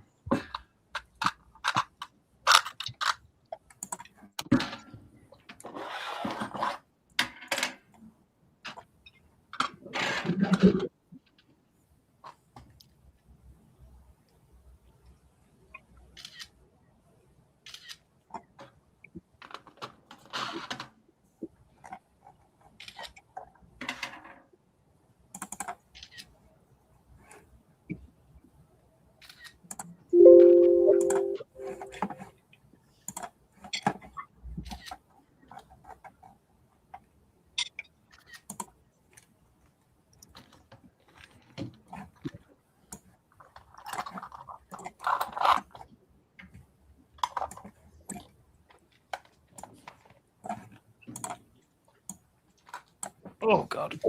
Right, that's all my photos done. My drafts are done. How many are getting listed today? Well, let's have a look at this pile down here then. So we've got 1, 2, 3, 4, 5, 6, 7, 8, 9, 10, 11, 12, 13, 14, 15, 16. There's 17 there. 17. That's not bad, considering we're on the line. That's a bit. I've only photographed 4 items.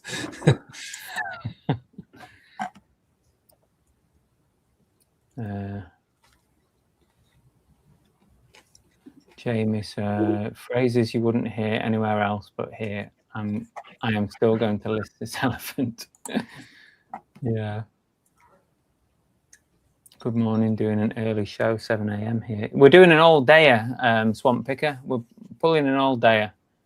So if anyone wants to come on, you can utilise the link in the chat. Anyone's invited. I should go back to doing my photography streams. Do you remember those? Yeah. You see, I used to have the camera pointing at the thing. Maybe that's something I should look at doing. It's one way to keep the channel alive, isn't it? Yeah. Without much editing or anything, just provide live streams. It's kind of a train of thought that I've been thinking about. That's why I'm doing more lives. I know lives are not always great for your channel because they just don't last long enough. But, you know, if you wanted to, you know, just keep your channel alive, then, yeah. And there's not enough daytime lives. There's hardly any. There was quite a few at one point. I think. Yeah. People realize realise you can't get any work done when you host a live, so they don't do it anymore.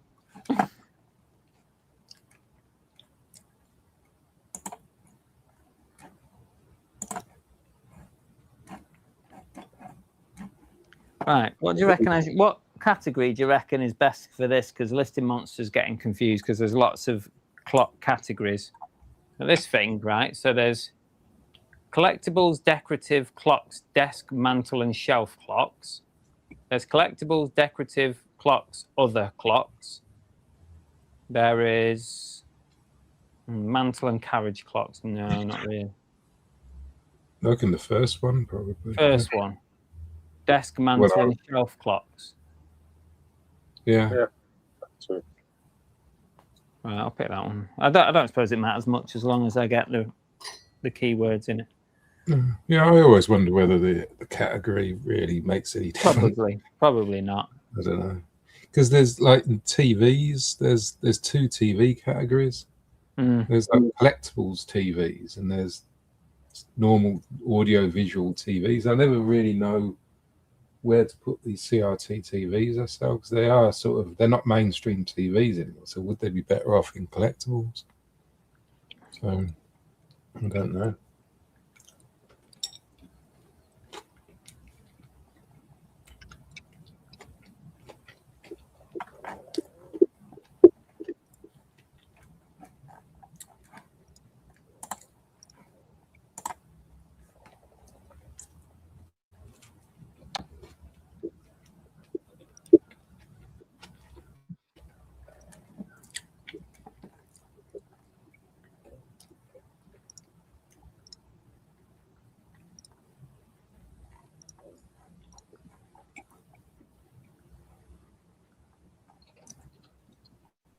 I bought a Sega Mega Drive this week at boot sale.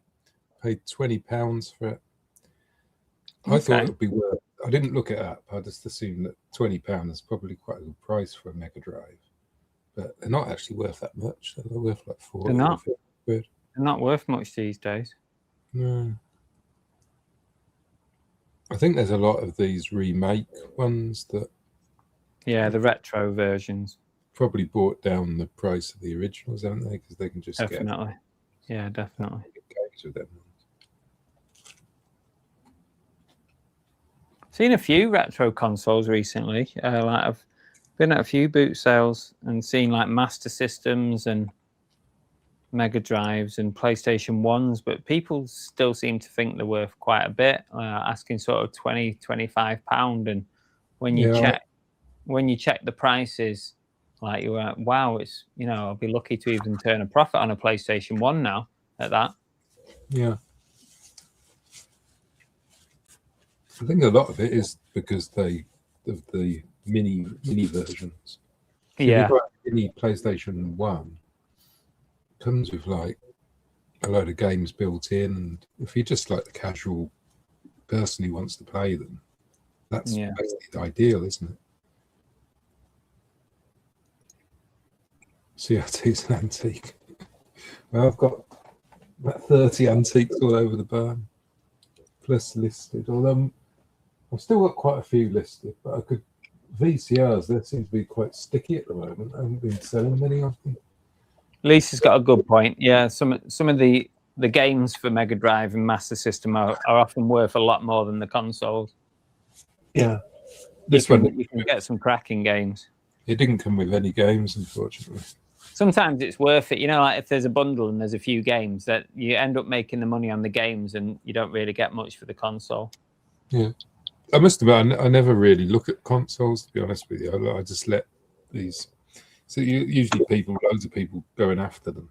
Yeah. All the stuff, but I think the boot sale was quite slow, so I just happened to ask, and it just seemed cheap at 20 quid, but I don't think it really was. I'll still make a profit on it, but it's you'll make something on it. hopefully it will sell on Vinted. It might be worth you, like if you've got any games hanging about, making a little bundle, even if they're just cartridge only. Yeah, I haven't got any games. I was hoping I'd have some somewhere, but I couldn't. I think I've got rid of them all. I used to have a couple of like really rubbish, like hockey games or something. I would have stuck with it. Yeah. But that was years ago, so I think they've gone.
Jesus, are you all right?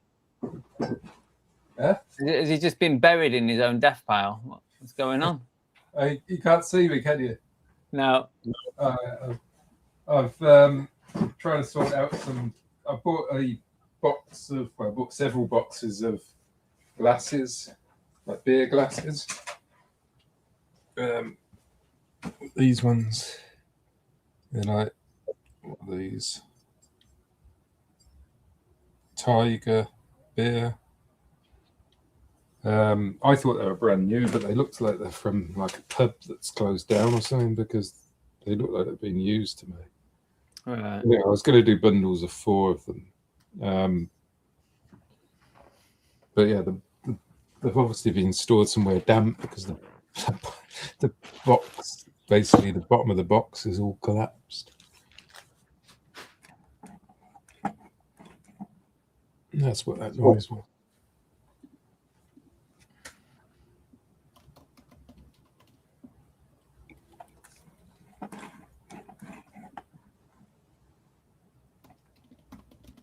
I've had a few instances where like a pile of VHS like this topple over on me.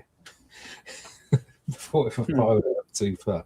I keep on knocking. I turned it round the other day because I had the wires pointing out onto the other side where I walk, and I kept on knocking the wires every time I walked past. And I thought, and the whole stack started wobbling. And I thought, if I leave it like this, at some point I'm going to knock these down. So I turned them round. They still wobble a bit as I go past. Yeah.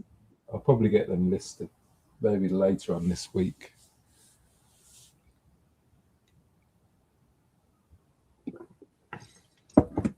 Richard's in charge, guys.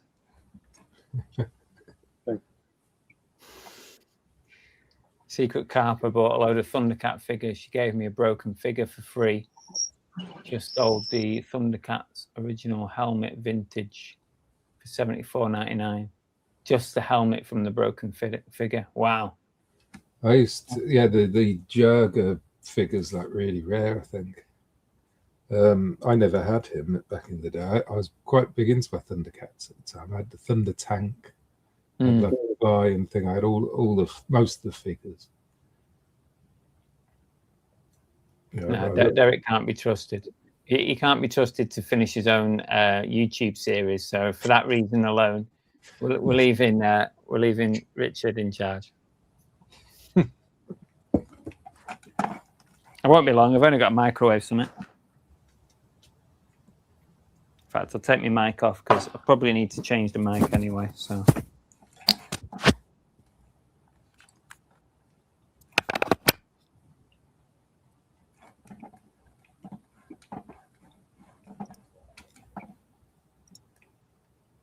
Mic on. Can you hear me? you sound like Can you hear me? yeah, you know. Okay. I just changed my mic, that's all.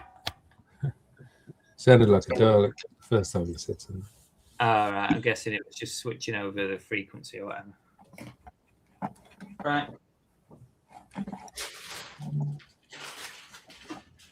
Is this where I heavily promote Tap Peddler channel? Go for it, yeah. Everybody subscribe. You're not in charge. You need to get permission off Richard for that.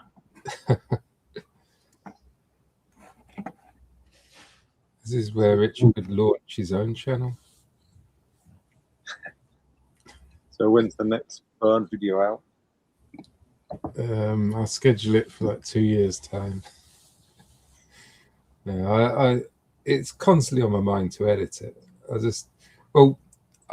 One of my jobs I need to do in the next couple of weeks is to move my computer desk over to the barn and the computer, because this computer is like really slow. Sometimes it can become unresponsive.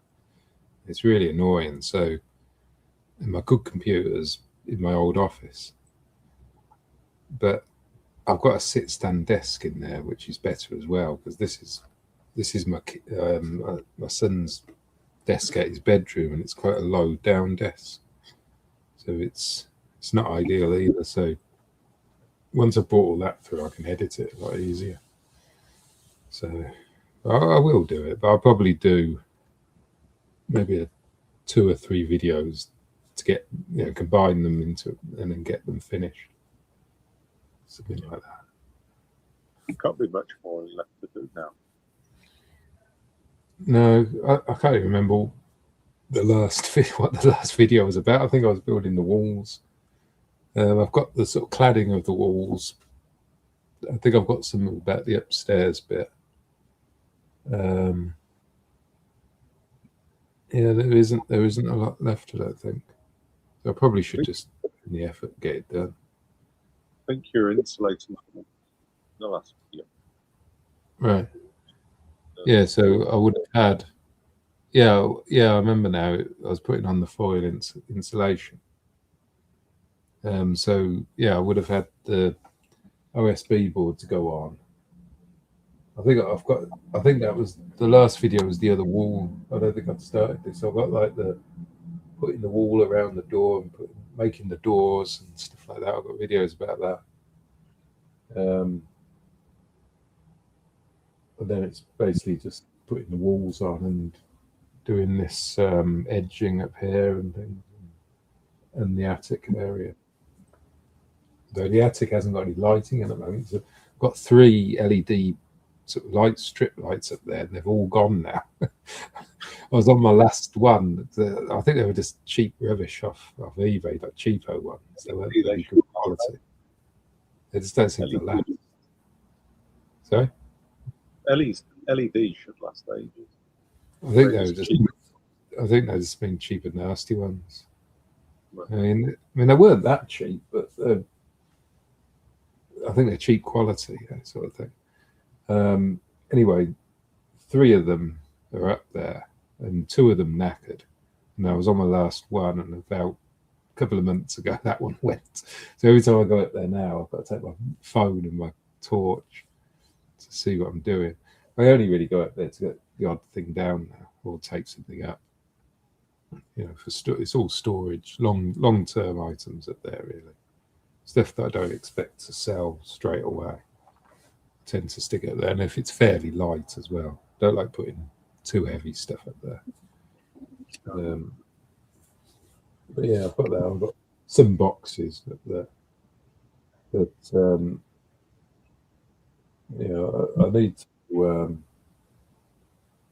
I need to edit those videos. But again, I've got so much other stuff to do. I've got my driveway to sort. We're into August now, so it won't be long before it starts to get cold again. won't be able to do it. I can see me doing the garage next year at this rate. So I've got to get the concrete slab put in, and then I can start building it up. Anything I do for me next year. Yeah. Except you don't know what to get.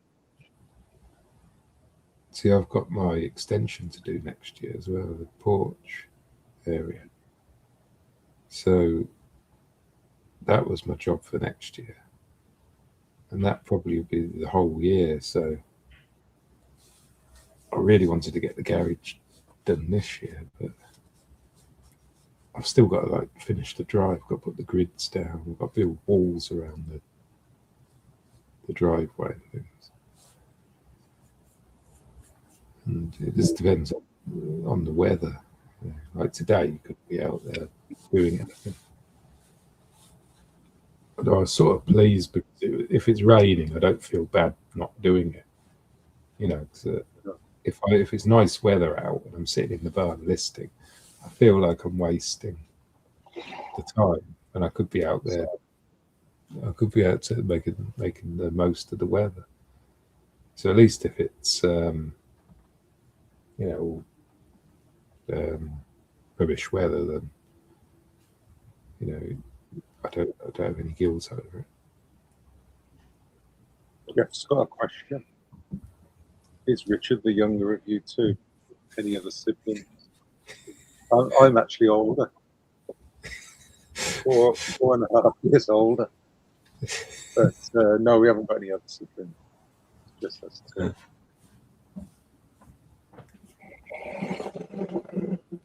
Yeah, people always comment on that. I always look really older. I've just aged worse.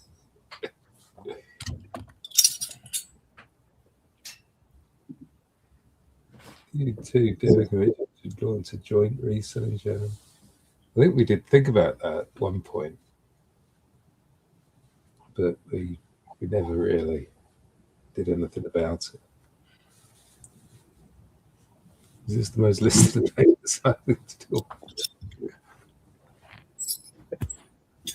Or is Ali listing? That's the question. Yes, Ali's listening. Is Ali in the room with you? Why? Is she there? Over there. So she could get on the webcam as well and join the. Why has she not come and said hello? She doesn't want to.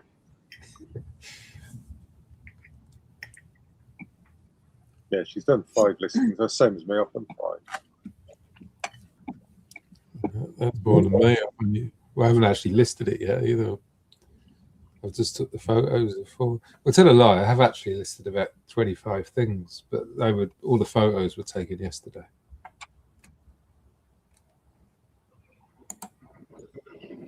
I sort of count listing as That's mainly cheating. getting the photos taken. Because that seems to be that's where the time is really. Cleaning it, sorting it, and taking the photos. Once they're done, the listing's pretty quick. So I usually count the photos as the listing, if you like. It's all the prep I find. All the we've got wires that you've got to wind them all up and Yeah. put something around to keep it together, and you've got to clean it, test it. It's all that stuff that takes the time. The actual listings, 5 minutes for 5 minutes to the listing. Yeah. Which comes back to my original idea about all these tables. They were going to be like I was going to have a table for incoming stock, which would just be like raw from the boot sale, dirty or whatever, untested. And then I was going to have like a cleaning station. And then once they're clean, they'd go on to the next table, which is like testing. So then they'd be tested, and then they would move to the photography area. But I ended up just filling all those tables with stock from the boot sale, and the floor around them, underneath them, everywhere.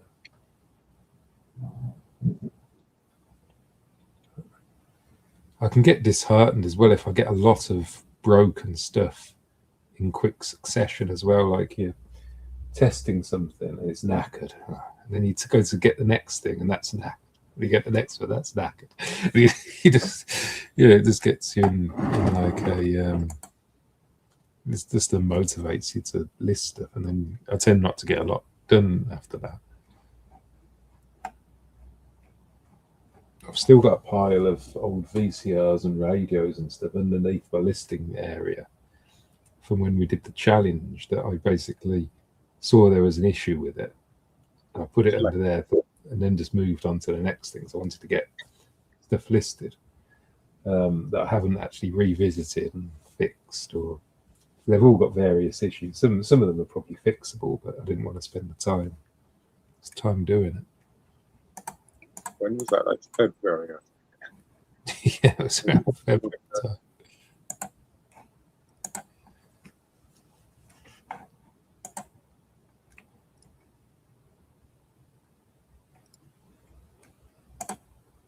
I'm just as glad that I've still got all those Walkmans. I haven't listed, but I've had probably over 10 years now. The only downside with them, I mean, they're never going to go down in value, but the problem is all the belts go and stuff like that. Belts running the home floor. I actually picked up a Walkman at the weekend. Sorry, what was that? I actually picked up a Walkman at the weekend for £1. Not often you see them now, especially A proper one. A proper yeah, walk. proper. Only Walkman. So it might go over there. Well, usually when you see them, they think they're worth loads of money and want stupid money for them. £1's a great price, isn't it, for a Sony? Yeah. Oh, nice. Does it work? I haven't tested it yet. Yeah. Looks okay. It's in good condition. A few little marks and that. But just in a rummage box. Yeah.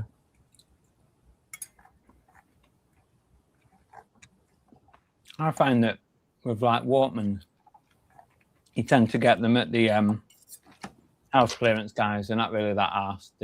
They're in boxes full of stuff. Yeah, I think that's what this was.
Where is it?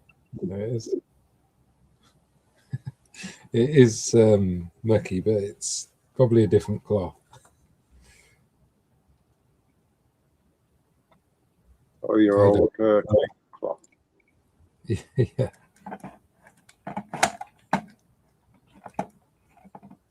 I don't sell any fishing gear. No, me neither.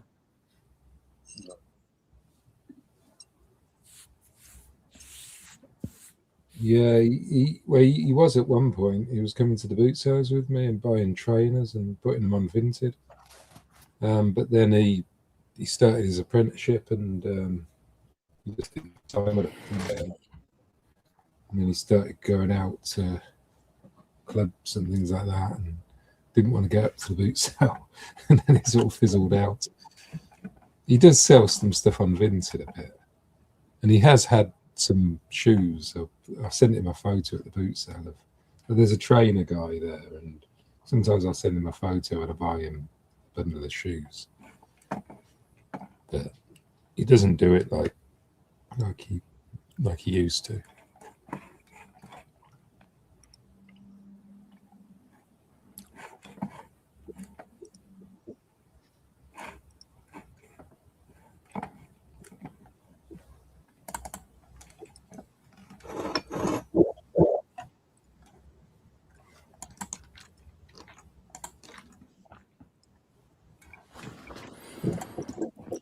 We just had an email from eBay.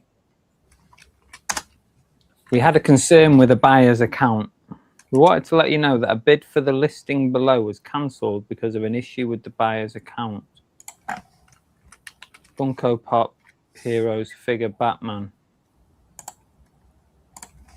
Unfortunately, the buyer, and then they've given the username, is no longer registered on eBay, so we had to cancel all their open transactions. I don't even know. I've already sent that. I must have already sent that. See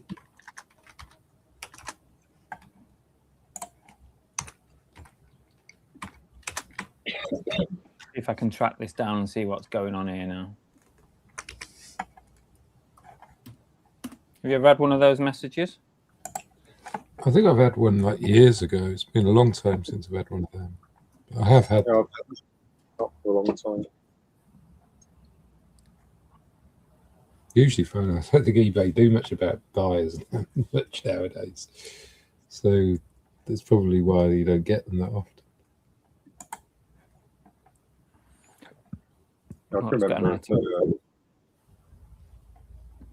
I don't know what it was now. Was it reporting them or something for not paying? And they used to get suspended straight away. Yeah, yeah. It And always I used to. not paid for it. Well, It's when you have options and you Yeah, have it used to to be. report the fees back. Yeah, but you used to still have to do that for non-paid items, didn't you? Before instant payment. Yeah. I don't know if it's like automatic now. I'm not really sure.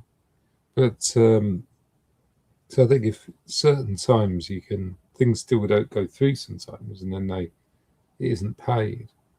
So I don't know what happens then. It's been so long since I've had that.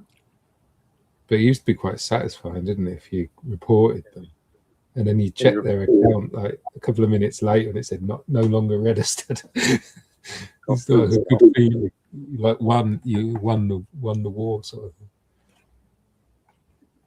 Right. Well, this item I sold on the 13th of July, and then it looks like they never paid for it, so I auto cancelled it after 4 days, and then it sold to somebody else. So thankfully, it doesn't matter because they never actually got it in the end.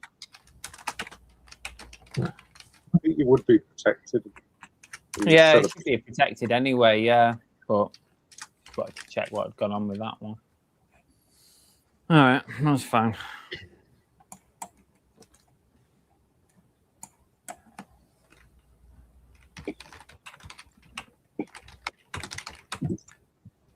All right, get rid of this plate, and then I'm going to finish off the listings. Going to grab a drink as well.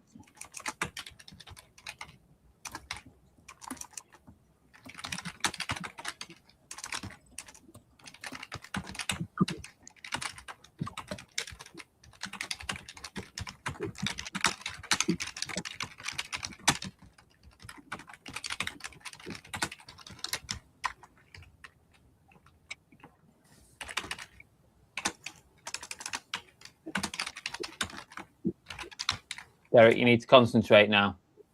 You're in charge, so. I'm in charge. Okay. Yeah. Were you not impressed with Richard's being in charge last time? It was poor effort. Derek's in charge.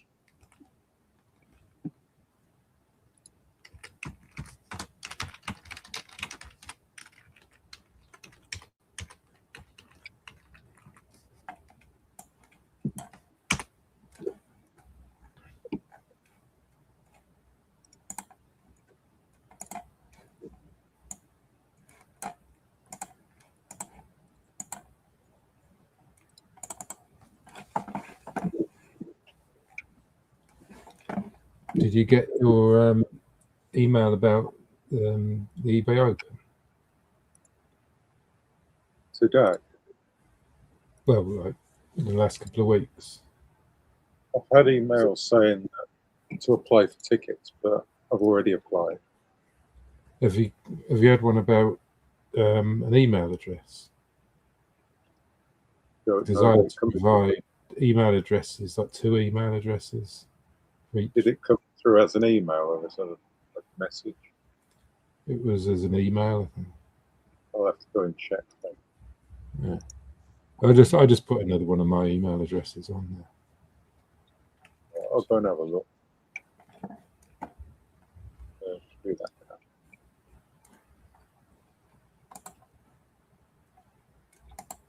I thought it might be better to get the train from Mum and Dad's house, because that would take us straight to the place. Yeah, Wouldn't it? The only thing we've got to do is check in, so we'll have to walk back there and walk there like at some point during the day. Yeah. We'll just wait for an eBay live presentation. Go there. I reckon it will be all about eBay live. Yeah, I think it will be. There's that many eBay messages in there. No, I think it just came through as an email. If I go in my email, there's hundreds of eBay messages. Because you get every time you get a sale, you If get a you- message. If you search for eBay Open, it should come up.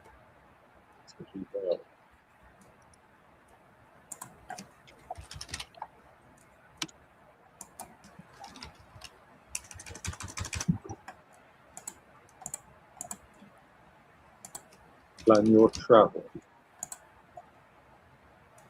No, I think it was. Did you provide 2 email addresses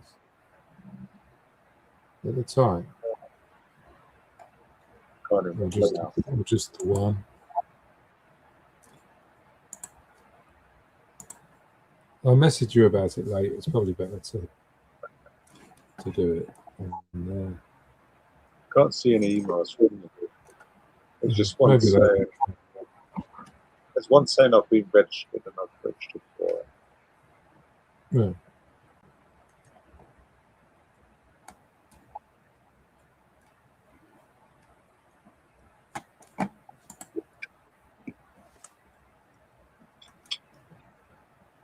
I keep getting messages from them saying register now, and I've already registered. Almost as Yeah, if I got that. that's Yeah, I just got normal. that last year. Right. Yeah, it can get quite confusing. The first year, I was really confused about that.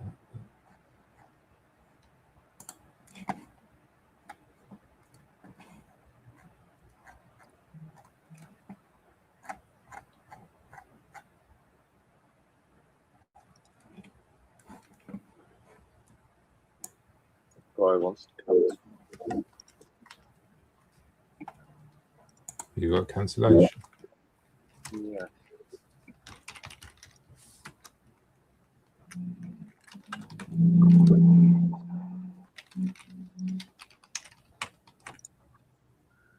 Okay.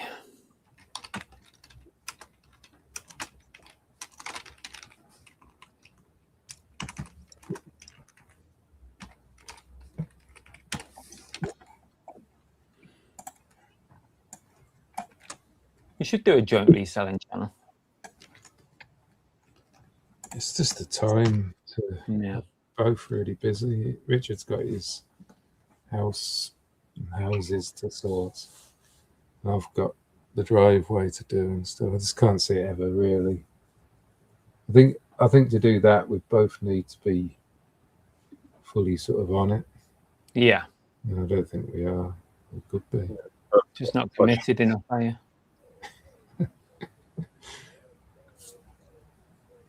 I think it's just disheartening. It's a bit like the barn videos. I mean, Yeah. I upload them and I get like 300 views, and I think, yeah, Was it worth it? Is it really worth it? I know what you mean. That's why I don't want to. I mean, I was looking at the DIY channels, and there's a couple of DIY channels that I consider really good, and they put loads of effort into their camera work and all that. They've only got a few thousand subs. Mm. And I think if I do something like that with my DIY, am I just going to end up like that as well, which isn't really worth it? Because that's basically the same as my Tap Peddler channel. It's got about 2,000 subs, 2,500 subs.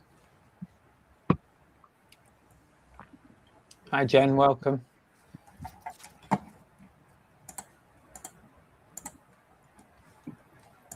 Oh, you can't beat a matcha. I love my iced matches at the moment. I love it. Vanilla iced matcha. In a Greg's, we save our Greg's things. All right, yeah. We save them and then we make them in that. Those things you get off Vinted or something. What was it you got off Vinted? You got like, you said on one of your lives that you got like flavors of some sort of drink off Vinted or something. What was that going to be? Oh, you're talking about water drops. Yeah, it could have been, yeah. Yeah. Sometimes I get those off Vinted if someone's selling a job lot off. But So that's like vitamin sort of flavored waters. Is that like that Holy? You hear a lot of YouTubers advertising Holy. I'm not sure. Not heard of that one. So, is that I keep on getting that on quite a few of the channels I watch. They're sponsored by them, and you can get like a. They seem to be like a sachet. You just put it with water. And you get like a shaker thing. You shake it, and then it's some sort of natural energy drink. I think. That's not so bad for you, sort of thing. LL's off. Thanks, LL, for joining us. Have to go now. Fun knowing you. Is that it? We're never going to see you again now. Yeah, send me a message on Instagram for that thing if you want. Concord, first time caught you live. Oh, welcome. Andy is in as well. Holy water is timeless. Okie dokie. I can't beat it. An iced matcha is absolutely lovely. I've seen them advertised in Greg's and stuff. But... So nice. But you can make your own at home, like, and save yourself £4. Right. Do you just get the powdery stuff? You can get the powder in, like, you can order it from Amazon, obviously, but you can also get it in like B&M and Home Bargains. They have them in like the tea section, matcha powder. And you just mix teaspoon of powder, mix it in about that much of water, about half a cup of water, completely mix it and put some ice in, put a bit of flavour, strawberry, vanilla, caramel, all good flavourings. I just put a splash of that in, and then the rest is just milk. And that's it. All right, I might try that. So nice, but get one from Greg's first, and then can't go wrong. I would say don't get a plain matcha though. Like get one with a flavour in it. Get a vanilla or a strawberry or something. Blueberry, I think they do now as well. Right. So good, and it gives you a bit of a mental boost for a couple of hours as well. There's not like loads of caffeine in it or anything, but it gives you mental stimulation. I'll drink one of them before I start on my editing my burn video. That's it. Yeah, that's exactly it. Yeah. Maybe they will sponsor my burn. Maybe. Yeah. Close to so then you'd have to commit to a certain level of sort of videos. I got some company wanting to send me a load of like DIY tools. But it was after I'd done whatever the tools they were going to give me. So I didn't have a video that I could make because I'd already done the work. So I just basically said no. But maybe I should have. You should have done something with it and got the freebies. Possibly. I painted a bit of wood or something. So there you go. Yeah. Shoehorned it. You could have just shoehorned them into a video of some kind. Yeah, I probably should have done, really. You got to make the most of those opportunities. Concord says, can I ask a question? If you're going to sell from home, any idea what type of home insurance company will insure you? Well, that's an interesting question, that. I don't really insure my stock, to be honest with you. The only real thing that I say on my home insurance is that I work from home. So I have a home office. I don't really do much else because I've found in the past that if you start saying that you've got stock at home, you run into problems with your insurance company. So I just have the mindset that if anything happens to it, I have to write it off. It's on my own back. I don't know about you guys, but that's what I do. Well, I basically do the same thing. I think it would be very hard to claim for stock because you don't have receipts for it or anything. They'd want proof of value and don't really know how to go about proving that. Yeah, it's a pretty common question. I mean, I've had this quite a lot. People sort of saying, "Oh yeah, I insure my secondhand stock," and I'm like, "Who do you insure it with? And also, have you double checked with them that they will pay out if something happens?" Because I'm like 99% sure. I did a lot of research when I first started reselling into insurance and that, because I'm always, I'd rather err on the side of caution. So I'd rather have the insurance and pay for it. So I was paying for insurance with Simply Business for like 2 years. and it was supposed to cover stock, office equipment and stuff. And then when I went to renew on the end of the second year, I actually rang and spoke to somebody because it came up with that thing, you know, when sometimes you have to renew and it says, oh, because you've got a bespoke business, you got to talk to someone on the phone. So I rang them and I explained everything about the business. And yeah, I buy secondhand a lot and I buy from boot sales and then I store it. And turns out none of it would have been covered because they'd have wanted, like you said, Richard, receipts for everything.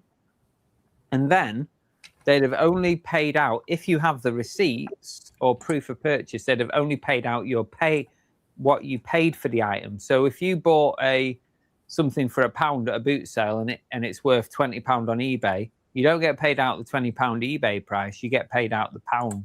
And that's providing you've actually got proof that you paid £1 for it.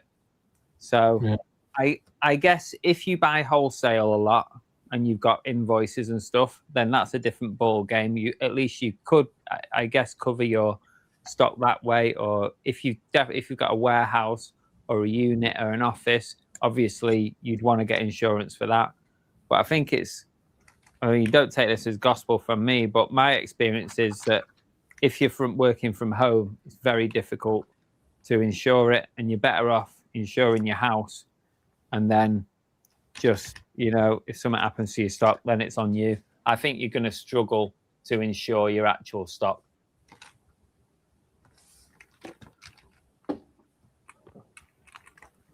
So I paid 2 years worth of insurance for my stock that I would never have been able to claim on. Yeah, I can't see them ever paying. I mean, if, you know, I had to replace this, you got like some video recorders, for example, and how am I supposed to, they're not going to pay out on them, are they? I've got no They're proof. never going to pay out. I've got no proof they even exist. You know, if they were, I don't know, if they were stolen or something, I've got no proof they exist. No proof for the value, what I paid. It's hard enough, like, sort of documenting everything for HMRC for tax purposes, let alone the insurance companies. Yeah. And the stuff we get on the grand scheme of things, I know that I could probably fill this barn up again within a month. Yeah. Good sourcing at the car boot sales. You could, I mean, God forbid, if something happened, you could start again, you know. I'd be more concerned about the structure of the building, which obviously is covered. So the contents, I'm not that concerned about, really. Jamie said, I advise my insurance company that I work from home, but they won't insure my stock. I have that insured separately with another company, value balanced against what I advise HMRC as stock value. Okay, Jamie, that's interesting. It'd be good to know, like, I don't want to like cause any problems for you, but it'd be good to know that, you know, if you spoke to someone at your insurance company, how exactly are you covered, and how much for. If you're a sole trader, I don't know if you are, Jamie. I can't remember if you're a sole trader or a limited company. Limited company, as far as I'm aware, you do need to have some handle on what your stock value is. I don't know for sure, but that's what I believe. But as a sole trader, it's hard to sort of pinpoint your exact stock value, isn't it, at any one point in time? Yeah, because the stock's constantly changing all the time as well, isn't it? So the only way right now I could figure out what my stock value is, and that would only be, it would be listed value. So is to go on eBay and say, how much is the value of my current listings? Yeah. I don't think I could tell you right now what my cost price is on everything that I currently have, like, available. I don't think I could give you that information. Because once you've bought stuff, like say you've done a job lot of stuff at a boot sale, some of it's sold, some of it hasn't. So your books are wrong straight away, aren't they, for what's in stock, unless you keep very, very clear. I do keep records. I do individual transactions for the boot set. Yeah. I would have like video recorders listed each one, but there's just no proof that what I paid for it. Yeah. I say what I paid for it, but would they pay out based on just my say so? Possibly not. I would say not. I mean, at the end of the day, this is my proof, right? And this is just me writing down what I've purchased. And not normally when I upload that to like QuickBooks, I'll put a picture of everything, like just in a pile, like next to it. So it'll be a split picture. So one half will be my written ledger, and the other half is a picture of the stuff from that boot sale. But that might just about be okay for HMRC. But you go to an insurance company with that, I doubt it. I doubt it. It's interesting though. It's interesting though. I'd like to know if someone actually found an insurance company that's willing to do it. Like I say, I was paying Simply Business for 2 years before I actually spoke to a human being and found out that I wouldn't even be covered for anything. Oh, Concord says, oh, it's not coming up. Oh, that's Jamie. Hang on, let's go to Concord. I'm not worried about the stock. It's being told in a disaster that they wouldn't pay out because I'm selling stuff. I've been selling mainly mine and family-owned items, but wanting to buy and sell. Yeah, I mean, it's a tricky one with your home insurance.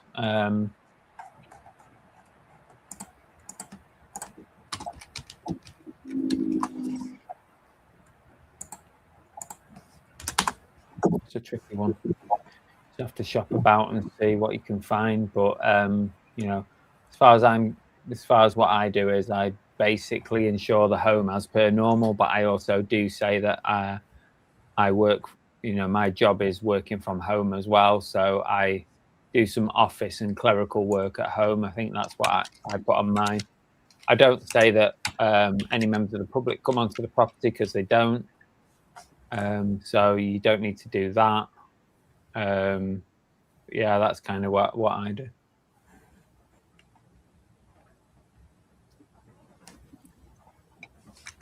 Jamie D, sole trader. I can approximate stock value on what I paid for it. I buy, yeah, that's the difference. If you buy like wholesale and you have receipts and invoices, then you know it's a little bit easier. You've got official invoices. Definitely, yeah, that's a little bit different.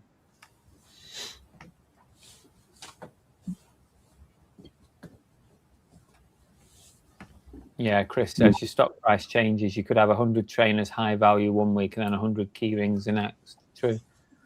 It's very difficult. Jamie says, I do wonder every year, though, if it's worth insuring the stock, thinking of probably ending it in the next couple of years as stock levels lower. It also depends on how much the premium is going up by insuring it, because you got to think, is it worth it? You know, I know that, like I said, I can fill up a lot of this burn from a couple of good boot sales for very little money, really. Yeah.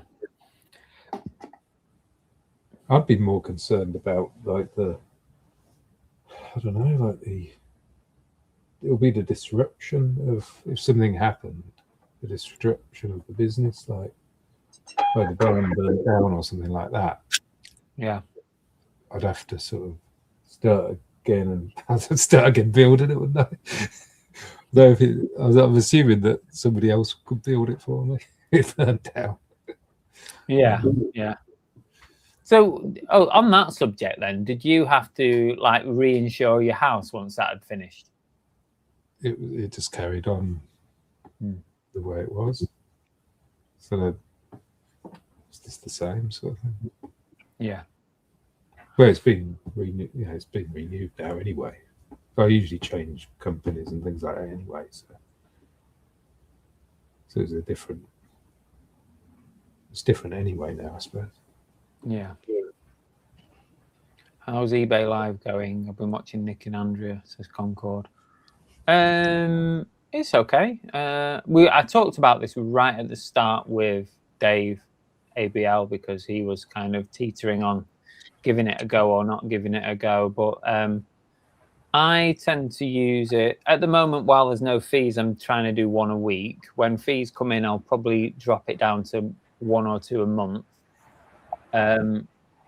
But kind of my eBay Live sort of tactic is obviously have cheap items that I've not paid a lot for, but also I have premium items on as well. So I'll bring stuff in that's currently listed on my eBay store. I'll offer it at a discount. Like if I've got something listed for 30 quid, then I might bring it into eBay Live and offer it to people for 20. Like if they buy it there and then on a live show. So I'll have a mixture of cheap stuff and premium items that are worth a bit more, and it seems to be working okay that way. So I'll carry on doing it like that. Yeah, it's okay. It's great for cash flow. It's great to have a clear out. It's great for clearing through a lot of items in a very small amount of time. It's not great for packing in the next day, but when you sell stuff, you have to be prepared for the packing, I suppose. It's part of the job, isn't it?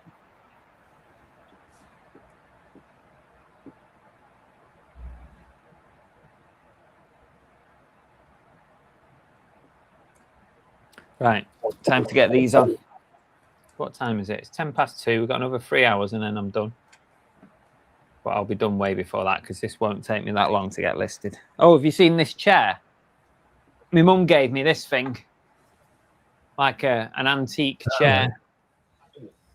She said, do you want that to sell? I said, go on then. I'll sell it. I reckon it's worth about 100 quid. Trying to figure out what it is. Something like that would be quite good on Etsy. You reckon? I don't really sell on Etsy, but... Yeah, if you're not set up, it's probably... No, I can't be bothered, really. I'll bang it on eBay, but...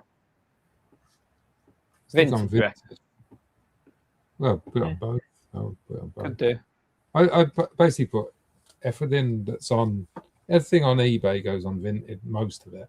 Apart from restricted stuff, obviously. I'm a bit more selective with Etsy. Only because I have to pay 20 cents per listing.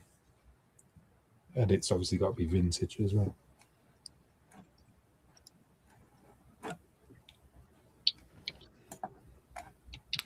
I used to insure my fishing gear, but don't bother now. It's getting near £50 a month. I do have over 20k worth. Yeah, I guess. I mean, you've got a lot of value there. If something happened, if it is insurable, then I'd be inclined to insure it. But it's like that, isn't it? That's £600 a year, isn't it? It's quite a lot, I suppose.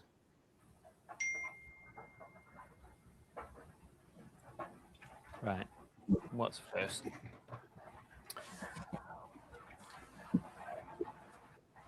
Listing monster.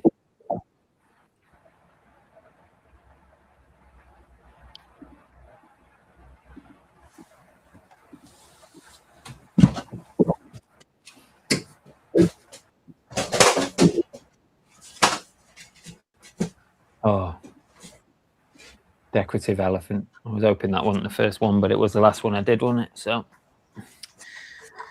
I'm just going to whack a number on this. I'm not really that bothered what it sells for.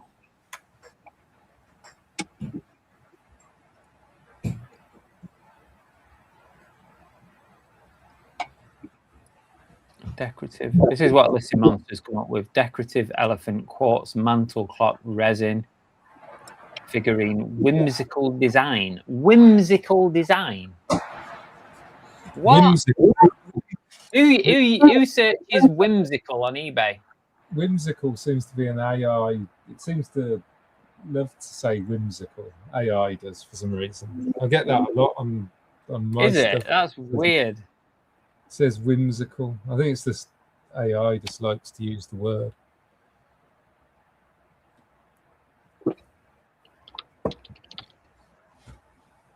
It's got most of it right, but I could do with a few more keywords in that.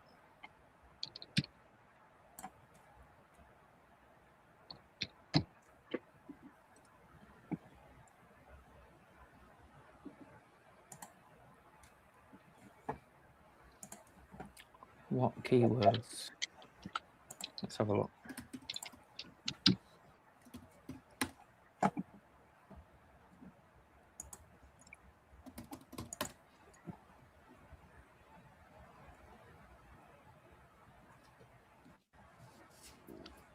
Shelf.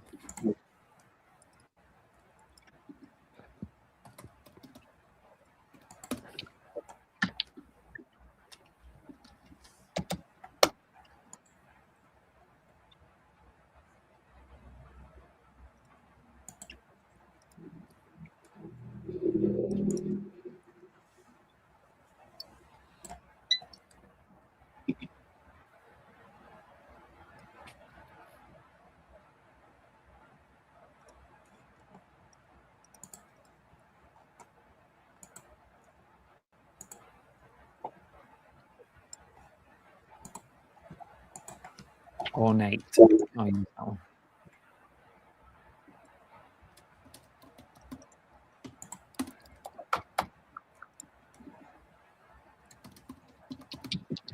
Vintage.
$29.99. Yeah.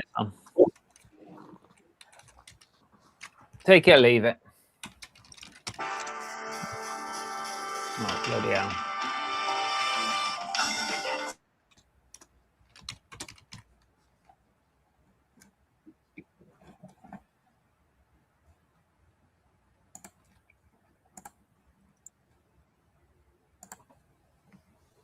Fucking local energy advisors. Will you fuck off? Do you get them ringing you every 5 minutes? Look, I'm your local energy advisor.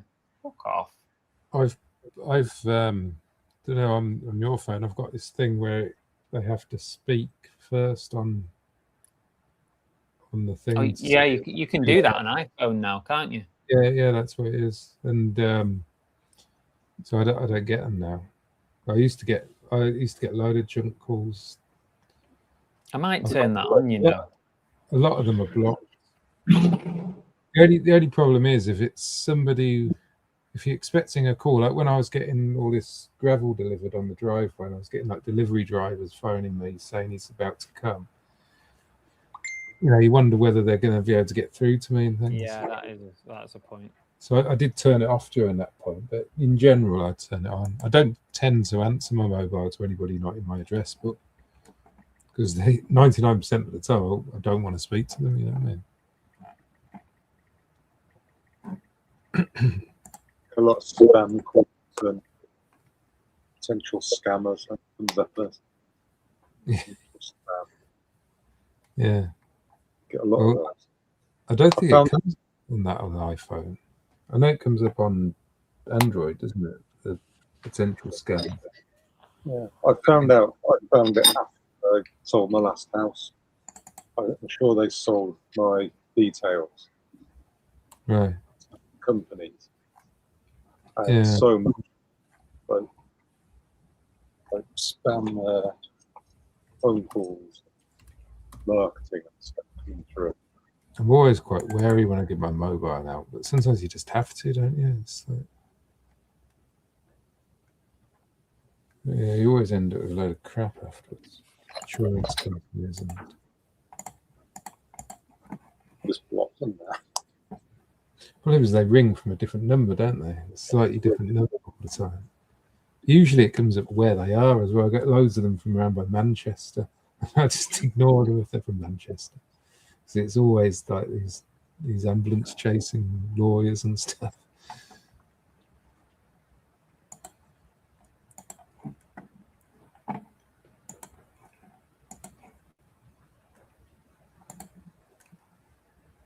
Oh, I'm in a bit of a pickle at the minute because you know, all these claims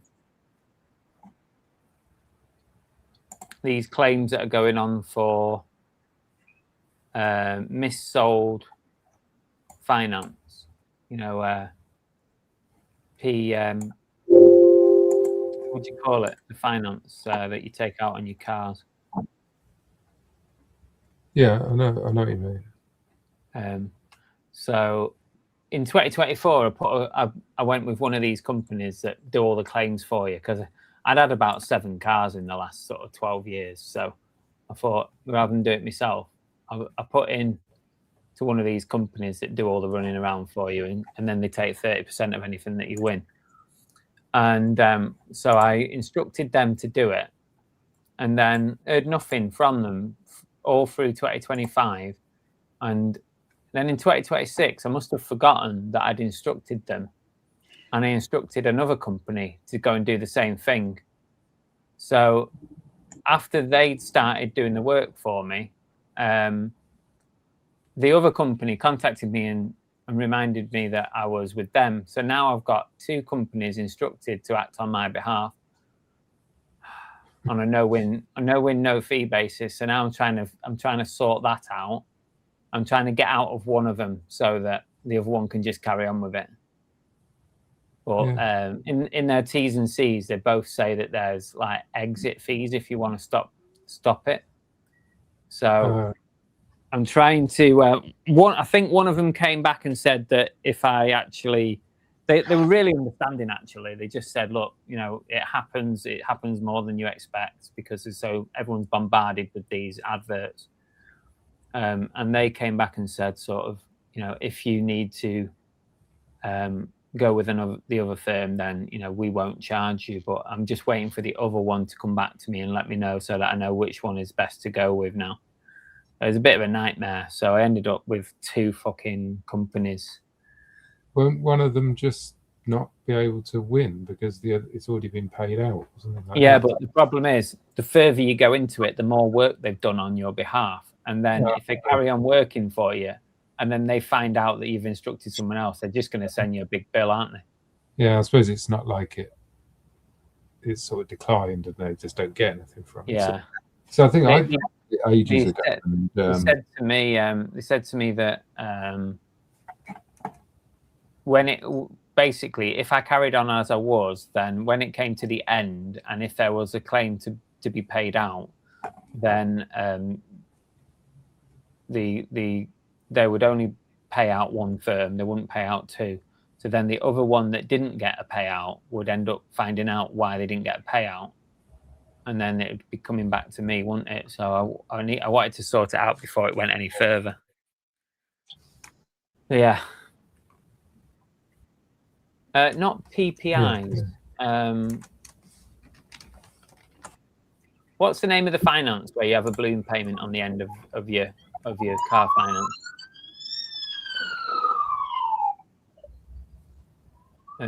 Not HP. Police is coming to get. PCP, is it? PCP finance.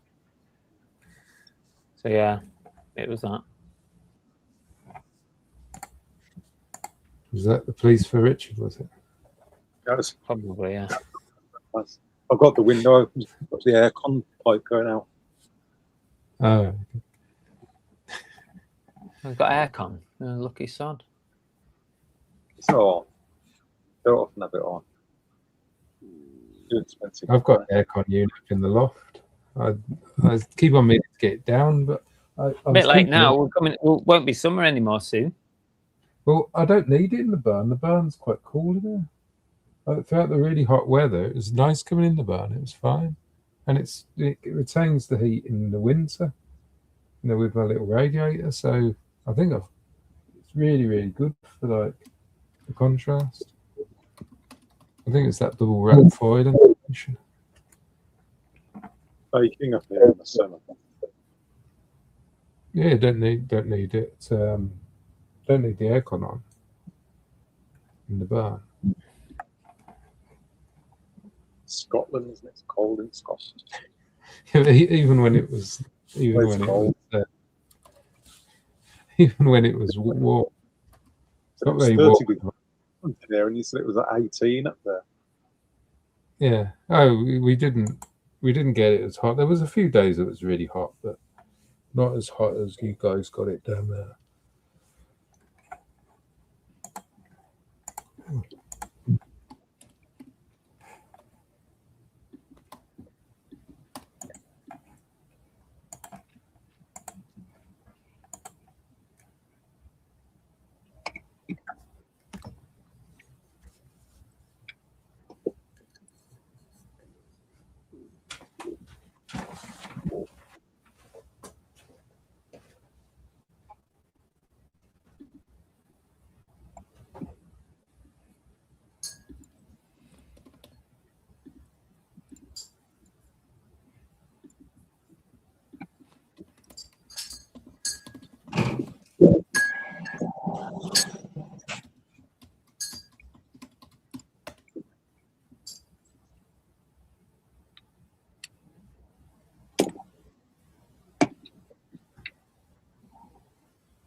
just realised I listed these 2 pots. It's marmalade and honey pots that we picked up at a jumble trail. And I can't remember. I think Belle might have wanted to keep them, but I've just listed them. She probably forgot about them, so she probably won't even ask. Somebody will remind her of the. No, there, won't they? no. Don't you dare. We will not be friends anymore. What type of bird's that?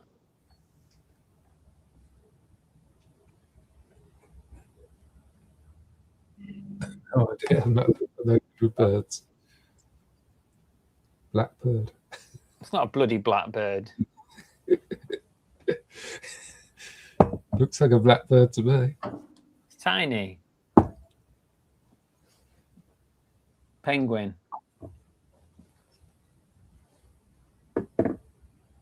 Raven. A bloody raven. No point asking you lot. Question is, if it was a penguin, did you steal it? Very good. Thanks for the reminder. 5 inches.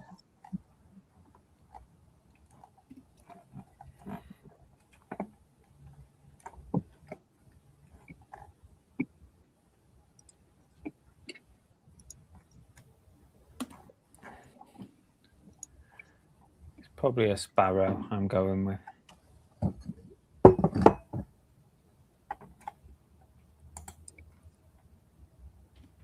Let's see if ChatGPT knows what bird it is. Probably better than you lot. Even AI is probably better than you. Photos. Oh, fuck off. I'm saying sparrow.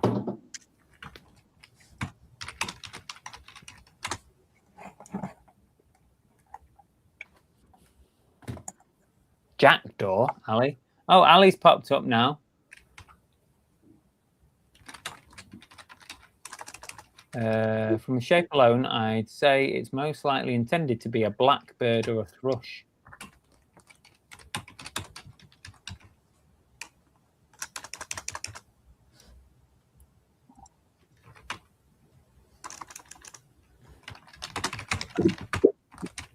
Not an exact representation.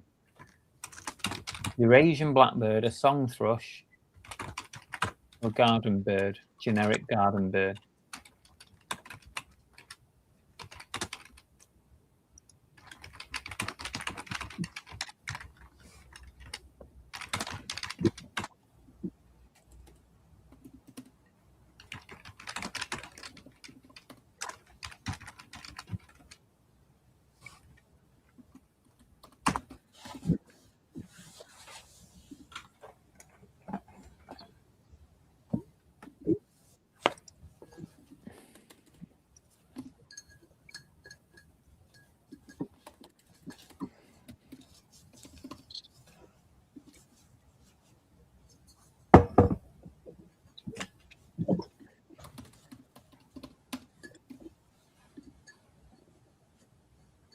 Post 1940.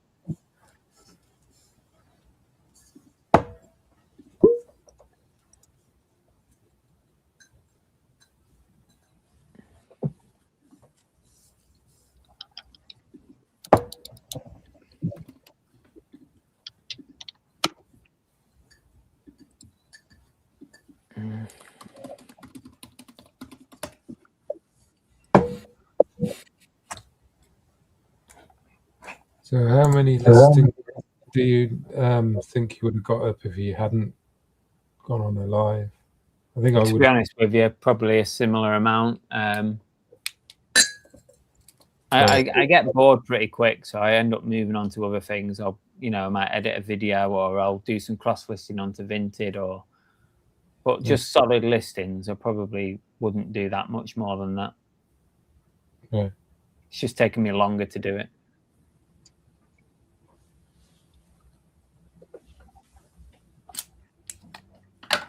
Crow, raven, cuckoo.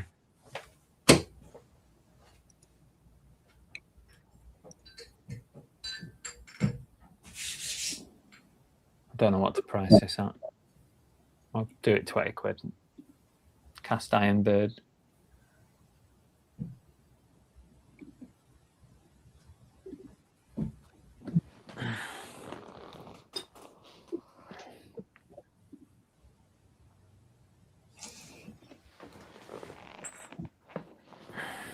All right, little guessing game for everyone. What do you think we should list these at? This pair of lovely Japanese vases. What do you reckon we should list these at? And you have a think about it while I'm finishing off the listing and doing some research. Bloody hell. Listing Monsters suggested a price of £70 for these. I've got a feeling that's probably a bit out, but we'll see. Vintage made in Japan. Vintage Japanese Satsuma Mariage vases. That's very specific. Hand painted pair, Japan.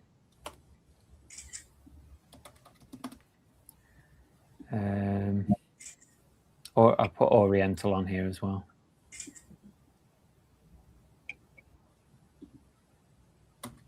Oriental.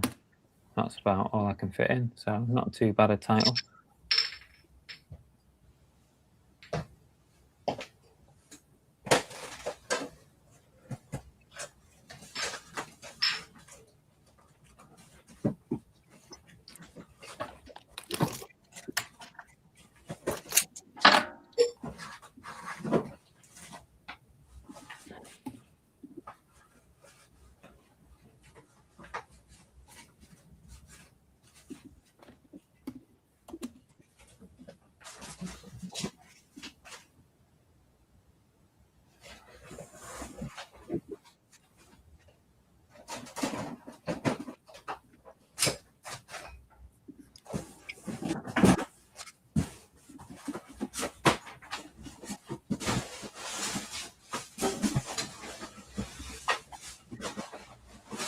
Right, let's see what prices we've got. Listings ready to go.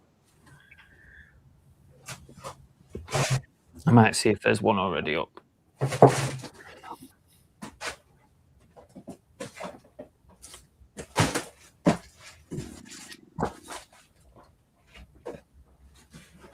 Oh, yeah, someone's got...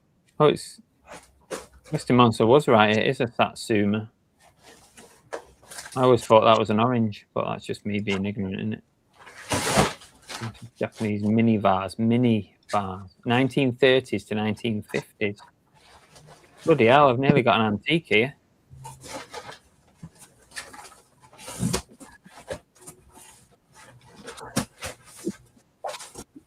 Circa 1930. Someone's got one listed for £104. Are you nuts? But that's the one that Listing Monster is basing its price on.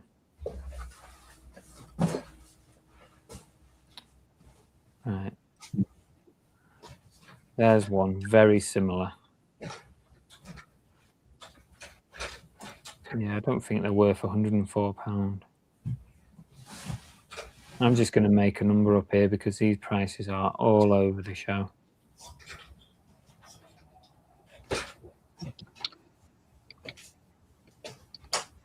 How are you supposed to put a number on this?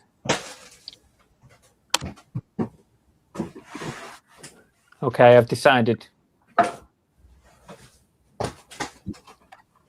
Whoever's closest gets a shout out in the chat.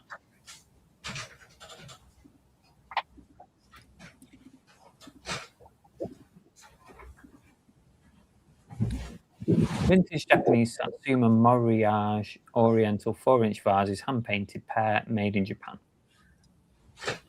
It's quite a good title. Listed, right. Let's see who got closest. Well, there's only 2 people guessed. Chris Tyler says $24.99. Carper says $99.99. Wow. What would you list them for, Rosie? What about you, Richard? What would you list these for?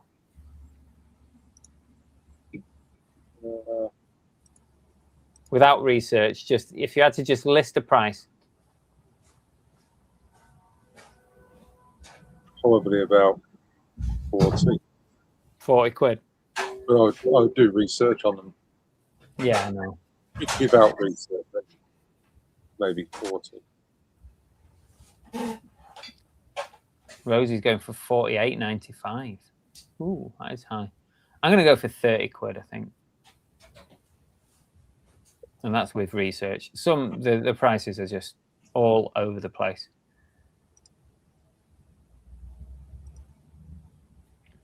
They were only £2, so £1 each. If they sell quick, then I know that I've underdone it.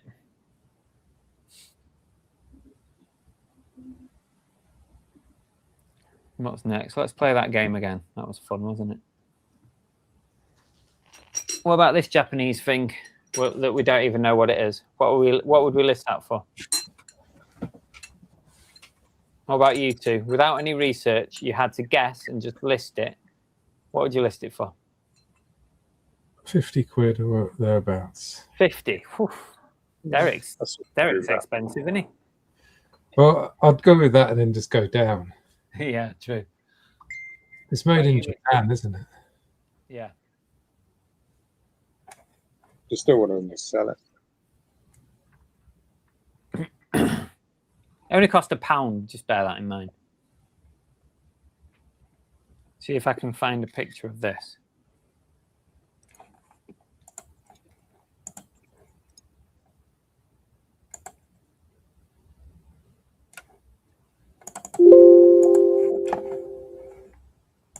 I found one. Look. What does it say it is? Oh. $340. I told you this could be my fortune. Not quite the same, unfortunately. Are you Got a sure? little dog on top. Sell it for like 30 quid or something. It's worth like 3 grand. Yes. Rose is going for 38 on this one. I'm just trying to find one that's the same. There's some very similar ones. Mine's got a dog on the top, so that should be easier to find. Oh, there's loads similar to this. It's another Satsuma thing. There it is. There's one. Someone's got the exact same one. Did they come from the same? It came from the same house, yeah. A similar one, almost the same. Same little doggy on the top. Incense holder. So who said that before? Someone said it. It's an incense Satsuma.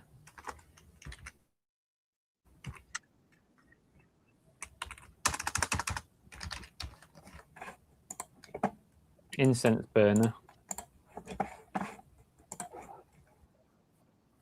Some of these are going for some good money. If you see any of these around, get them, because it could be one of these that's worth hundreds. Some of them on here are like up to £1,000 for some. Just have a look at solds, because now I'm in fantasy land there. So let's look at solds. Chris Tyler says, watch him drop it. Have you ever actually broken like something like that? Like been researching something and it got to the stage of taking the photo, about to list it, and it's like got destroyed. Not in that order. I have pulled an order before now off the shelf and broke something as I was about to pack it.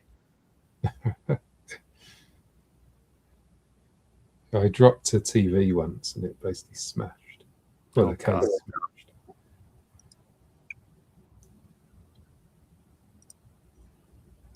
It was a Sony one as well. It was a good one. Oh yeah, that would have been expensive, wasn't it? But it literally, like the case that smashed to smithereens. I sold a vintage computer monitor once, and that posted it. And when it arrived to the buyer, it was literally shattered, almost like glass, the plastic. It must have gone so brittle over time. It just disintegrated, the actual plastic casing, and all was left was the monitor and its its glass and stuff. Nightmare.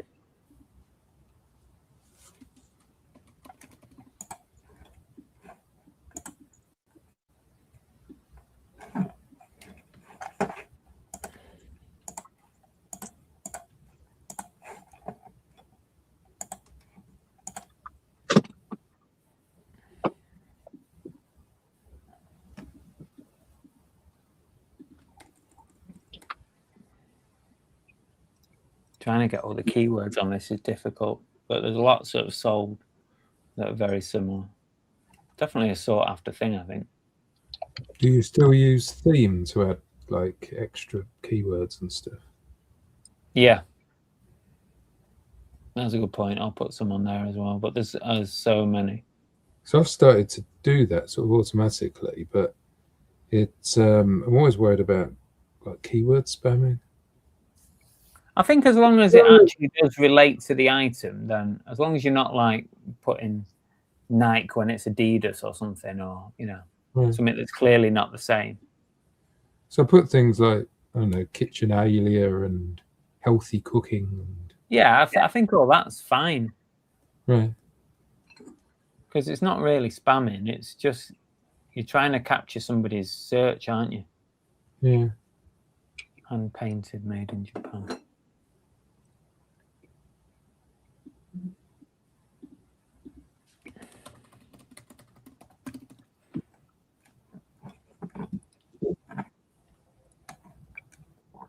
I'm going to tell you in a second what I've listed it for. Just want to make sure I've got all the keywords.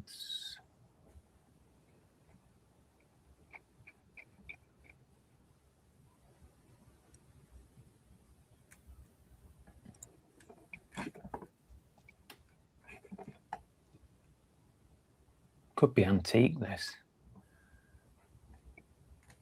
Could be more than 100 years old.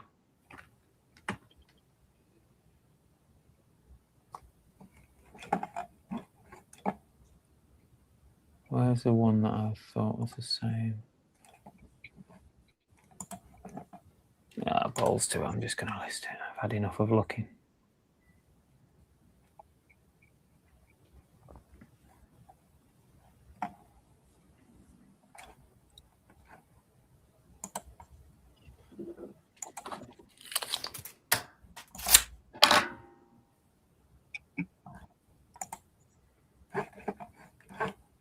Sometimes, depending on the category, you don't get theme. So there's no theme on this particular category.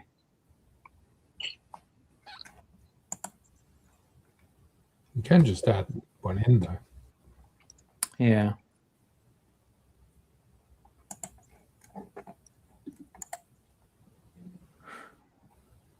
Oh, let's just get it listed. Vintage. Ceramic. Yeah, some categories won't allow more than one theme as well. Yeah. You can't type, you can't. Right, I've gone for 40 quid. So what's everyone put on this one? Rosie says 48, 35, 38. Rosie's adjusted hers. Flipping L says 74.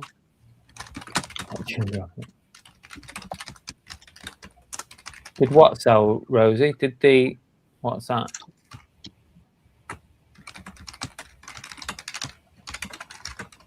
Yeah, right, that's done. The clothing will be a lot quicker than this to get through. These are requiring a little bit of research. This is why clothing's so quick to list, isn't it, compared to... Yeah, clothing's so much easier. When you have these one-off items, it's like, even like the AI listers can't really pick them up properly. Royal Dalton Pooh's basket.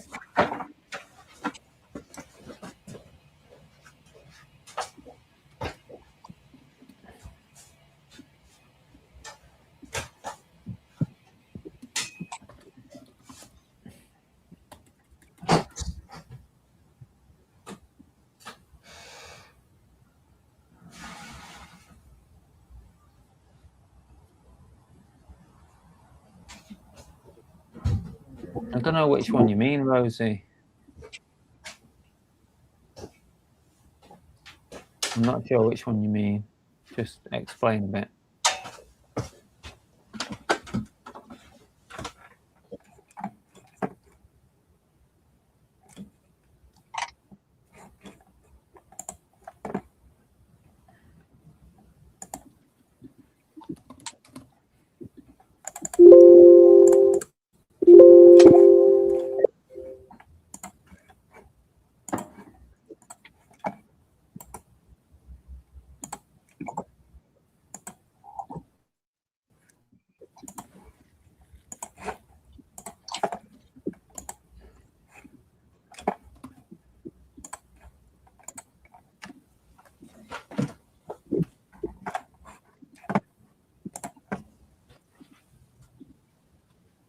Take It's it, listed the mug. take it, Richard, you've got all your photos taken because you haven't took any photos since we've been live. You've already got your photos. I've done 6 listings. I did take lots of photos earlier. I'm doing tax stuff at the moment. All right. What for the making tax ditches? Yeah, it's got to be done by Friday, isn't it? Yeah. I'm not going to on it. I keep on putting. I'm hoping that it was pretty simple because everything's already in Sage now. It should just be a case of just clicking something, I think. Yeah, mine's all in there. What I need to do now is go and get phone and internet stuff done. Yeah. And that's Yeah, all the manual. that's left. Phone and internet is on the list. Yeah. That's how quick clothing is. I've just done that one straight up. These will be done in no time, these. I just can't get excited by clothing now. I think that's why I quite enjoy doing the jerseys. I just quite like doing them. I've got a bit of an interest in them, so kind of helps. Yeah. I think if I was listing clothing, I'd end up just feeling like it's like a chore. It wouldn't be a.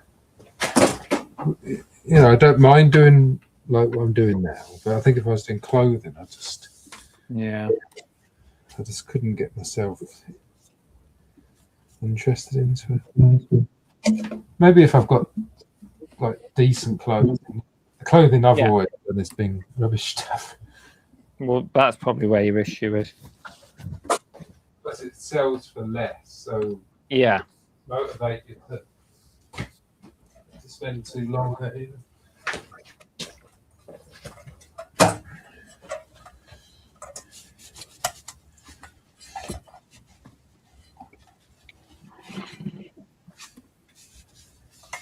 I have got clothing. I've got a rail of clothing over there. Been there for like 10 years. Some of it wasn't vintage before it went on. There's some quite good stuff there. There's old 80s jackets for go-karting that I think are worth a decent amount of money because I sold some of them before. I picked them up during COVID.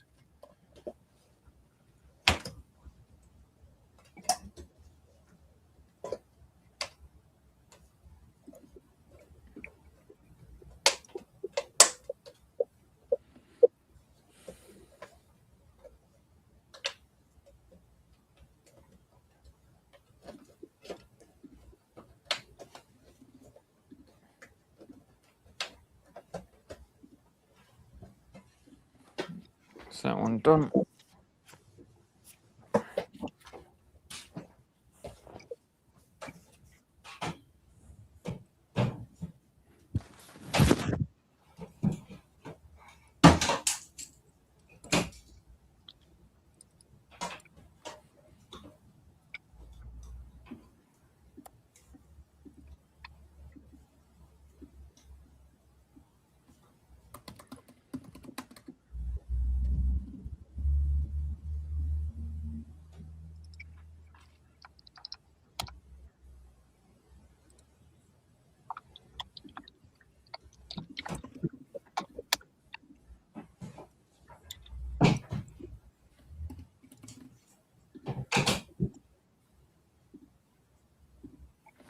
That's that one done.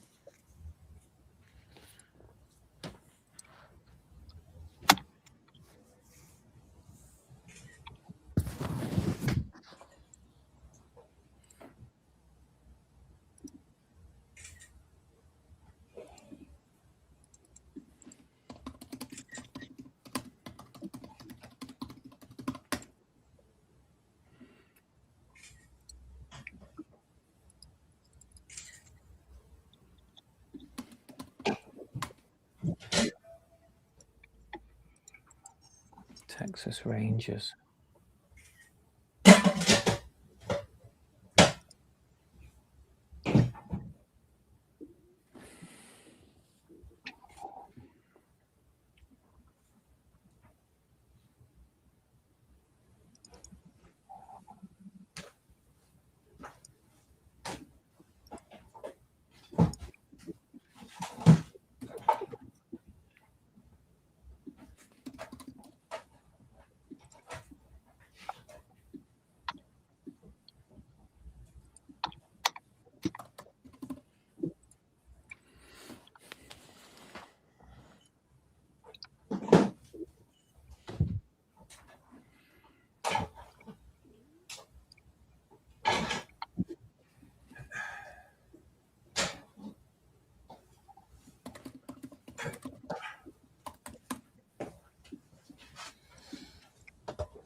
That's done.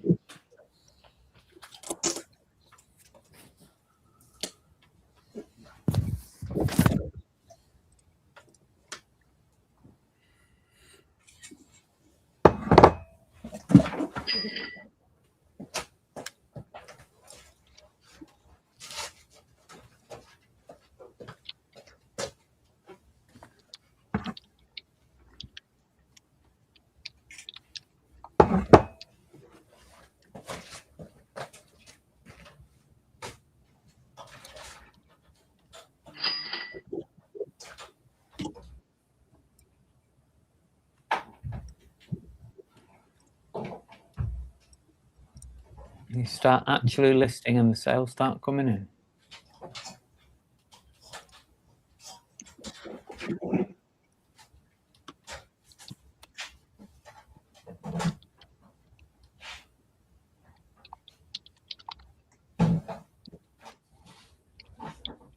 I've had no sales all morning, and then the moment I actually start putting stock on eBay, 2 sales straight away.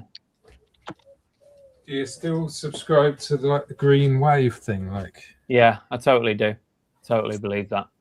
so I always think that when I get an offer in the morning, I think should I take it? Start. I doing do. I do think that it's valid what Pete says about that. Yeah, I also do his. I suppose the theme. Back to the theme keyword. I Yeah. try to keep the Try and same. repeat them. Yeah. Which I do sort of automatically, and hopefully that will, over time it will keep all the listings sort of together. Yeah.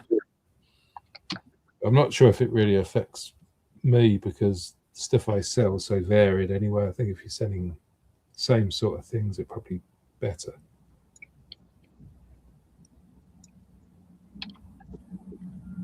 It's quite easy for me to do it with the jerseys because you can repeat a lot of like keywords. Like a lot of my titles end up looking almost the same, and it's very repetitive like that. So I think it does work because I can sell like 3 or 4 jerseys, in quite a quick succession, and then you start thinking, obviously this is like a bit of a role where you're getting increased traffic or whatever. Earned edition.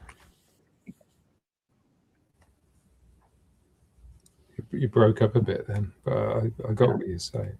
Yeah.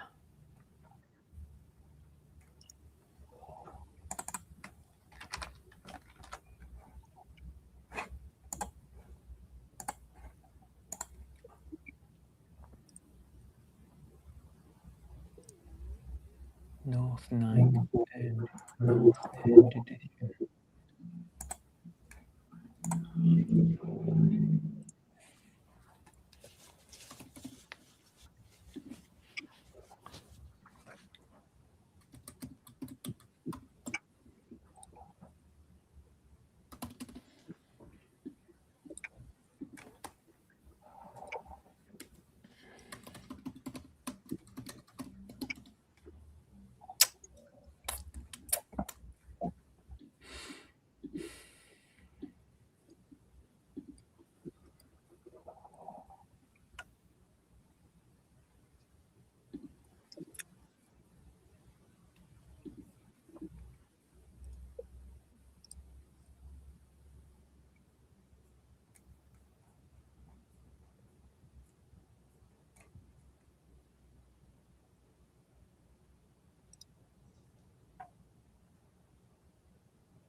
Hi, Peter. If you want to pop on, you can do a bit of work with us. We're working hard now, cooking on gas. Well, me and Derek are. Richard doesn't look like he's doing anything, does he? He's not doing anything. I've done 7 Ali, I listings. think you need to crack the whip here. Go and sort him out. He's not even working. He's skiving off. I think he's got Ali listed all his stuff for him. That's Oh, why is that what it is? he just sits there cracking the whip. Oh, work. List. I can hear her in the background. She's there hiding, isn't she? She's there hiding. Give him a clip round the ear, Ali. Tell him to get some work done. Go on, I dare you, live. Smack him around the head. Time to get some work done. He's watching.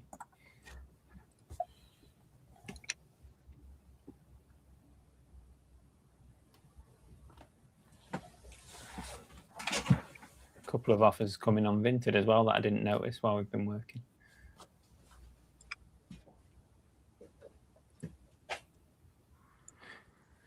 Oh, what time are we on? 3 o'clock. We're doing all right. Green wave, flipping out. Green wave.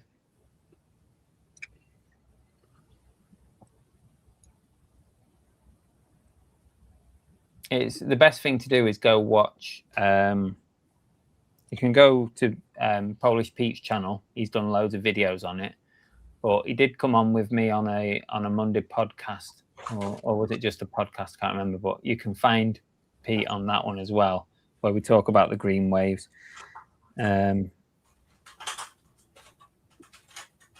it's basically about using similar keywords in your items so that when something sells, eBay basically knows and looks for similar keywords on other items and then presents them to buyers. And the idea is you create a snowball effect where you sell one item, say, like in my case, sell a jersey, and then that sort of, because the keywords are similar in my next lot of jerseys that I've got up, that eBay will present my items because I've just sold a jersey. So it'll present similar items with similar keywords, and it creates this wave of sales. So yeah, Pete tells it better than that, but I think that's about the gist of it. It's worth a watch. Go and find a couple of his videos where he explains it. It's very interesting, actually.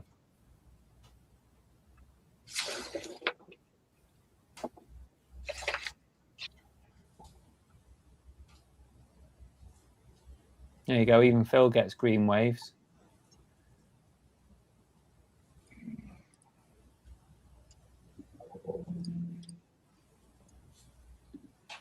But then Phil sells all coins, so probably quite easy to actually ride that wave.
Hi, Nespresso, Angel Delight.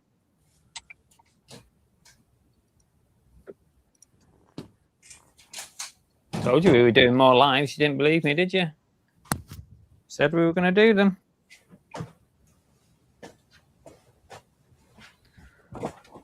Oh.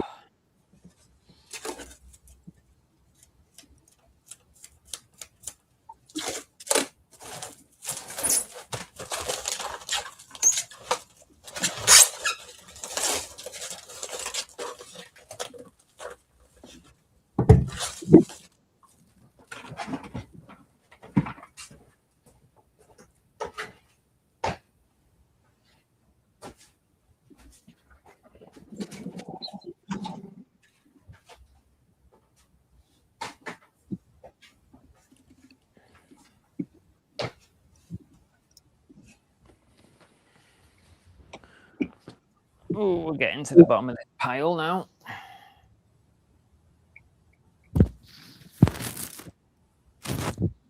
'89 Cooper.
Still here, Jeff. It's 9 to 5.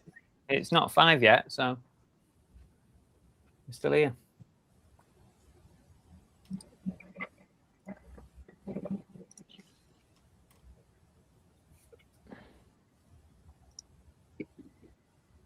Right, let's see what these hoodies are worth, because I think these are worth a bit. Help if I could read that. Mike Rao. Terex and Wanda.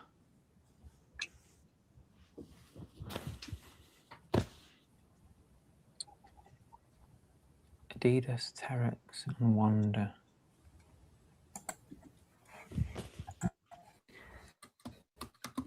Mike Rao. Hoodie. Men's XL.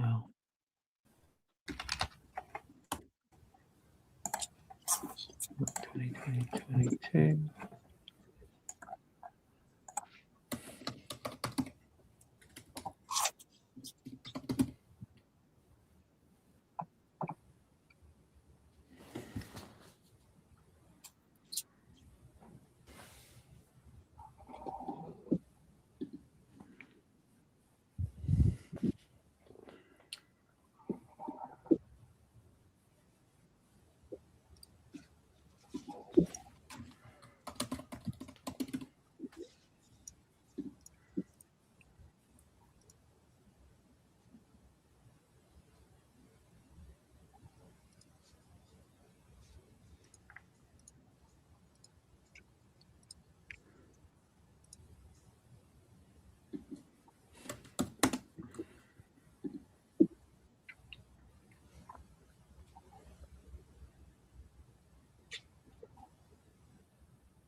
Adidas, Terex and Wanda hoodie.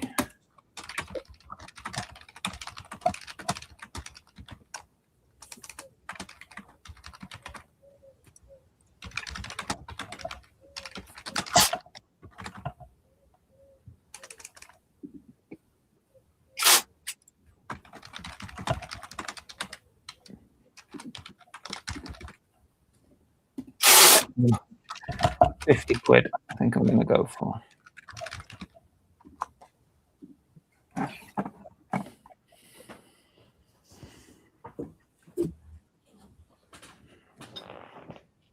And there's another one. Let's see how that mess came out. Oh, not too bad at all. Might as well copy the title of that one. Copy. Create a mini green wave. I'll put the same title on here.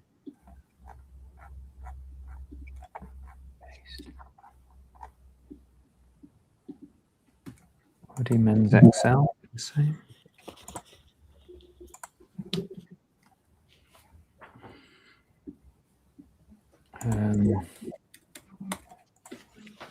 Mustard.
The other one done. I've got one more item to list.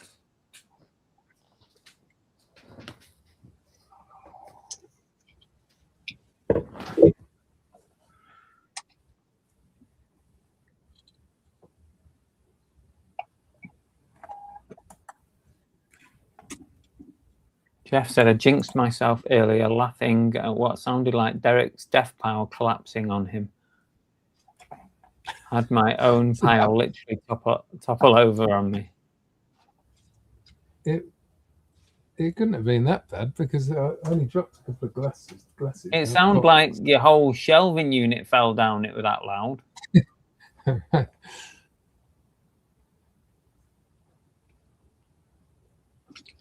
Peter says, Derek, is that the barn you renovated? Yeah. Have you not seen the videos?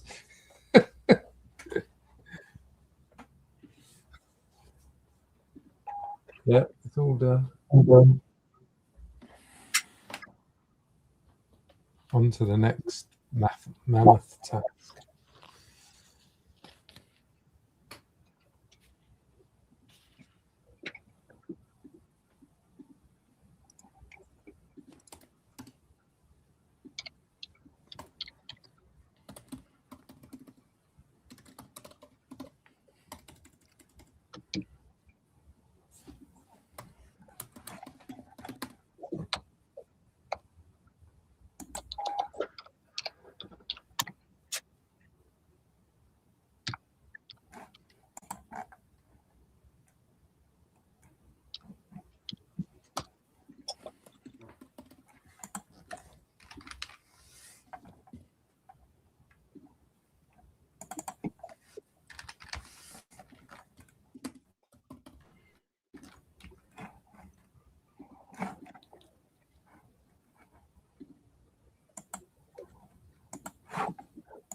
And the barn videos, series of barn videos are not finished yet, Pete. I'm keeping everybody in suspense.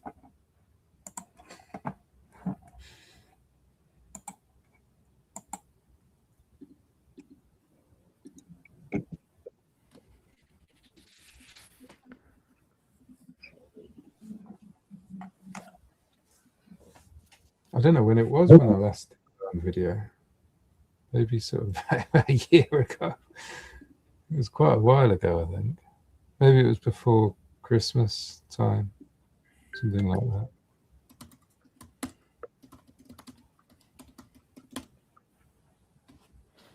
People ask me about my barn at the boot sales occasionally. How was your barn and all this sort of stuff?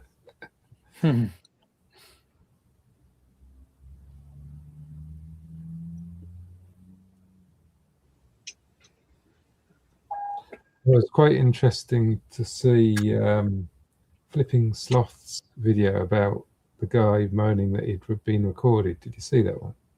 I've not seen the full video. I saw the one that he shared was like he clipped it.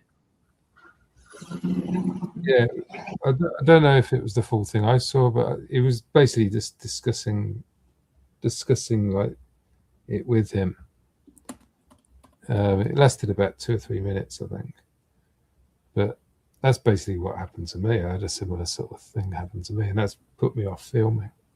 It does kind of make you wary. I had one when we were down in Devon where stall holder was really like horrible, like literally shouting across the boot sale, "Don't film me! What are you doing?" You know, Yeah, really abusive. And that was one. Thankfully, that was one that I had the support of the boot sale organizer. They already knew that I filmed, and they were more than happy. They were always like, "Are you coming to film and stuff?" You know, they were really happy that we filmed there. So Yeah. luckily, I had that behind me. But and also, whilst that was going on, one of my channel subscribers actually happened to walk past and sort of, you know, help me out a bit and told them where to go without me having to tell them where to go. So, Yeah. but it does shake you up a bit, really. Well, now that same boot sale, the owner now occasionally does videos just of the boot sale advertising. If he's got everybody on it, you know, as he advertises it, and also there's a guy goes around with a GoPro. So they, Right. you know, they must, because it was the owner who said, well, the owner said that he didn't have a problem himself, but Yeah. he didn't want the hassle he was getting off all the stall holders. So he asked me, basically told me not to film or can't come back or something like that. It was. Right. I don't know if that would be the case anymore, but I can't be bothered with it now either. Fair enough. I've thought about doing it at different boot sales, but I think I can't remember who I was watching. I think it was Behind the Listings podcast, Gentleman Marketeer and Luke. I think they were talking about how to do much better when they haven't got they're not filming, and I think I'd probably be the same. I kind of find the same as well. Also, I find that when I'm not filming, I'm much more picky about what I'm buying, because when you're filming, you just want to pick things up because people want to see you buying stuff. So Yeah. You find like you source a little bit differently when you've got your camera. Yeah. Not always the case, but sometimes. But I had a similar thing at Real Car Boot when we first moved here. I did maybe 3 or 4 videos at Real Car Boot, and then I got the whole curly finger from the organizer. She kind of came over and said, "Are you filming?" And I was like, "Yeah, I'm filming." She said, "You can't film here." And I said, "Well, I did actually liaise with the other guy that runs it, and he was like fine with it. He was like, 'Yeah, thanks for letting me know. Yeah, you can film, and try not to film people's faces and stuff.'" I'm like, "Yeah, of course I do that." But it was the other woman who stopped me filming, and she just basically said that she'd had a complaint about the filming. So That's that annoying when there's no communication between them as well. I know. You sort of tell somebody, like other things in life as well. You tell somebody that you think needs to know, but Yeah. then you don't like tell everybody else. So I know. you get the same problem as if you didn't ask in the first place. Yeah. It annoys me when that sort of stuff happens. I'd even emailed them. I had no response from them several times. Like at the start of each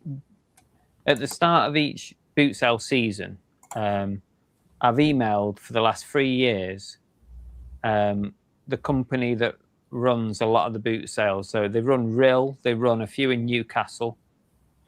What's the company called? Do you know?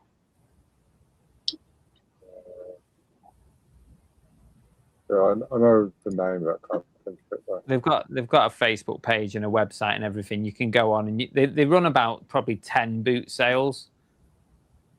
And each year at the start of the season, I email them. Like I put a proper email together.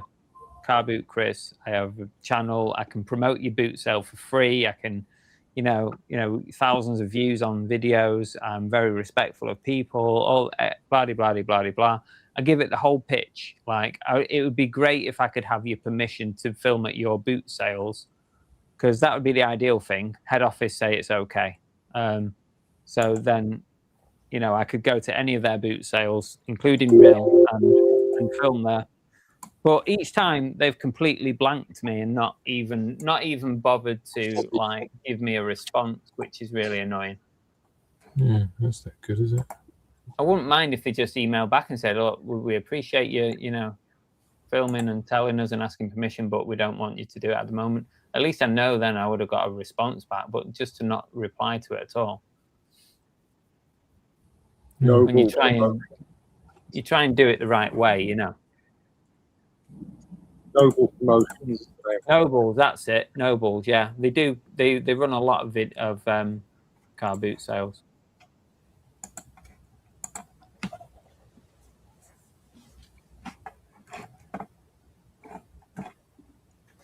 Peter's a big fan of the renovations.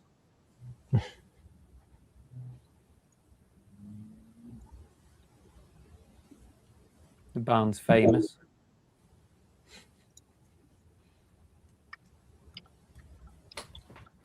All my 17 are listed now, so I'm happy with that. Now I'm just going to pick which ones I'm going to cross list.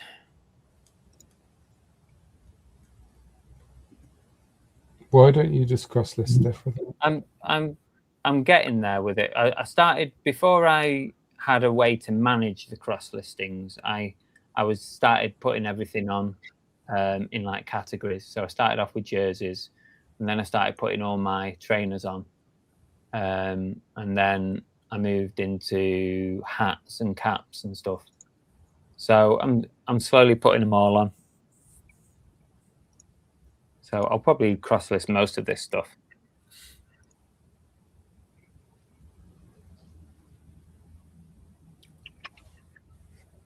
And then that's literally my working day done, really, apart from this evening, because it's a Tuesday. So late this evening, before I go to bed, I'll probably do tomorrow's packing. Do they got any of these sales today to pack anything? Well, I've not got many at the moment. I've got, what have we got on Vinted? 2 on Vinted worth 45 quid. And on eBay, as it stands, 3 on eBay,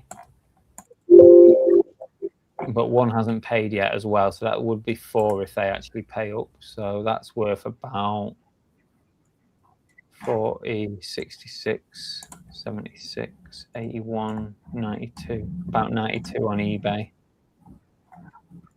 So it's pretty quiet today, really.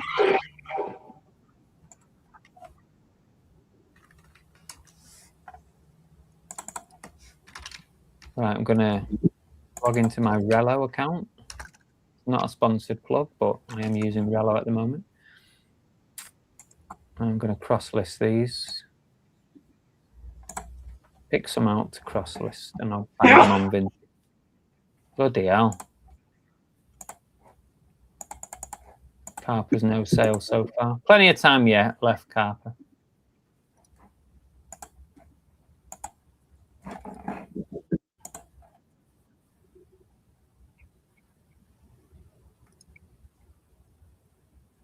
You two could have a channel. You could just do lives. Like, you don't even need to make any pre-recorded content. Just do lives, and that's it. Like, when you're both working. And it kills 2 birds with 1 stone as well, because then you get to actually speak to each other without just texting and like never like speaking to each other. We do speak to each other.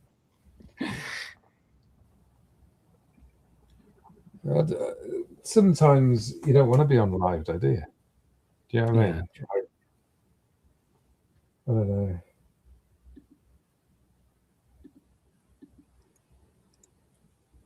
I think I'll probably do a photography live or something. I might try and make some sort of effort and do that. I did quite enjoy doing them as well.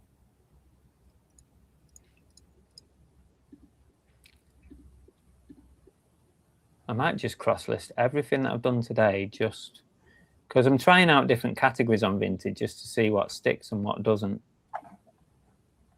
So I might just select every bloody thing that I've done today. I just write the word Vinted over on in the SKU on eBay. So I've stopped doing that. I was originally doing that. What I used to do is put the and then 3 for like the month. Yeah. Like March would be 3. And then the year after that I was doing VV3, so I could determine what was really old and what not. But now I log it in my listing tool. So that keeps track of it all now. Right.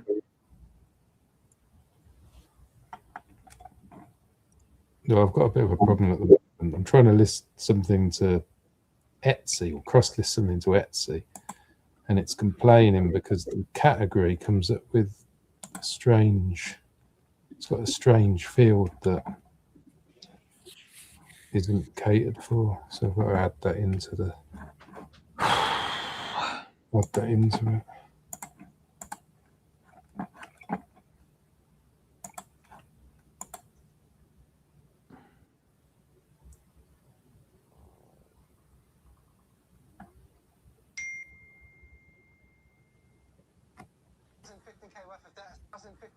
This is crazy. We've officially hit the point where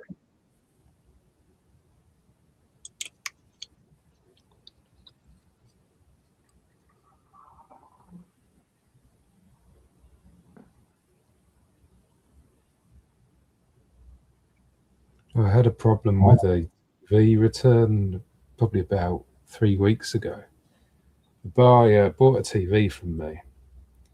It was basically change of mind, but it took him about 2 months to return it. But on Etsy, they can basically return it whenever because Etsy will just refund them.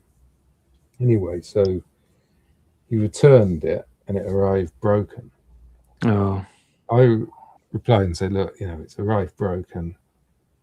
I can send it back, but you're not getting a refund. Because it was over the 30 days, which is my return policy. And contacted Etsy, and Etsy basically said that he'll have to contact Etsy and they might cover him. But I don't have to cover him. But I haven't heard anything. So now I've got a broken TV just sitting here waiting for it to happen. But he didn't even put any void fill or anything. It was really badly packaged. Oh, great. I mean, common sense should tell you that you've got to at least package a TV carefully.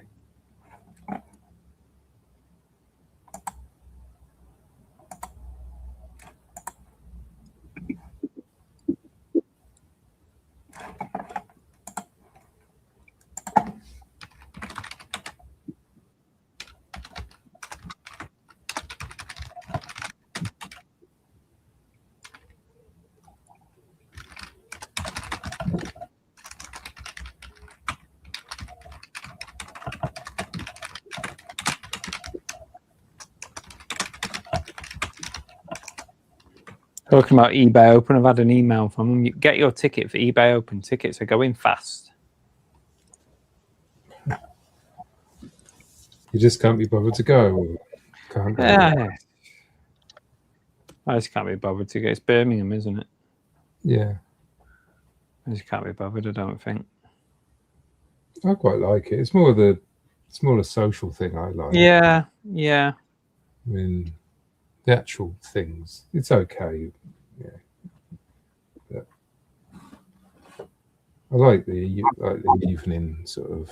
Everybody goes down the pub and stuff after and things. She's got another sale on Vinted.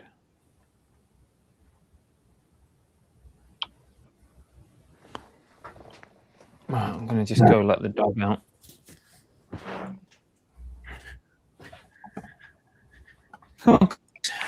Go for a week.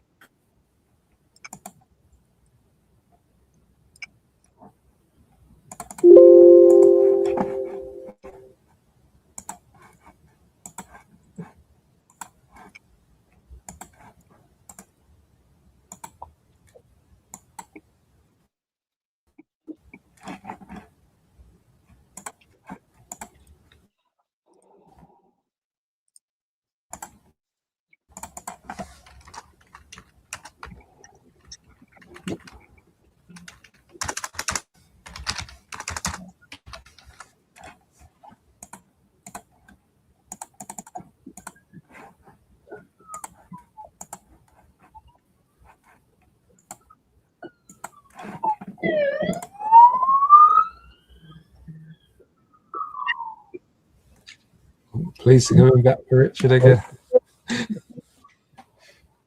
You're going to get raided or something.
How was your sales, Richard? Sorry? How have your sales been? Because mine's been terrible over the last few weeks.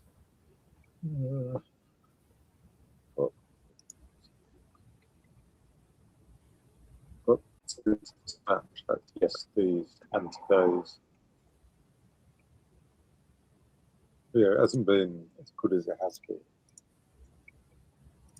Definitely slower than it, but it's been previously.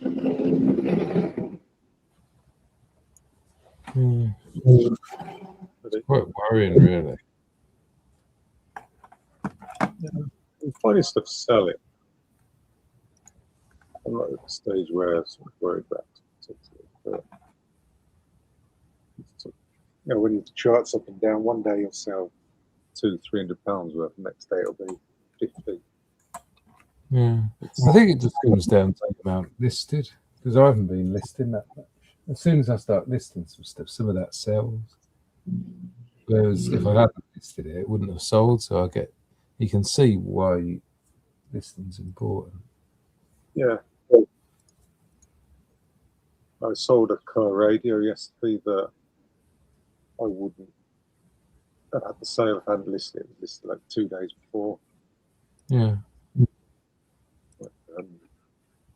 30, I think it was. I wouldn't have had that sale. That's been sitting on the desk for 2 years.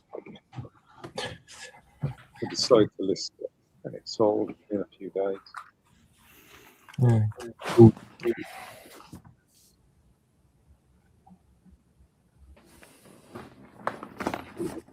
Come here.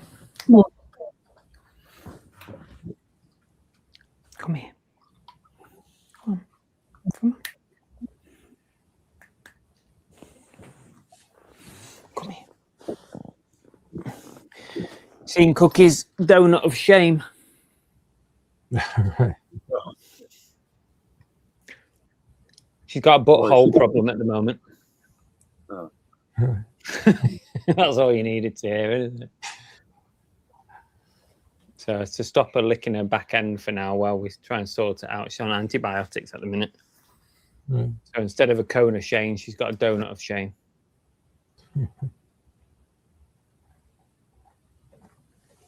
Hey, stop licking your butthole. And you wouldn't have to wear this, would you? You're looking at the camera. There, look. You see the camera? Look at that up there. Oh. There it is.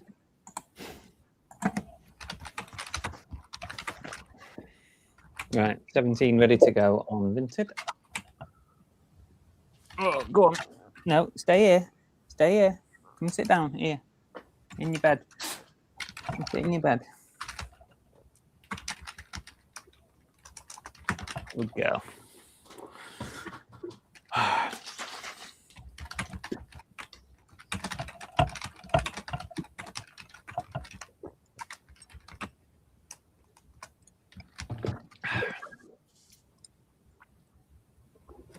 What time are we on anyway?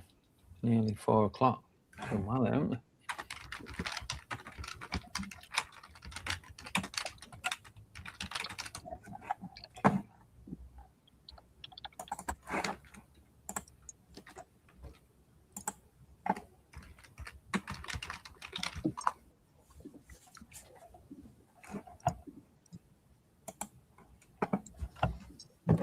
Go make a coffee. I think.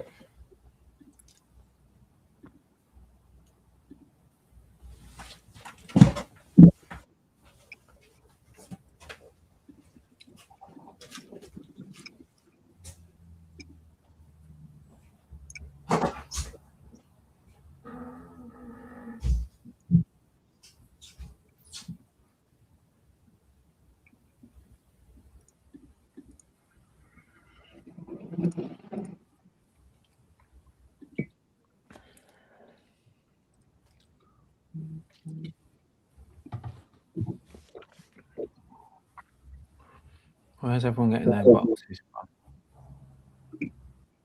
Where'd you get your boxes from, Richard? Mostly just from eBay. Yeah, I get the green ones and the like pink or orange. I never really tell. Orange. Orange. Yeah, I get those. Usually get 100 a month. And then I've just got like a backlog of moving boxes from when we moved. I use as Yeah. well. I'm pretty much the same, yeah. But most of them are by ear.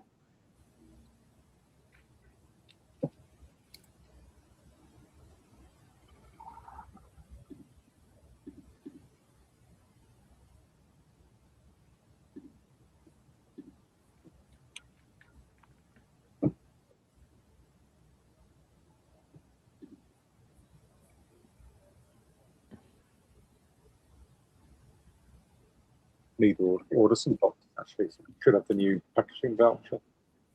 Yeah, I've done mine. I tend to alternate. I go between the orange ones and the green ones. This time, actually, I ordered bags, poly bags, because I've just got tons of those boxes at the moment. So I thought, oh, I'll do some poly bags this time. But then for the next few months, I'll probably just alternate between green and orange. I buy those cube ones now and again as well. Yeah. The cube shaped orange one. The orange cubes. Yeah.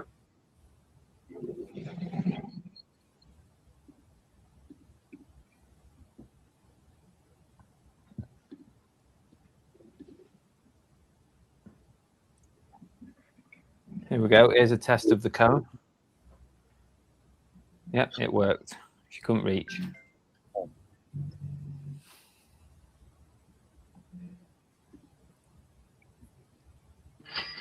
Oh, here we go. You see? We're on it. Listing sales.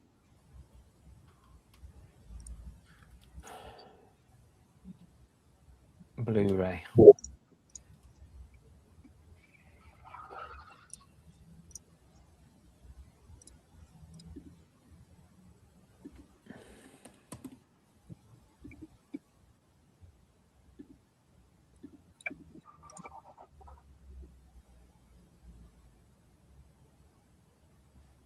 Well, that's a new one. I've never seen that pop up on Vinted. When you're listing something, instead of saying small, medium, large, it now says 5 kilogram, 10 kilogram, and 20 kilogram.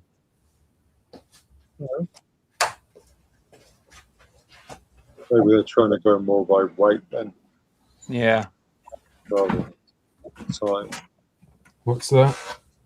Just noticed, I just listed something on Vinted, and it said instead of saying small, medium, large on the parcel size, it says 5 kilo, 10 kilo, 20 kilo. Oh, that would depend on the category.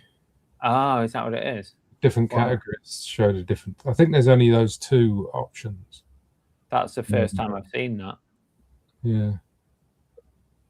I usually choose 5 for basically everything is 5. And then if it's my really heavy sort of postage policy, I choose the 20 because that's generally things that are over 10. Yeah.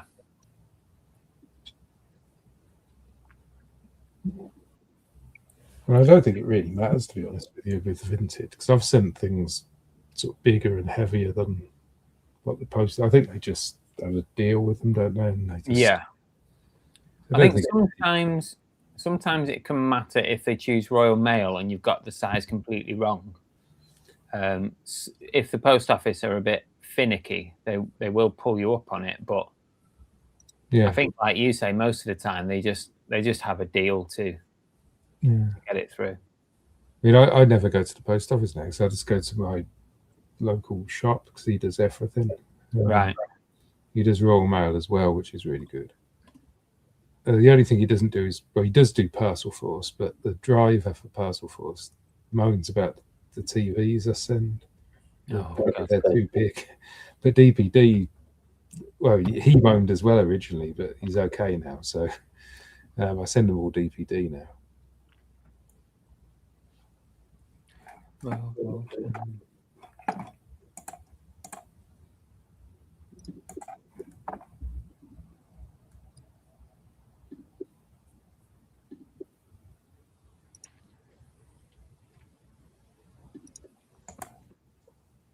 Have you seen this energy label thing kind of stuff? No, it's not. Uploading energy PDFs or something onto listings for electrical. I did hear something about that. I think it was the eBay Open. They talked about something coming. It's in seller announcements on the seller page. All right. Even for like second-hand stuff. I believe so. What if you don't know what it is? Unclear. It's secondhand. Yeah, because if I've got like a video recorder, I know how energy efficient that is. It just says these regulations may also comply to refurbished and second-hand products. You go over on the European Commission website for guidance. It should just be fully 500 pages of legislation you have to sift through to find what you want to know. eBay always do that. They just like they almost like pass the, but they give you some, you know, they say you've got to do it, but they don't give you any details. I suppose I should have a look at that, considering stuff I sell is electronic.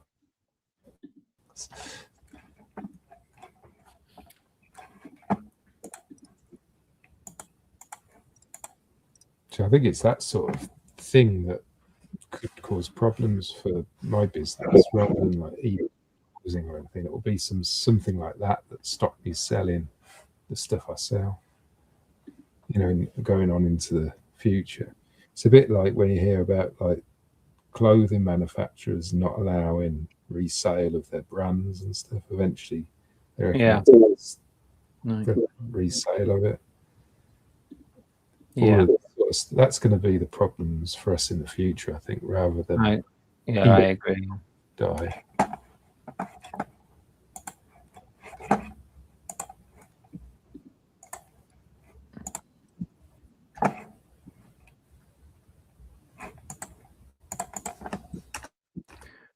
Nike is medium.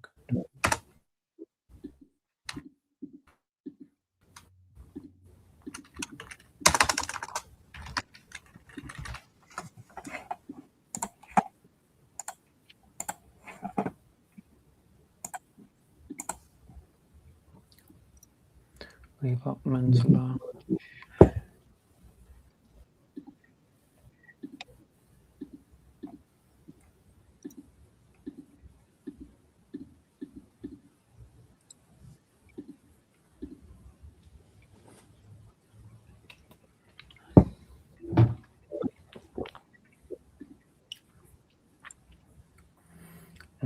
Men's medium, good.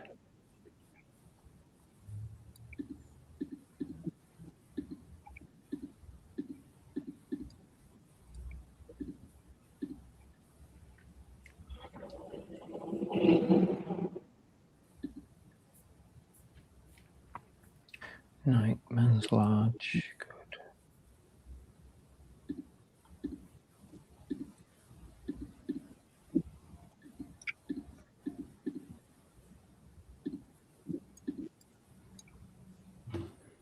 Eng Bargains, hello to you.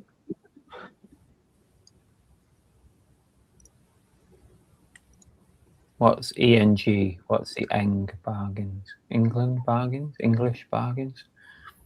Has anyone had item not received lately? I've not heard anyone mention for a while. Item not received. It's been a little while, I guess, since I last had one. Adidas Men's XL, good.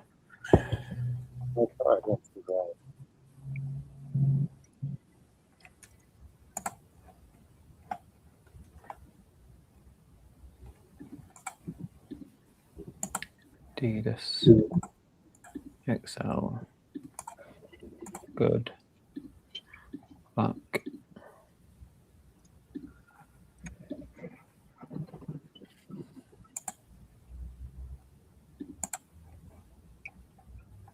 Adidas XL.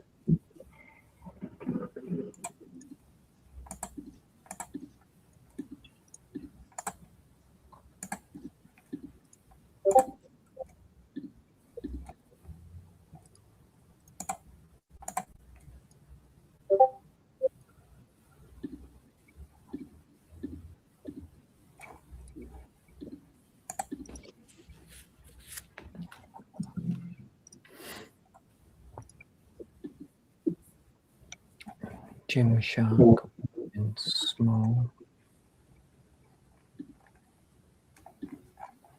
Gymshark small.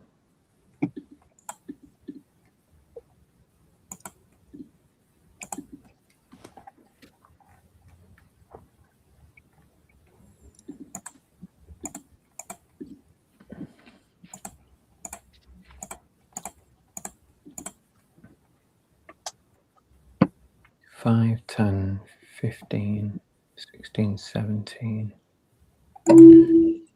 That's 17 done on Vinted.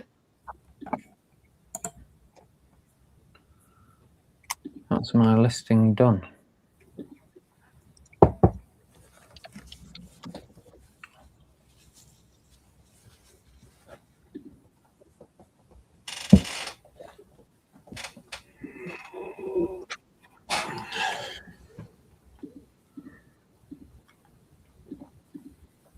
Just update the SKU.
Shelf.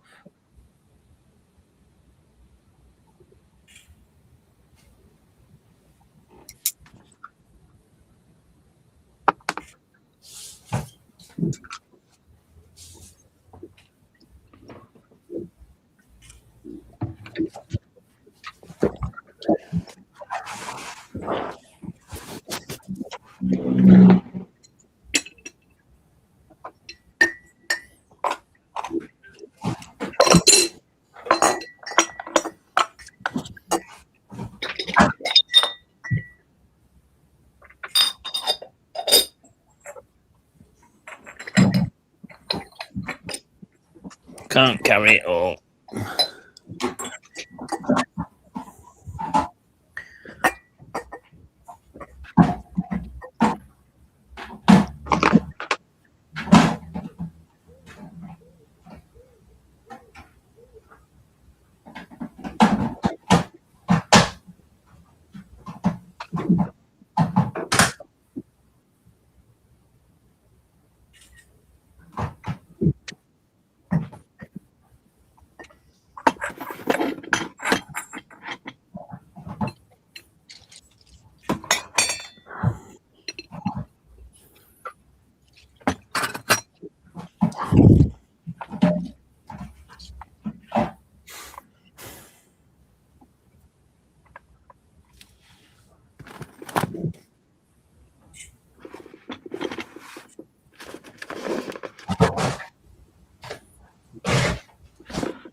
A19.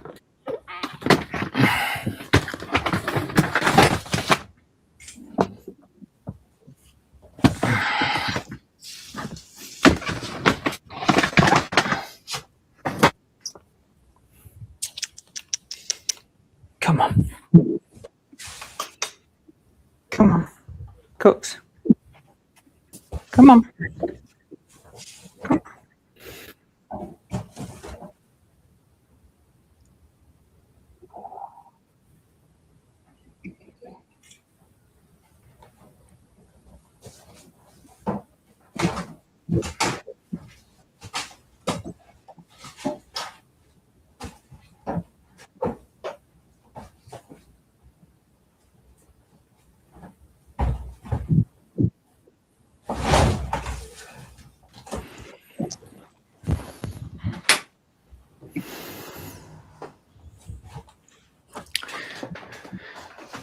A19. Just put everything back into stock now that it's done. And I've just got to label it all.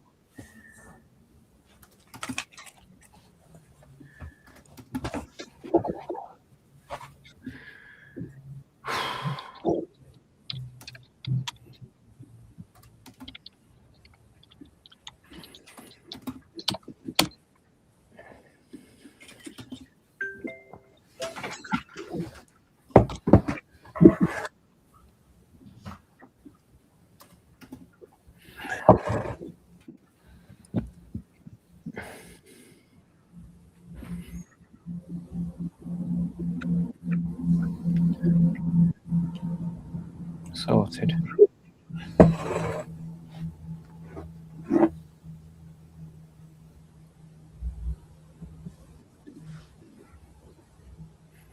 Hi, Peter.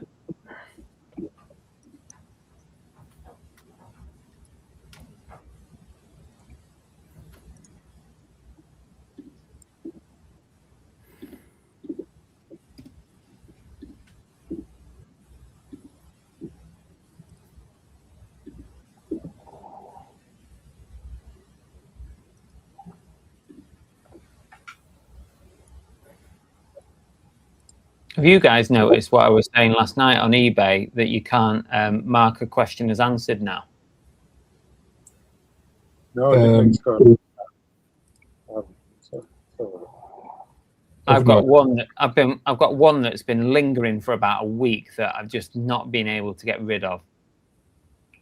Well, the whole thing's quite glitchy because I've got an iPhone. I've got the iPhone app, and if I go to open the app, I'll close it down, go to open it. First thing that pops up is paid post now, and it's an item I posted about 3 weeks ago. Oh yeah, it does do that. It does do that. Well, if you click on unanswered messages or question unanswered, you used to be able to just click mark as answered and then it disappeared, but it's gone. Yeah, there's no. I can still do it. You're Still on lets me- Android. No, this is on desktop. On desktop. On desktop. That makes a difference. On desktop. I don't- On phone, I'll have a look. I must admit, I do most of my I don't think you admin. can do it on phone. I do most of my admin on my phone nowadays. Like answering messages. I mean, I've answered his question, but it's still showing on my overview. It's got a little 1 next to the bit in listings. It says with questions 1. And you click on it, it brings you up the thing. Normally I can click mark as answered, but nothing.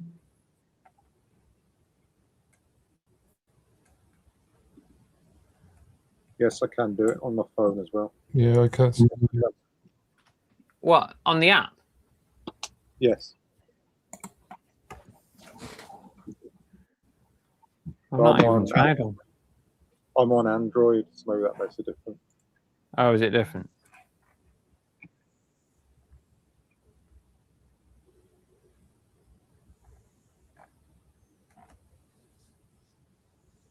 Yeah, if I click on it.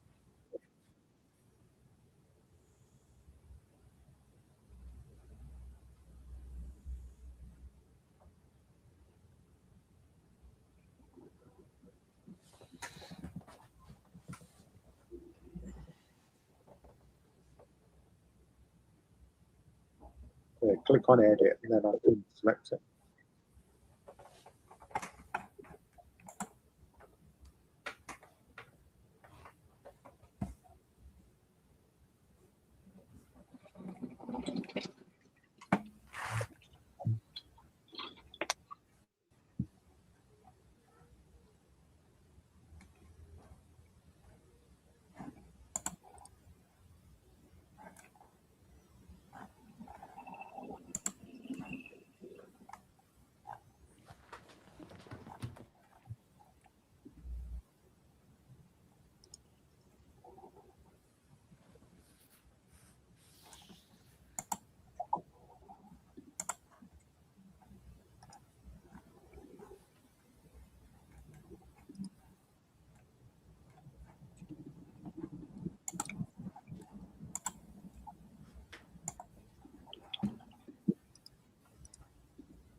Right, we've got an hour left, guys. So if anyone wants to come in for the last hour and have a chat with us all, feel free. Just an hour, and then I have to log off by 5 because I think StreamYard don't let you do 12 hours in one go, and also we've got to take dog to the vet, so definitely got to be gone by 5 o'clock. If anyone wants to come on for an hour, I've done my work. We can have a chat for an hour.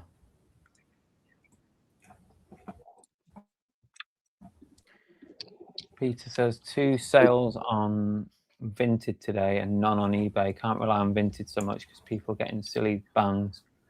Sold a Michael Jackson top trumps £7 in 1 minute, and the Jackson's Triumph vinyl £20 Vinted in half an hour. Oh, that's good.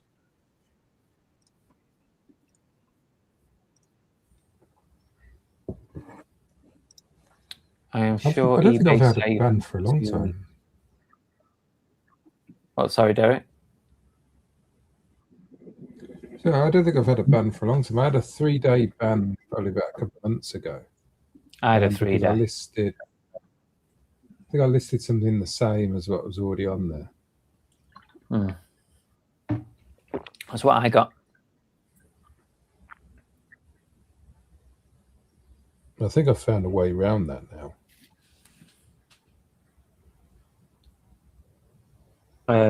Jeff, if it's domestic item not as described, you have to pay for it to come back. So you pay the return shipping, no matter what settings you've got. Even if you say you don't pay return shipping, you still have to pay if it's item not as described. But with the new eBay system, with the EIS, so you already have EIS in America. So if you've sold something item not as described and it's gone EIS, then you won't have to pay for it to come back. And eventually, when we're all on EIS in the UK, we won't have to pay for it to be returned either. But if it's a UK domestic sale, then yeah, you have to pay for it to come back as a seller. Seller pays.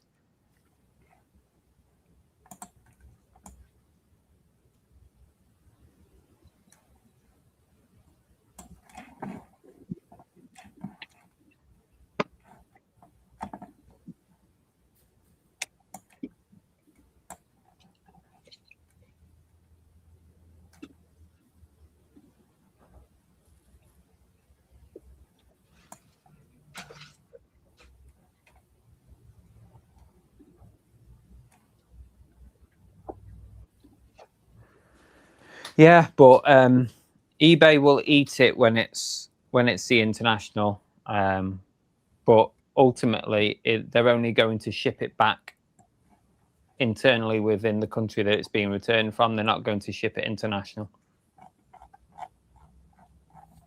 It's gonna, all the returns from international shipping will go to a local, like, returns place that will end up selling them off. You know, like liquidation companies and stuff where parcels go to be sold off in bulk, probably. So eBay are going to pay for the return, but they're not going to pay the international leg for it. So we'll never get it back, but we get to keep the money, so it doesn't matter, I guess.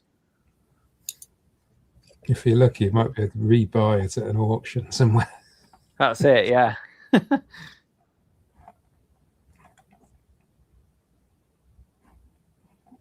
And then the process just repeats. Yeah. Over and over. Rinse and repeat, start again.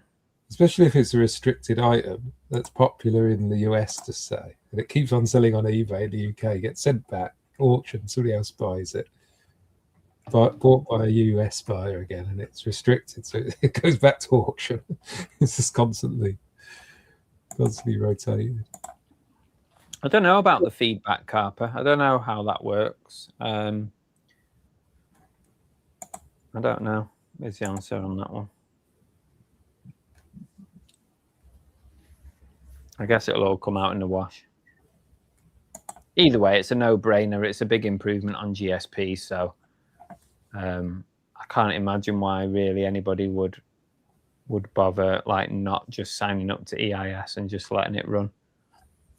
I mean, there are a couple of examples, like there's someone in the membership that, you know, has tons of stamps that they get cheaper than normal, so they do their own international postage using those.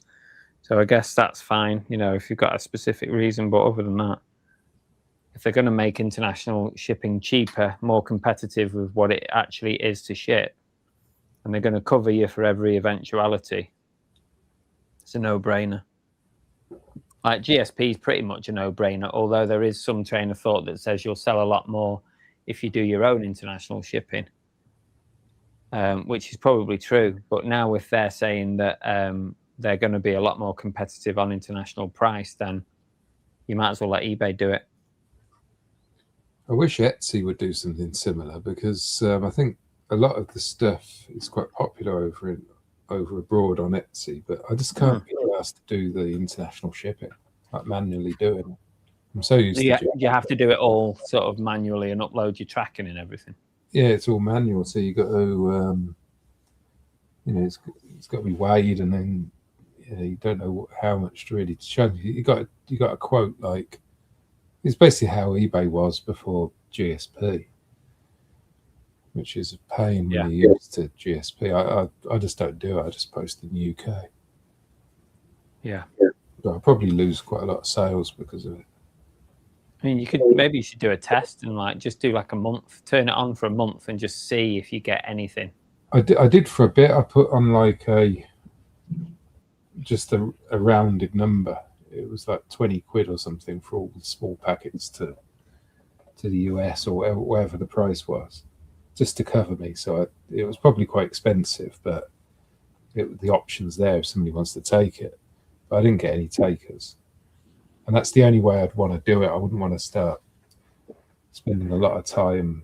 So I don't know how much things are going to cost until, because I don't weigh them at, you know, I have a rough idea. Like a video recorder, I suppose, I know that it's going to be like 10 kilograms. If I'm sending it to the US, I probably need to know more to the kilogram, don't I? Like 7 kilograms or 8 kilograms. Yeah. Yeah, to get the decent prices. I don't know. I just can't be bothered to work all that out, really.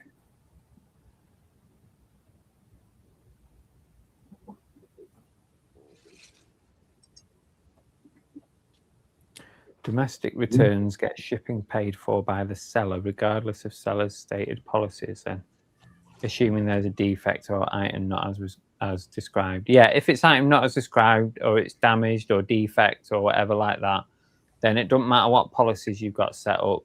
As a seller, you're going to have to pay for that to come back, or you make a deal with the buyer, whether it be a partial refund or whatever, you know.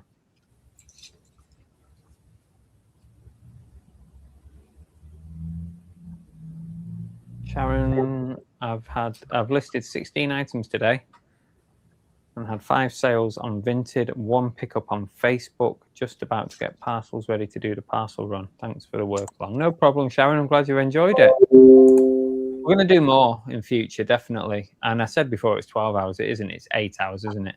I was thinking it was 12, but it wasn't. It's 8 hours. Just looked at the clock and I thought, oh, how can it be 12 hours? It's not, is it? It's stupid.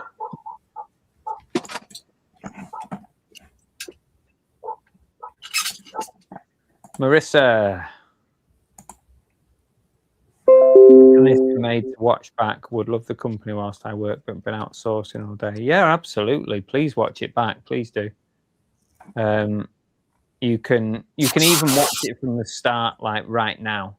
If you go back, you can watch it. But if you want to watch it tomorrow or something, you can just find it on the channel and watch it again from the start. I mean, that is a glutton for punishment, watching 8 hours worth of this on a rerun, but it helps you get your work done. Make sure you come along next time and when we're live. I'll try and do them more often. And Derek's committed to doing some as well. So, you know, check out Derek's channel, The Tap Peddler. I might be waiting a while. You never know, though. I might do something. I'd get a copyright strike, Chris, if we had Dolly singing on the air now.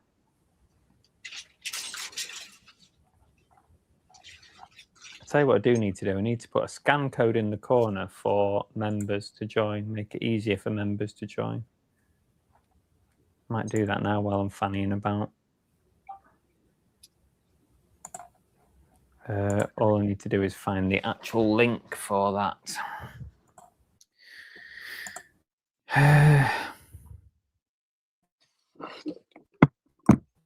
Oh, poo.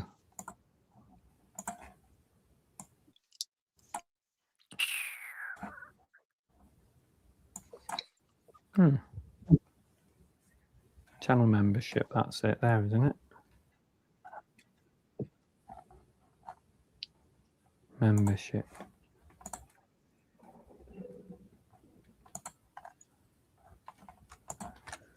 Edit channel.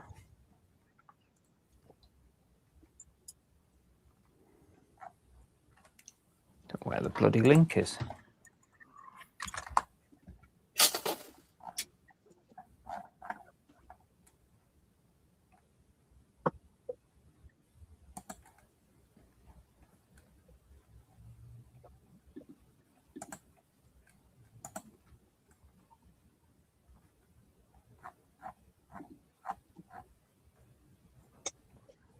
Why is... Oh. Dave Keefe says here, live with Car Boot Chris.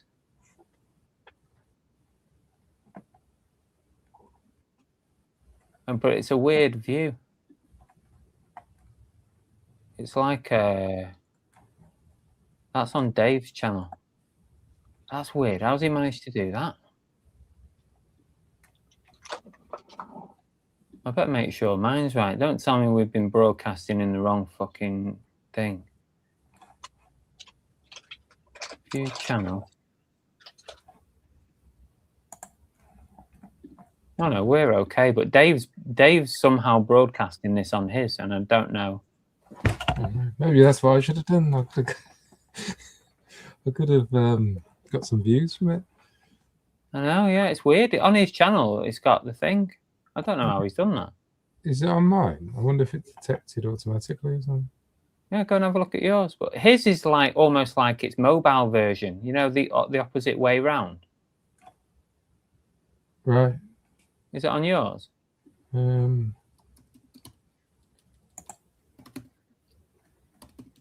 Tap Peddler. Let's have a look. Your channel.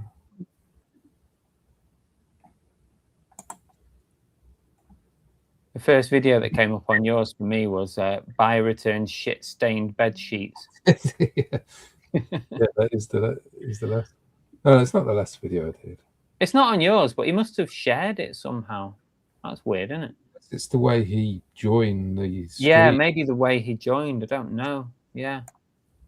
Because I don't think I didn't join through my channel. I just clicked the StreamYard thing. I think I'm linked. Yeah, apart from it saying, I think it only says Tap Peddler on that name because I typed it in. I don't think it's got anything to do with a channel. Yeah. But I know if I click join the chat, I've got to sign into YouTube, I think. Ah. I'm sort of logged in or anything. So maybe it's something to do with that. Maybe. I could try it now, actually. Subscribe, no. VIP membership.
Anyone watching in the chat?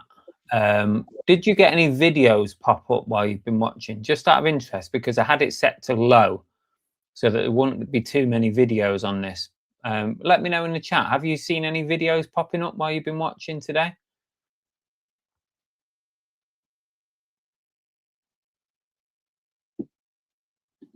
The Payne Brothers podcast apparently is coming out on Monday.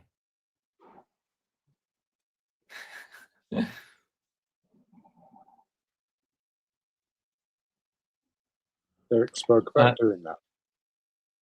Eh? Derek spoke about doing that ages ago, but nothing ever came of it. Yeah, it'd be a good idea. That you could use, you could use Derek's channel. At least it keeps it alive. Yeah, pretty good idea. Marissa was here at the start, but went out to a boot sale. Don't worry, it won't disappear. All the lives stay on the channel, so these ones don't disappear on YouTube.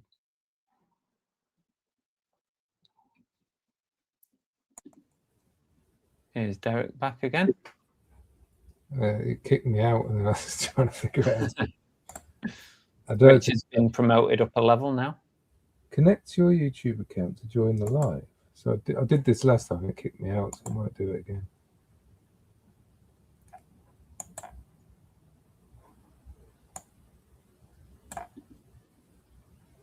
Yeah, Jeff, he's definitely, if you go over to Dave's channel, he's somehow streaming this over on his channel. I haven't got a clue how he's doing it, but he's the opposite way around. So instead of landscape, it's all portrait 16:9 or 9:16, whatever you call it. It's weird. I don't know how he's done that. I think there's a button on my StreamYard. Oh. I'll create a thing live on Carboot Chris channel. He's done that then when he signed in, and then he's left it on. There's something at the top of mine that says stream this to your audience. Oh, okay. I think that's what it is. That's what I was just feeling. It should come up on mine then once I've done this. Right, so I think I'm live now on my channel. Bloody hell. Let's have a look. Let me check.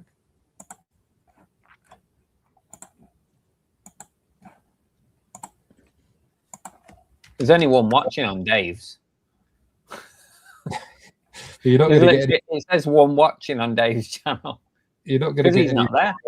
subscribers from mine go live on mine either. Oh God, you're live. You're live, Derek. You're on there. It's on your channel now. Is it live? Yeah. I didn't even know this was a thing. This is brilliant. This right. Next time I do this, everyone has to share it to their channels. Oh yeah, there you go. There it is. Wonder if you'll get any viewers on this now. You'll probably get loads of subs. Oh shit.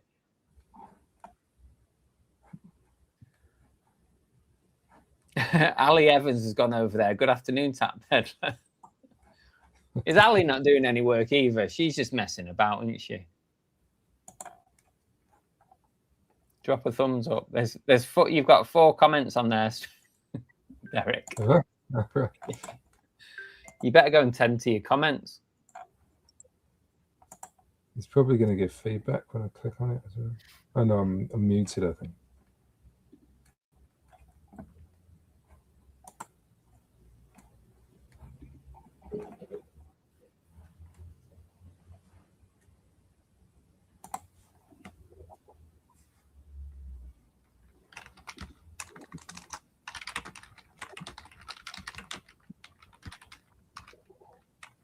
Dave can claim 50% of Chris's earnings. 50% of nothing, basically. That's all right, Chris. You don't hardly earn nothing off a live show. I might put. Did anyone get videos popped up, by the way? Like, well, we've been on today, because if you didn't, I'll have to put it on high next time, so at least get some videos popping up. Don't think I saw anything come up. Yeah, I had it on low because I know people moan about it. So no videos. Oh, I mean, yeah. Sorry, I mean adverts. Yeah, sorry, Jeff. Adverts. Anyone get a few ads? Oh, the comments on mine are also comments on yours.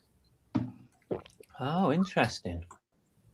So the same comments that are now on my channel are also in the stream. They're on the StreamYard anyway here, but whether they're on your channel as well, I don't know.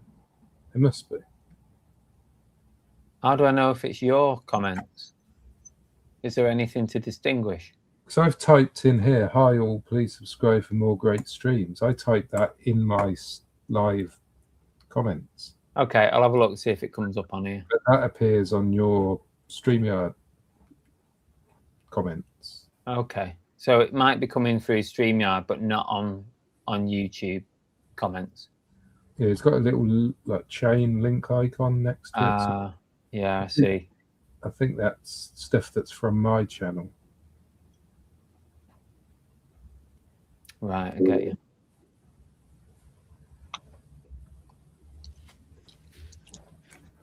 Yeah, a few people have been getting ads, but not too many by the looks of it. So, okay, I'll leave it on low then next time. Can have low, medium, or high. I could just absolutely spam you all with adverts and make an absolute fortune from these videos. But I won't do that. Jamie said he didn't get any ads. I mean, obviously, if you subscribe to premium, you're not going to get ads. No ads for the premium. Yeah, I'm on premium.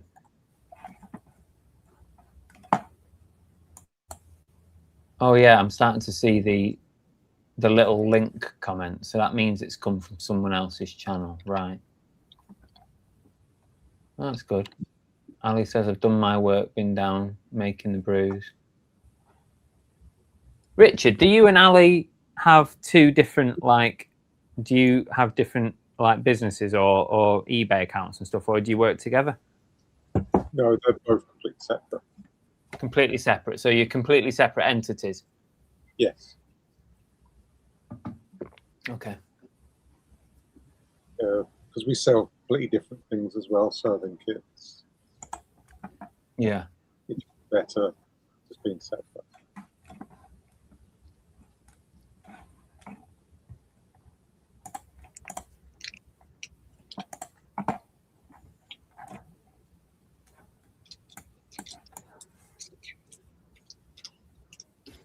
The ads were to watch the cat peddler.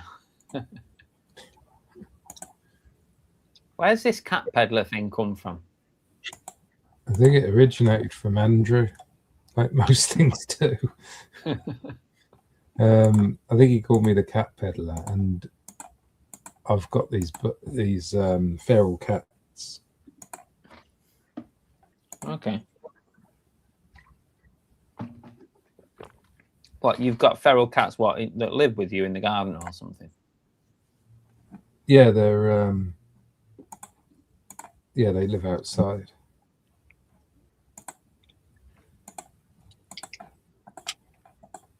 Jamie D doesn't subscribe to premium. He's a tight Scotsman. Do you think of yourself as a Scotsman, Derek? No, not really. No, although I don't know. I've been here longer than I was in England for. And you, But- I don't think of myself as Welsh, so yeah, I guess why would you? I still consider myself English, I suppose, and I'm reminded of it occasionally by Scots people when they sort of say something like about my accent or something.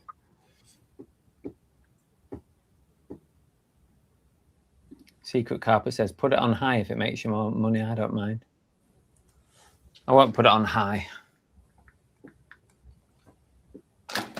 I might test medium and see what happens next time, but If anything, I'll leave it on low. And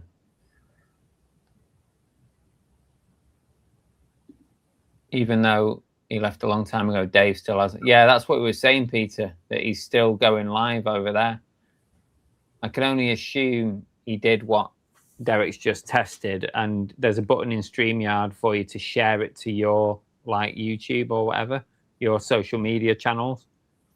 I assume he did that when he came on, and then he's gone off for the day or whatever and left it running. Yeah, it's his window's probably still open, maybe.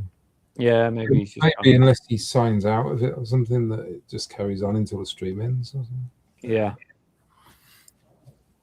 My hubby's Scottish, although lost his accent, but gets asked what he's doing in Scotland when we go up. It'd be hard to lose a Scottish accent. It's quite strong, isn't it, normally? Yeah, it can be. A way of getting watch hours, says Peter. Who gets the watch hours then? Will it? I guess it would be on his channel. Or maybe because it's a shared video, maybe you don't get any watch hours.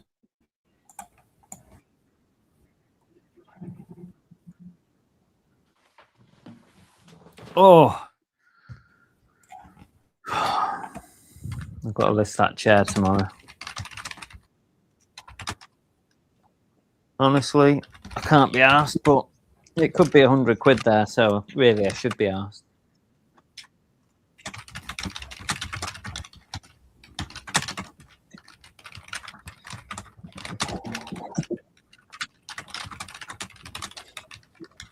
Oh, I've sold some on Vinted. What have we sold? A hat, a Lacoste hat, £12. I need to make sure that that goes off on eBay.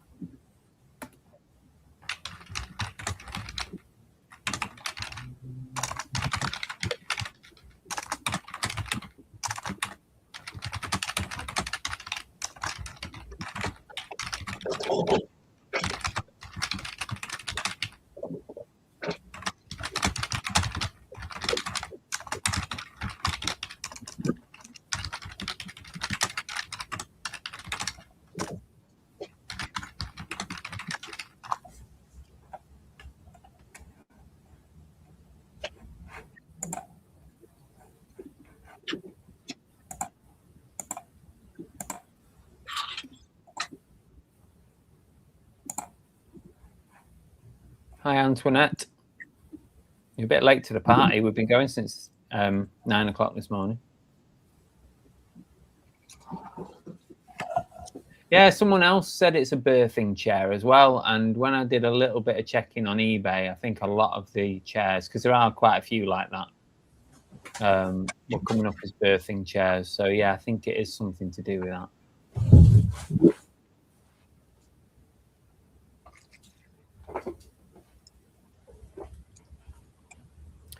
Then I've got a new video out, just popped up. Our thrifting day in Basingstoke was going so well until this happened. Ooh, drama.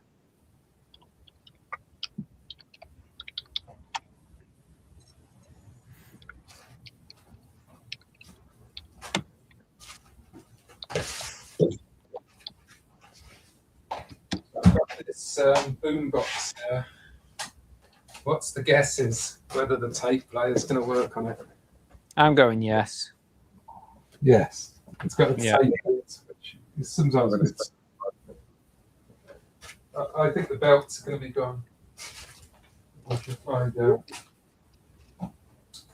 Actually, we might not find out because this takes a 9-volt adapter, which we might not have.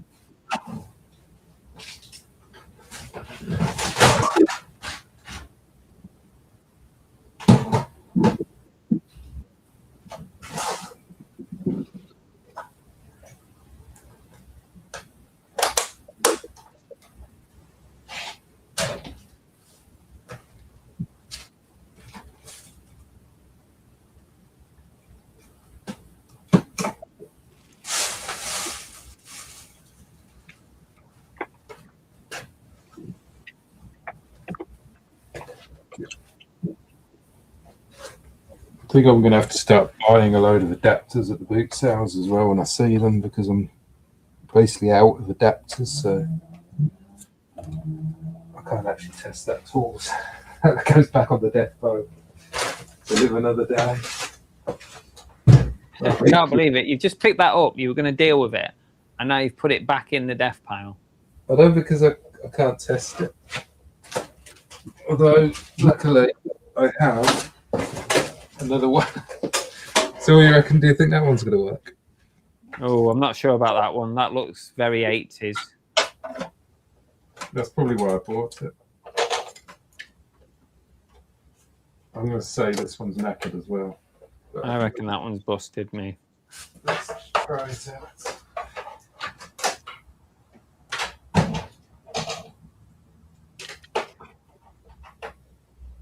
Antoinette's been out sourcing today, kicking myself. I missed the live. Oh, don't worry, Antoinette. If you were totally bored tomorrow, you could watch it back, or just wait until we go again another time.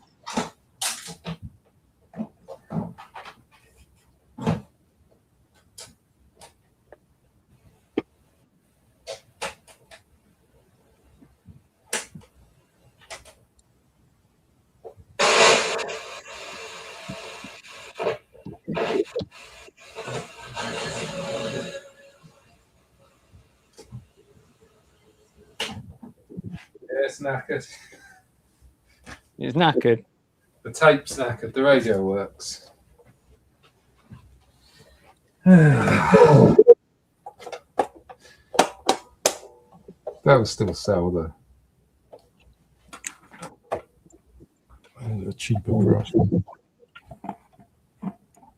This is why I can't spend much on these. We're saying that boot sales, people want so much for them, Yeah. but they're always, the tapes are just always knackered. It's like a 70-30 being knackered. They've got to be cheap. It's the same with VCRs.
I know what you mean by if you pick up an item to list, you should really do something with it rather than put it back on the death pile. Yeah. But if I haven't got the power supply, I need to buy a big box of them. I think next time I see somebody with a big crate of them, I'll offer them to buy the lot or something.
See you, Jeff. Thanks for popping by today. Have a good trip.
I'll tell you what I could do in the last 20 minutes, save me wasting time. I can do my payout for this week.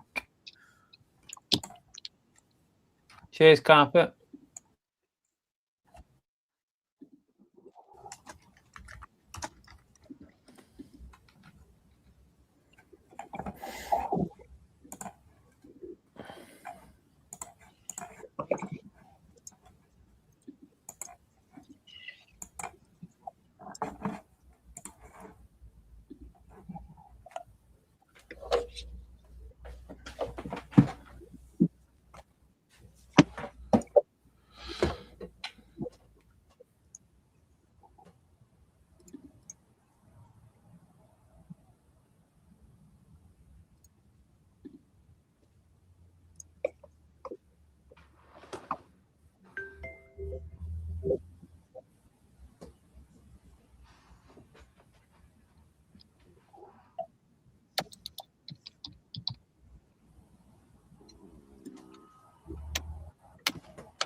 Jamie, in case I forgot to say before the end of today, it's been a good watch and listen as I work. I'm sure others will agree.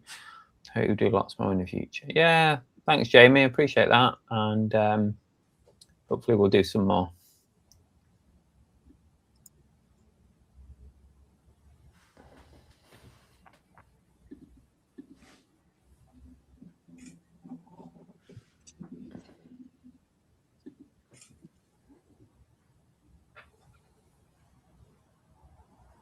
Cooks, you're not supposed to be able to reach that. Is this code no good? Is it no good?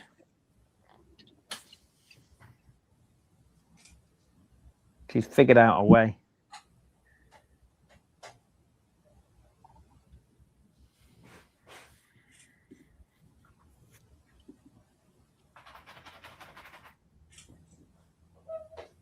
Cooks. Hey, stop it. How have you figured that out? You have to do that.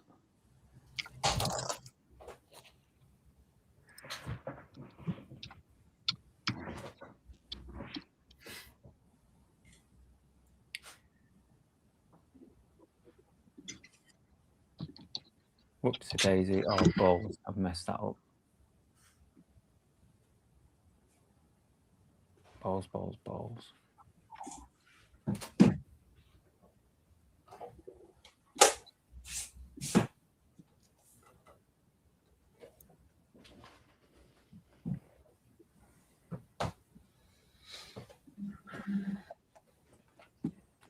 Another sale in.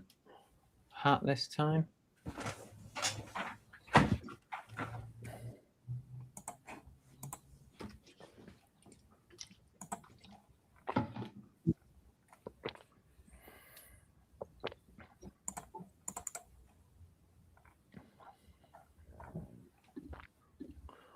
Yeah, Sharon, it's like when you drop your parcels off, it's like you've been cleansed, isn't it?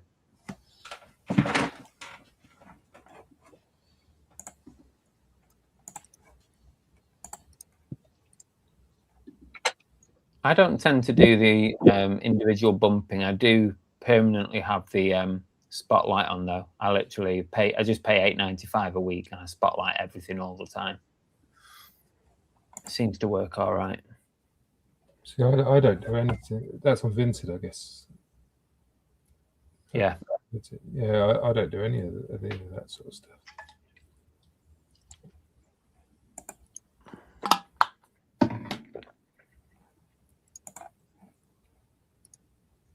I don't promote at all now on eBay either.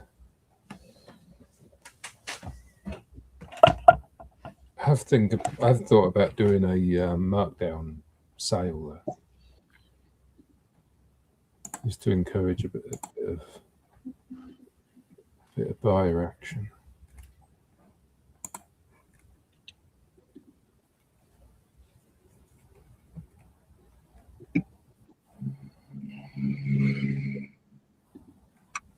Always worth trying, Sharon. You never know.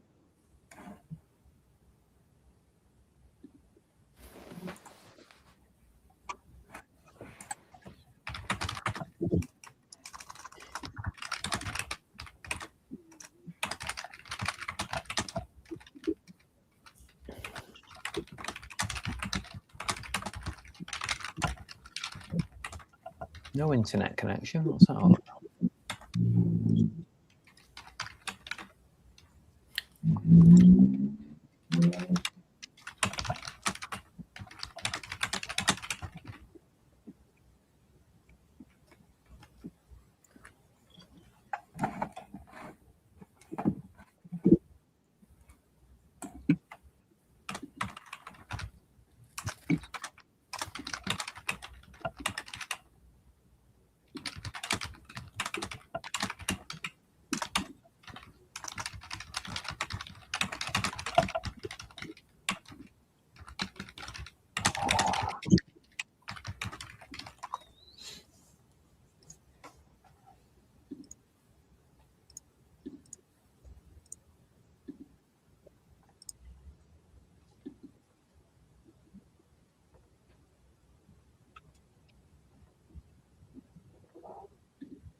That's my payout done from this week. So I've figured out my uplift, sales uplift, and the fees from eBay.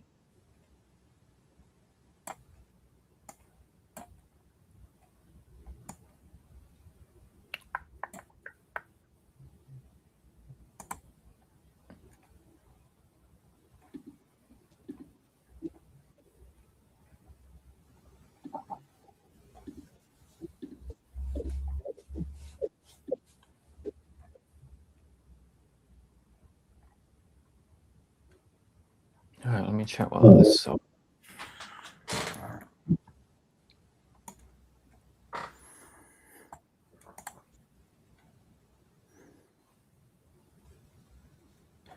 Headgear Classics.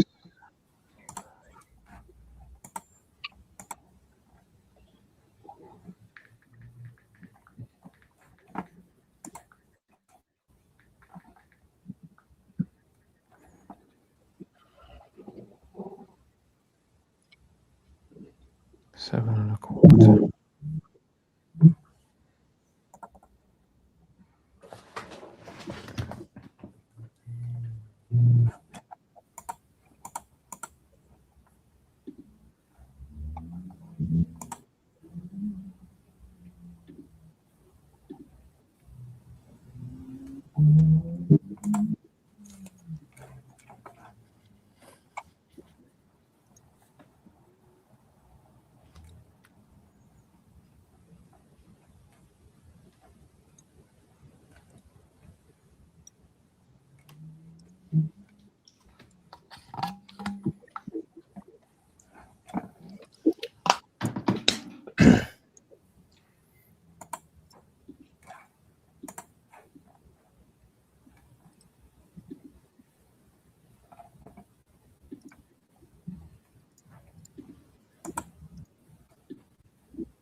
Hey, baby.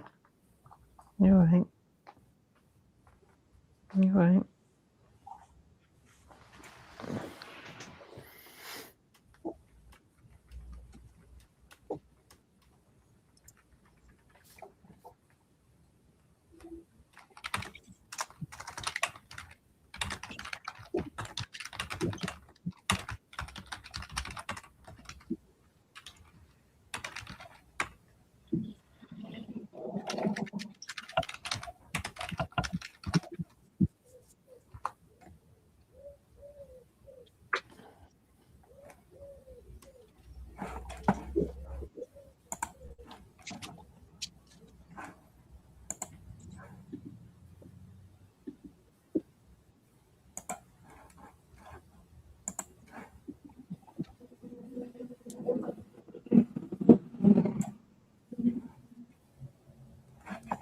Discover your new eBay AI Activate training hub.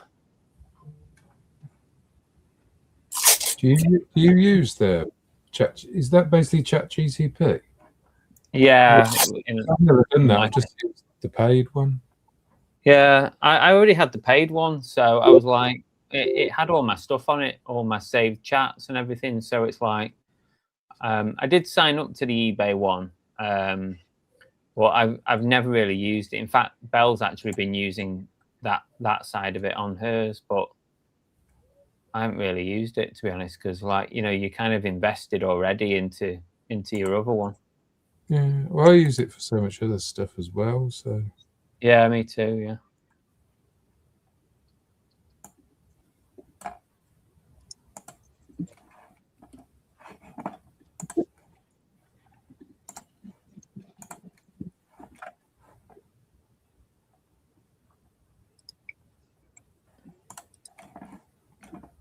That year must be coming up on that Activate thing, because it was only for a year, wasn't it? yeah, well, that's another reason why I thought it's no good, because after the year, how much is it going to be? Exactly, yeah. And it's like you'll end up having all your workflows and stuff on there that you need saving, and then all of a sudden they'll say, "Oh, if you want to carry on, you'll have to start paying whatever." Yeah. I do quite a lot on ChatGPT, so I have all kinds of different workflows and pinned messages that I go in and out of all the time. Yeah, I use it. I don't use it that much, I suppose, but I do use it quite a bit. Probably use it every day in some way. Yeah, I would say I use mine every day. Even emptying my car from the boot sale, I read out when I'm emptying the car. I read out the items, and it creates a list for me That's good, yeah. with the prices, and then I get it to output it into a CSV. So then I paste it into my Google Sheets. Yeah.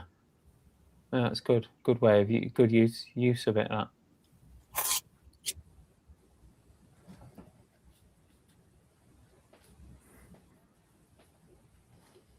And I was using it the other day, asking about. I was making a rhubarb dessert, and I was asking various things about that. And it, you know, I use it for cooking and all sorts of stuff.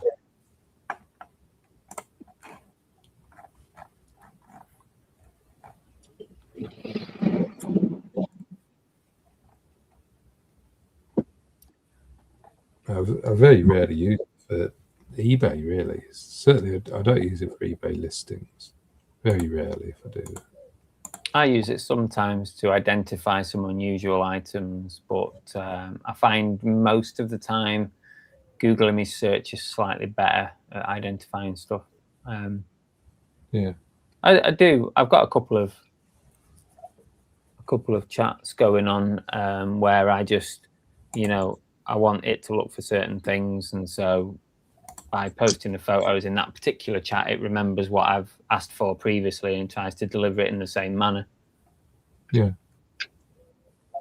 I find it always forgets how you want it responding. It does forget. Because I with the car thing, you know, when I'm emptying my car, I get it so it doesn't repeat what I've said. It just says, okay, the next item. But it keeps on. Sometimes it's fine, but sometimes it's right. So the first item's this, then it starts reading out the whole list. Every time I tell it something, I've got to say, no, just say, okay.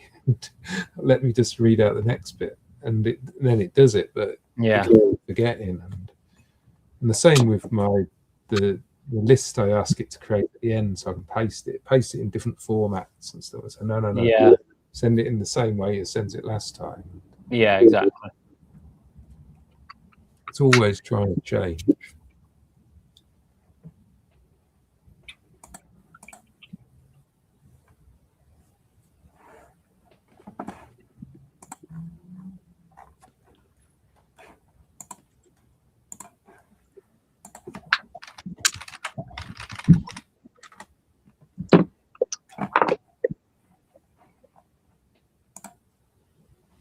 Rosie, I've bumped a few. I do quite well, but I don't spotlight anymore. So I do the opposite. I just spotlight all the time. I spotlight on a Sunday. Apparently Sunday is the best day to spotlight because that's when most people are browsing Vinted. So when you first spotlight, it gets you a little bit of a bump. So I do it on a Sunday. Then when it ends the following Sunday, I just immediately spotlight it again. So I'm permanently on Spotlight.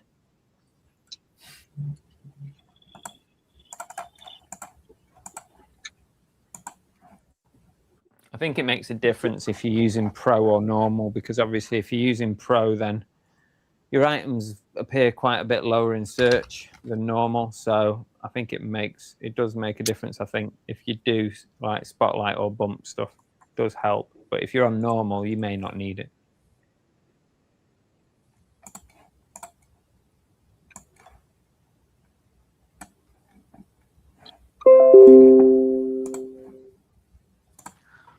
One minute. As soon as we hit 8 hours, we're going to call it a day.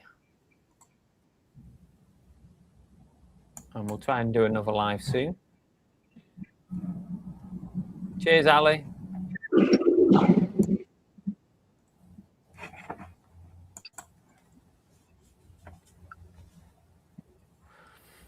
Big thank you to Dave ABL, Ems Den, Derek the Cat Peddler, and Richard for coming on and joining us and keeping us company. Thank you all.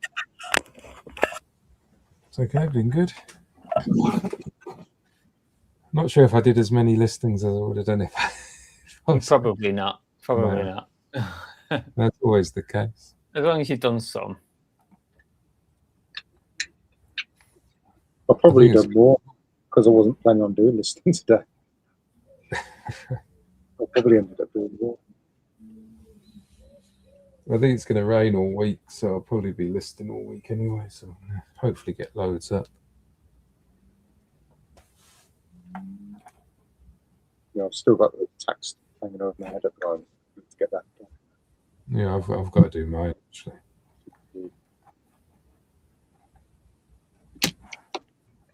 Are you Most- still using Sage accounting? Yes. Right.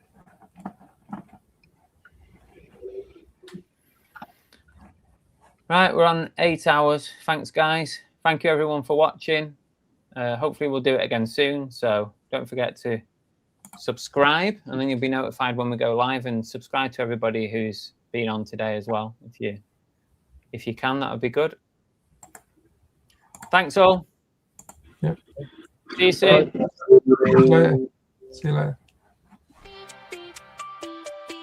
CBC Live. CBC Live. CBC Live.